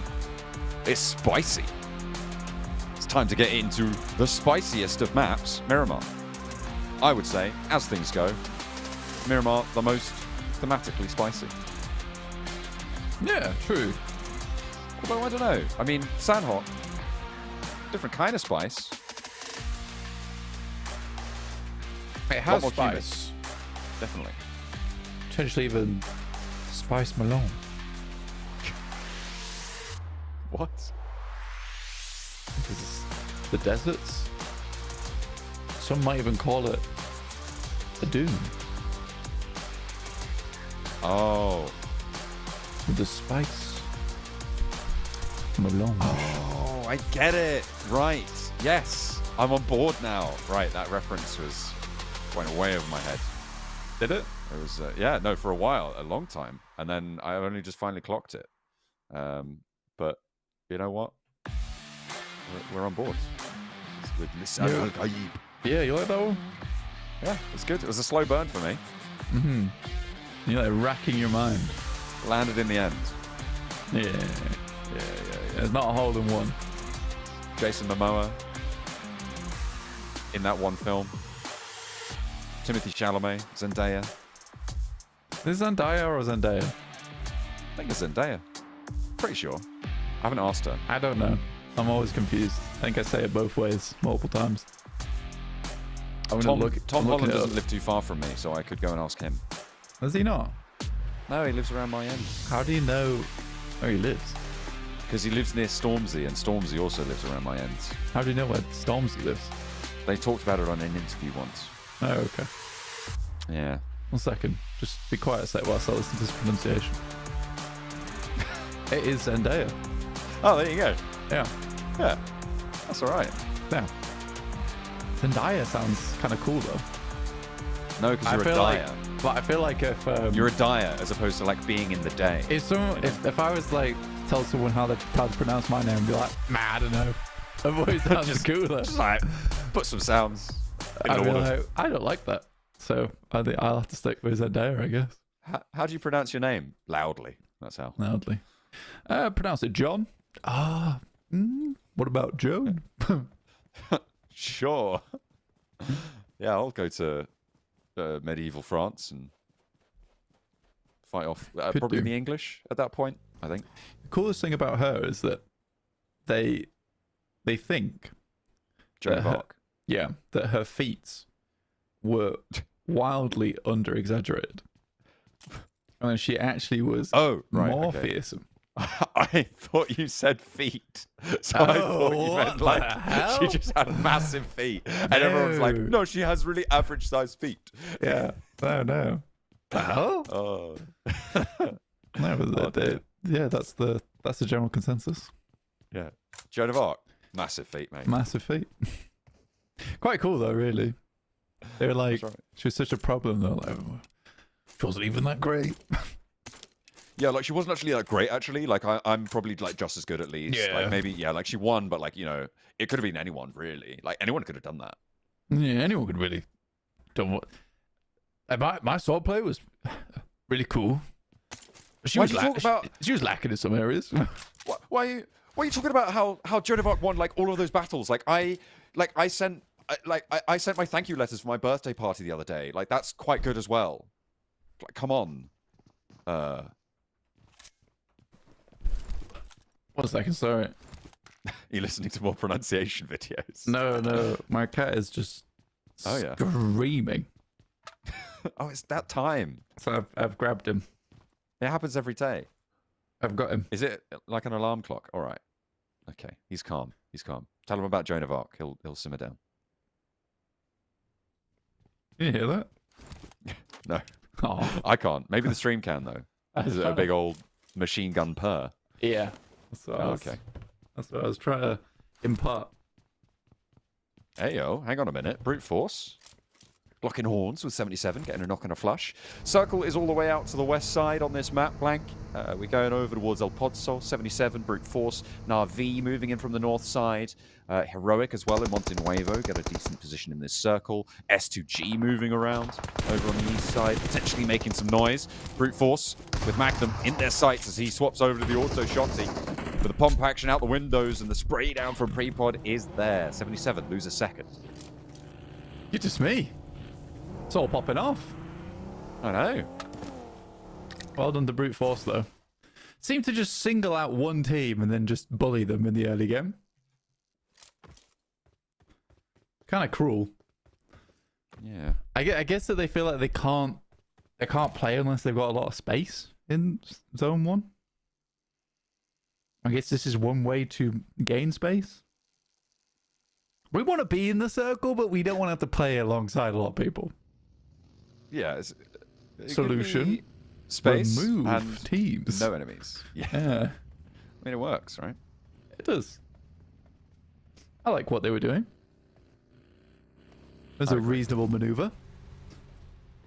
But we do have a very wet circle.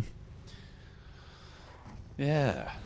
Keeps a lot of unplayable ground in. So it'll be interesting to see if anyone takes those West Road rotations. I mean, Virtus Pro in a good position to do it. Potentially a team like Footballers Chaos or Guild or even IWNRX could move over on the north side through La Cobreria and contend with Navi. But a lot of space out to the west of El Pozo, currently not really occupied. Yeah, I think a lot of teams don't really want to play up there just yet. S2G, though, spot out Twisted Minds and Coops. Ooh, try to save him with the vehicle. It's not meant to be. And this is a reoccurring trend, though, on the day for Twisted Minds, is losing players early on in the match. Some might say they're having the team spirit effect right now. Team spirit effect or team spirit? Team spirit effect. Week 1 defect. Oh, okay. Yeah. There you go. Wow. That's a pretty blunt way of putting it, but I think it's I think it's accurate. Warranted. Yeah. I can say it now because they're doing well. That's true. And if they do badly next week, I will bring it back up again. We'll just stop talking about them forever. Yeah. That's what I try to do. Yeah, if a team's not doing too well, I lay off. Unless it's a team that likes to brag about stuff on social media about how well they're doing. Yeah, then I then lay you in. do have to lay. Then you lay in. Exactly. Yeah. Isn't it funny how you lay off, but then you lay in rather than laying on, or laying off and then this is a Google situation again, actually. Yeah, do you think? Yeah. That's important that we know, I think. Lay in, lay off etymology. That's right. Why is it not lay in and lay out? You know? Heroic, gathering some points. Pop them in the punnet. Take them home. Eat them with some cream, just like the strawberries. Team Spirit able to add a point in as well. And may actually have been able to snaffle that one away from Heroic. Out in the open. Players surround them. Team Spirit playing on the south side of Montenuevo. Yeah. It's a difficult rotate for Team Spirit. They're not doing too badly so far. I mean, they're trying to maintain the ridge side from Ladriera which is understandable. Also still having an outpost over towards the high ground compound that sits towards the north side, which I imagine they'll now all regroup towards. Also, it's not been a thing, layoff, until around about 1880s. Okay, right, the 1880s. Yeah, it essentially just meant rest, relaxation, and respite. To lay off. I mean, that makes. And it was meant to be like a break for the workers. Go lay off. Well, there's a bit of a layoff for Loxy. I mean, now it's sort of turned into a term for being like, you got laid off. It's like, oh, that's bad. Yeah, I found out about that too. Yeah. Okay. All right. It was in the 1920s. Yeah. Oh. Ah. Yeah. Yeah. Good shot. In the 1920s, they started using layoff as a euphemism for getting fired, as they thought it was a nicer way to put it. During the time, I'm sorry, I got to lay you off. Well, that was the 1920s. Was the era of one of the greatest stock market crashes in history. Exactly. So all kind of like comes back together. Like, they didn't want to say they were firing people. It's just like, you need to go take a rest. We can't. Yeah, like, it's not that we're you've not done anything wrong, and you're not going to work. Yeah, it's not that you haven't done anything wrong. It's just we have to lay you off. We don't have a choice. Okay. Yeah, it evolved over time. But then you lay in. I don't know where lay in came from. I didn't find that out. Okay. I'll find maybe out that's next. Yeah, maybe next week. We can learn about lay-in. Next circle. Okay. That's even better. At the moment, though, Na'Vi did take the high ground. They moved down south from La Cobreria. A big area to the southeast side of El Pozo is currently fielded area. A lot of hay bales out in the middle of that ground there. The high ground that Na'Vi just took control of is great to overlook it. The difficulty is you can't really be too bold with your peaks, because getting knocked there, unless you have immediate backup, is basically a death sentence. So you can't get too aggressive with that.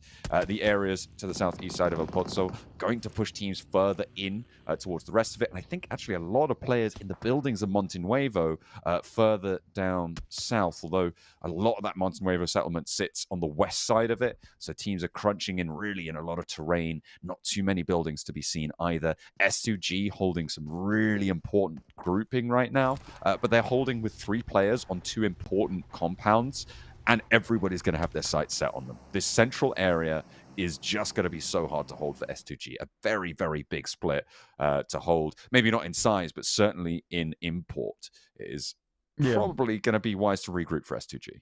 Yeah, it's one of the hardest spots to hold, honestly. And again, either you defend that farm position over towards the northwest really, really well, or it completely gets out of hand and people just take it off you. This is what I would call a disgusting circle, because you've got the northwest fields and the southeast fields all in one. So you're caving teams in between, cleaving them in half. People don't know where lay-in 2 came from, by the way. Okay. It's unsure. All right. We'll have to do some original research. Trovo 2030 trying to put... What would they need? If they want 60, they'd need 16 points this match to get a 10-point average on the day. They do also want to jump up and try and beat Zeus, who got 51 points, currently our highest scoring 6-match team. Put that on the card, see if you can tuck that away, which would be a 7-point match, which is a little bit more achievable, a little bit more realistic. But from the east side, actually, Trovo 2030 have got a pretty good position here. Fairly isolated, difficult to approach from the south, especially with Black Esports over the hill being some sort of a buffer. If they can fend off Guild, they're going to have a good time. Team Spirit, though, not enjoying themselves right now. They sent a player forwards, they've taken a knock. They sent 2 to leave at the back, and both of those players are now down. Kitsune can get rezzed by Nomi, but they most likely playing on as 2 here, as Power going to be able to revive themselves. Yeah, Power will get back up into speed, and again, because of the lay of the land, it's actually a case where you're cutting this circle almost into a weird third, where you've got half of the map down the bottom towards the south side of Monte Nuevo. That is one the engagement between all those teams, and then cut off between both the northwest and the southeast fields. That's another hotspot for engagements. But not too much opportunity for a lot of these teams to take fights between those areas, those slices, which is definitely curious. But Na'Vi looks down towards S2G, who did regroup, as you suggested, John. They're playing over towards the north side. Yeah, S2G managed to regroup with 3. They pulled away from the IWNRX compound. Na'Vi, they were on the high ground as well, needing to regroup. But this has not gone well. This is a good hold from S2G, and it's a good thing that they did regroup, right, off of that compound out to the east, because they could not have held this probably as 2 or as 1 as effectively. There's still nades coming through, and there's still a chance that Na'Vi could pull this back under control, but Lemon is bleeding out, and I don't think they get away with this with more than 2 players alive. Calci steps out wide, Flip is there, but Default is still up on the high ground, so really reluctant to leave that power position, that high ground perch, if he doesn't need to. Yeah, it's almost amusing, actually, because this is touted a lot of times as a very, very strong hold. Very good stronghold to hold. Dear me. Anyway, it's a very good position to hold, but the amount of times that I've seen it been ripped away from teams playing inside of it is sort of insane. And it's looking like it's going that way now. And I was excited because S2G initially did really good. Default hops up, high ground hero that he is, wants to see the rooftops, inspecting the shingles, but backs off instead. Calci to run along the tops now, looking like a ninja, trying to infiltrate over towards the camp of Na'Vi. Hamzy still down, and it's 2v2. Nade's cooking both sides, and yeah, I think that he realizes that the pin was pulled earlier by Flip, so can't really challenge that angle. Damage a lot sent in towards Flip as Marceau gets the sliver that he's looking for. Default's going to struggle to get around this as their teammate falls down. Calci steps in, and they try and swing through to open that door frame. Marceau takes a lot of damage through it, doesn't quite go down. Hits the deck, and it outstouts Default. A really nice swing out. Can there be any sort of retribution? Nobody is third-partying this. Everybody else is preoccupied on the off angles. IWNRX not in a position to move in. Players are just going down. Everybody's losing here. Yeah, I'm incredibly confused with the way that this one's gone. S2G has been a slow, drawn-out fight for them. Tries to get outside on top of the building. IWNRX is very happy to spot that one out, and S2G will go out in 14th. Just the 3 eliminations. And Brute Force, Freezer, dangerously close to losing his life there. Spark comes in to try and finish off the job. Committed to the first aid first. Neo's going to isolate the middle angle. Look to push, look to put pressure on with the spray. With the pump action, Spark is good for 1, gets the flush as well. Neo's pre-firing, but he could step into danger. Catches Spark running away and will be able to seal the deal, but Brute Force lose another player where perhaps they didn't have to. Judo crawling away to a different angle as we hop on over to the southeast side now of the map. Guild versus Footballers Chaos. It's all action all the time. Right down. Like you said, Guild versus Footballers Chaos. Southeast side, a lot of open ground to cover after this fight, though, so both teams would like to conclude this one quickly, and they have not left themselves a lot of time to work with, but it is the first knock going through the Footballers Chaos.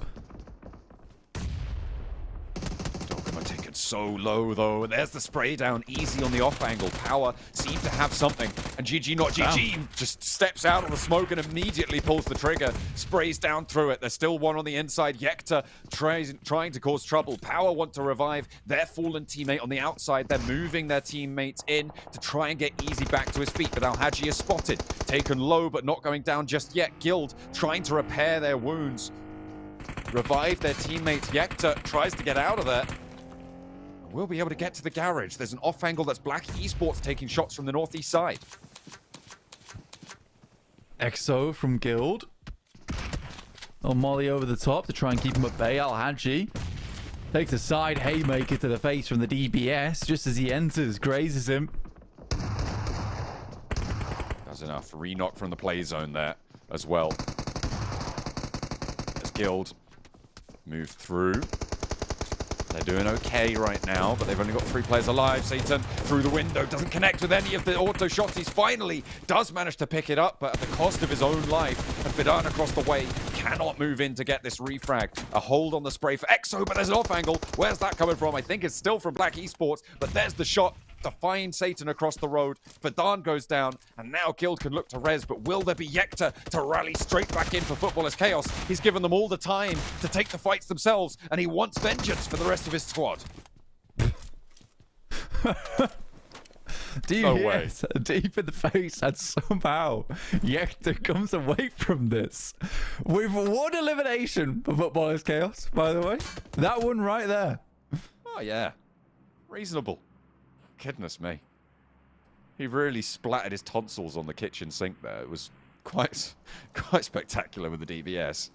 Heroic with a chance actually to chase closer to Team Spirit and have a pretty monumental day today for Heroic. We'll see if they can go the distance though, because they still need a little bit more to add to the tally. They are currently, yeah, they were 32 points behind at the start of this match, which would be a record-breaking game for them to find, but they could certainly put a big dent in it so they can play from the southwest edge, especially if everybody else has taken themselves down. This is a incredibly strange endgame, as most of our game 6s are. Black Esports, though, not likely to stay behind for too long, but it is Twisted Minds to force Fireflux down the 20th now. Heroic down towards that south side could potentially even break even with Team Spirit, which would be incredible over the 2-day stint that they've had. I think it's even, but close to. Put a dent in the difference at least. IWNRX moving down, rotating down to the south side. Black Esports have just been able to do so much work to the teams on the southwest side, and now finally there's a team doing the same to them. Actually from a very similar position. Black Esports, were they trying to get a resupply there on some of the eliminations that they found? Not entirely sure, but either way, they are kind of caught up now. IWNRX can look to transition. It's a difficult bit of open terrain that sits ahead of them, but there's a couple of opportunities that they have. There's that shack towards the roadside, I believe, that they can move up towards. Not easy to play from, though, and Heroic will be able to nade it out should they go there. Let's take a look at the replay as GG Not GG steps through. This is some of the mayhem that expanded over on the southwest side. Fidan goes down, and then we didn't quite catch the Yekta blood splat from the DBS, but we're back on board with Toshpik trying to survive and not going to have a good time of it. Into the blue zone. I don't think you make it. No, I don't think it's happening. Toshpik, though, goes down. IWNRX on the sidelines. Twisted Minds have got shift after shift after shift over towards their compound. And Na'Vi has somehow survived on that north side. It's been an odd game, to say the least. The ridgeline to the northwest right now, Blank, is potentially the second strongest position in this circle, right? With Brute Force and Na'Vi going to be competing for it, I wouldn't be too surprised to see Virtus Pro try and swing out to the west and try and take that from them. Or to have a long wrap for IWNRX to get over to that northeast side. Unfortunately, they've taken a knock and a flush on the back lines, and it's more likely that they're going to try and play from the roadside for IWNRX. Heroic, they wanted to compete for it as well on the east side, so as time goes on, this northwest ridge gets much stronger and stronger. Shots from Heroic over towards IWNRX. Good wrap from them, actually. IWNRX to hold their own for now, and the circle's going to keep pushing Heroic inwards. 9 elims for IWNRX. Very nicely done from them. MG3 in hand. Could be good.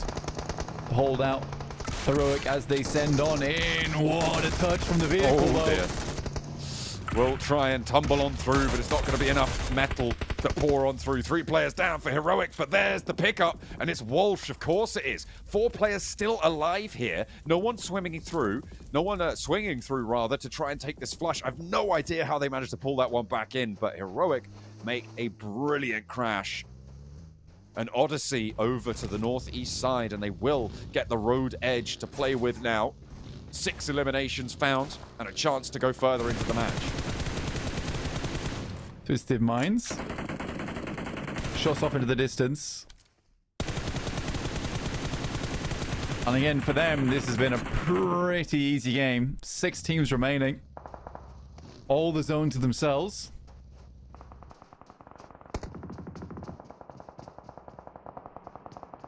They're sitting pretty right now for Twisted Minds. It's very unfair, frankly. At some point, though, they're going to get crashed. And if Heroic pull out another crash like that, might just work out. Potentially. I mean, I was very surprised by the crash from Heroic in the first place. And the fact that they maintained all 4 players. Get themselves an MG3 for that. Surprise, isn't it? Yeah. Get themselves an MG3 as well. I don't know who picked that one up. But a ghillie suit for optimal snaking across the road, which will be necessary. Not that many snakes carry guns, though. So, you know. Do need some of the old Jedi mind tricks this time around as well. I'm just a snake. I'm looking for mice. You don't have any, do you? If you say no, I'll be on my way. I just gotta go over here now. And then they bite. Bad time. Nade over to Neos. That vehicle looking pretty unhealthy. Actually phases through Neos, but he doesn't go down.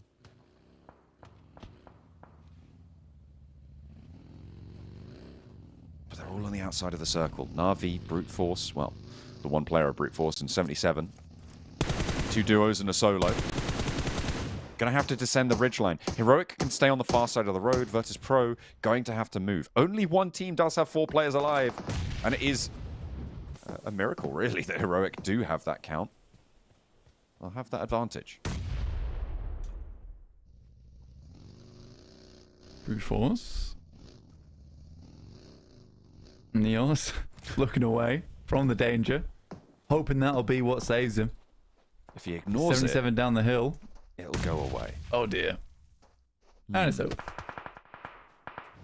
Oh. Nice one, Doran. Brute Force eliminated. Dead center. 3 players alive in the middle. Heroic taking shots over to Virtus Pro. Yeah, that was a pretty dire situation on the south side. That rotate was a last-ditch attempt to try and get to cover.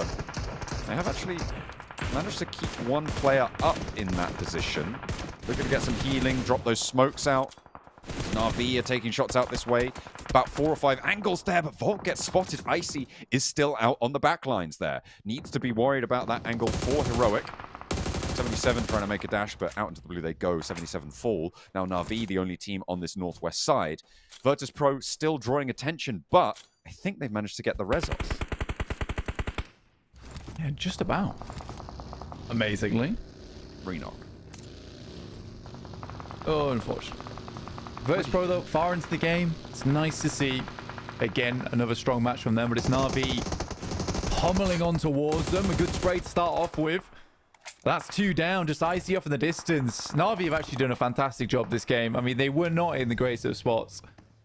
Icy with a nade. That looks dangerous to a Heroic, but it goes a little bit far. Jafar eats a little bit of damage from it, but there's the answer. Icy down. Now Heroic have a bit more freedom to move on this side. Twisted Mind still the team to beat here with the central position. Say Zone 8 just about to shift on in. Cuts Heroic side of the road out, and they will need to mount an offensive. Twisted Minds can sit in this compound as they have for the last 15 minutes, Blank. It has been the slowest game for Twisted Minds ever. And have just maintained their composure up until this point. Heroic, though, I think they've done a very, very good job over today and yesterday. Super big turnaround in terms of performance. Very pleased with them. Twisted Minds, on the other hand, this is not an unbelievable win, but you can't really leave this compound. And it's so much dead space around this area that it's not really worth looking for the eliminations. You just accept the fact that you're probably getting a chicken dinner from this point. Robs. Shots out towards Heroic.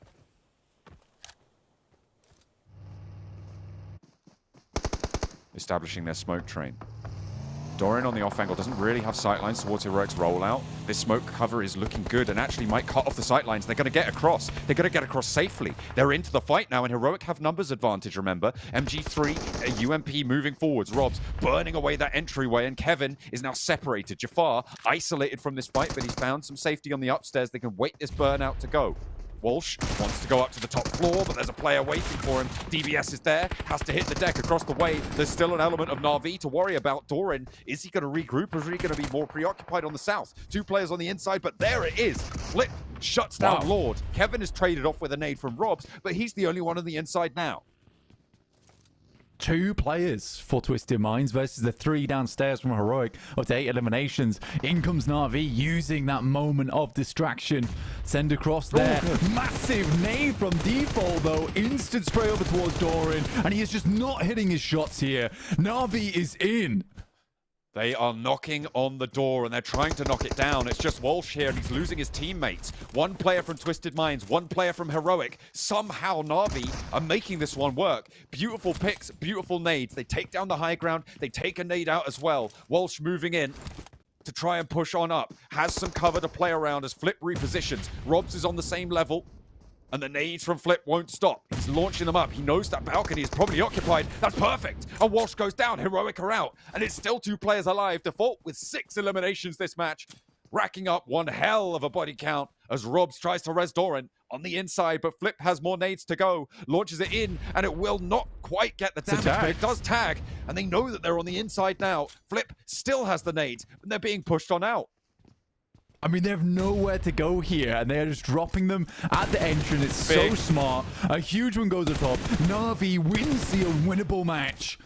Doran back bound for doom. Behind the caravan will fall to the fire. The flames lick at his heels, and Na'Vi back at it again for the chicken dinner.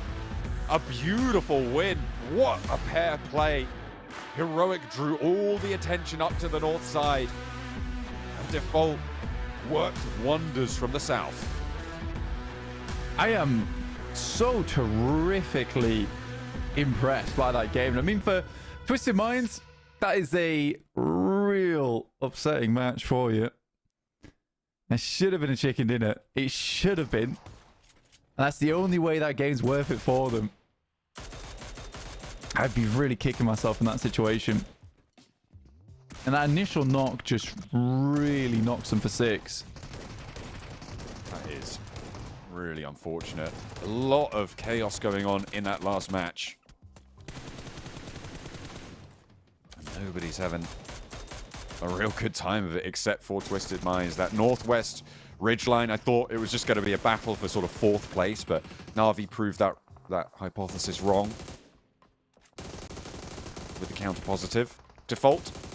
I mean, they had the fight with Na'Vi as well. Look at that. They made that rotate down to the south as well. Taking control of that Virtus Pro outpost and making it their own. A really masterful set of plays there. And I mean, that's why Na'Vi were at the top of last week's tables, right? They have that in their wheelhouse. They can make it happen. 1,730 damage, 11 eliminations as well. That is a great little confidence boost to add back into the Na'Vi position. Yeah, I mean, they really did need that at the end of the day, to be honest with you. They don't have that one, then tomorrow becomes really rough for Na'Vi. But I am pleased that we're able to bring out a good game right at the end. And I mean, between Default and Lemon, like, those are the guys you wanted to see right at the end game as well. Yeah. Default has just always been this workhorse position for Na'Vi, especially in their first week. And he actually was able to frag out of his mind on that last match. So good to see that represented in the stats as well, beyond just the damage numbers. Heroic with 13 points, and that is going to bring them closer to Team Spirit, which is no mean feat. I think they may have been able to break the 120-point average, which means they are on 10 points. 120 points, which puts them on 10 points average. Or they're certainly very close if they're not on top of it already. Yeah, which is what you want. And I mean, for Heroic, again, it's been so good from them. I mean, for Heroic, like, they're just a few short points behind Team Spirit, and Team Spirit we praise so massively. And I think it's just purely because Heroic has been more consistent between every single match, whereas Team Spirit's just had these big games after big games. But it has been more often than not that Heroic's been getting 4 players into their end games, as opposed to Team Spirit, who's maybe won a couple with 2 or maybe 1 player left alive. I don't know if that says anything about Heroic, but I would prefer that to be the case on my team personally. But yeah, very, very well done to them.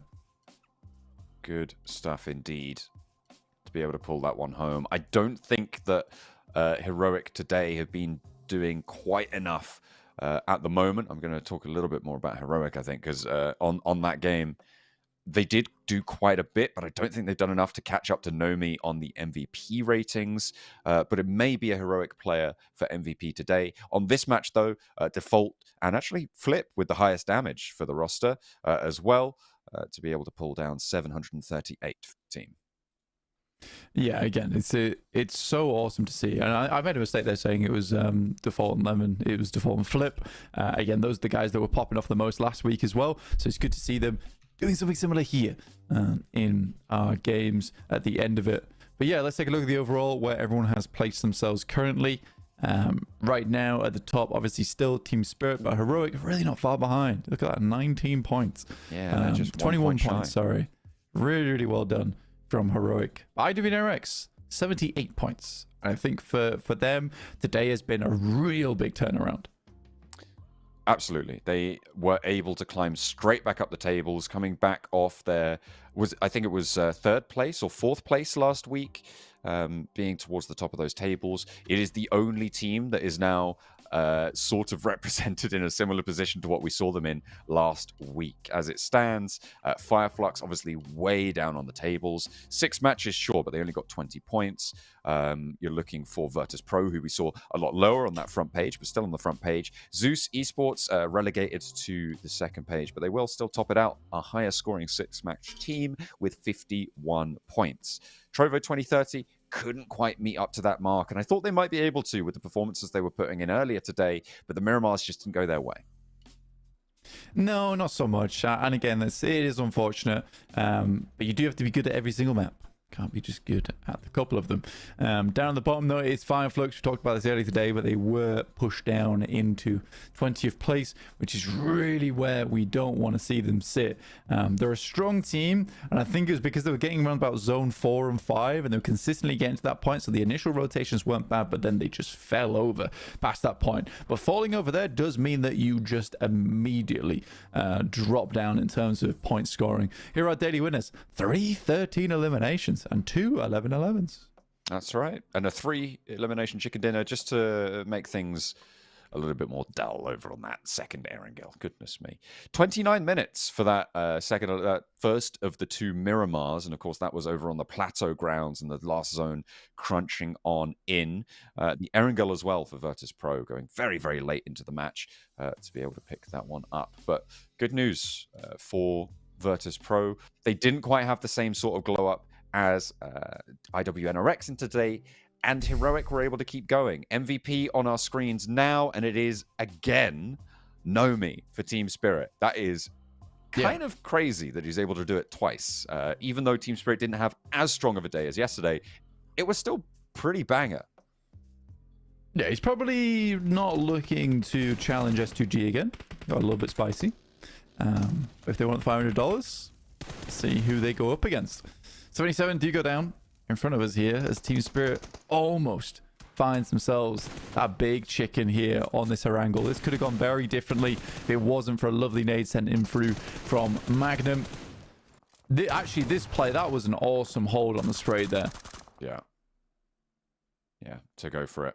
Very bold. MVP worthy. Power is the call out. Okay. Interesting choice. Power were perhaps a little bit less powerful than we'd like today, but they still had some decent results. I mean, obviously they got that chicken dinner, but it was only a 3-a-limb position. That was in the saddle around near the quarry position, I think, in that saddle compound. So they just had to stay there and kind of didn't make too much noise. The rest of the day as well, not very noisy from Power, but still, there's the call out. Team Spirit think they've got what it takes to eat $500 off of Power's plate. Yeah, man. I mean, for Power, I'd quite like to see how they go up against Team Spirit, because I do think Power is actually still a good team. But here are our socials. You can find out more about our MVPs, their stats, overall how they're doing down below on PUBG Mobile Europe official on Instagram, TikTok, as well as YouTube.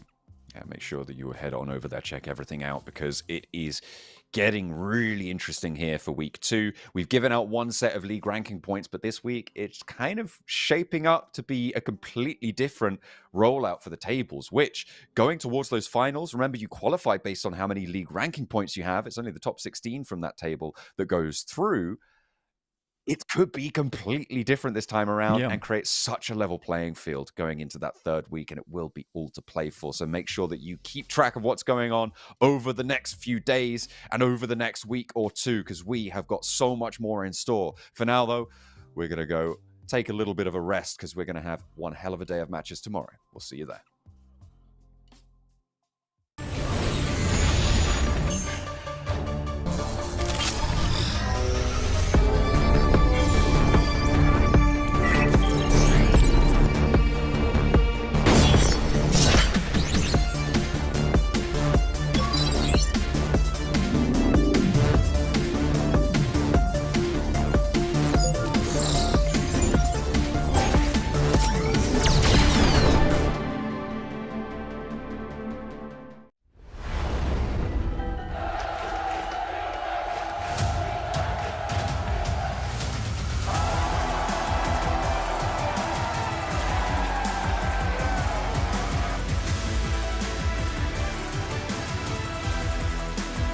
Here, but Ratto Boy goes down. The need through the backline. He finds one and it's turned.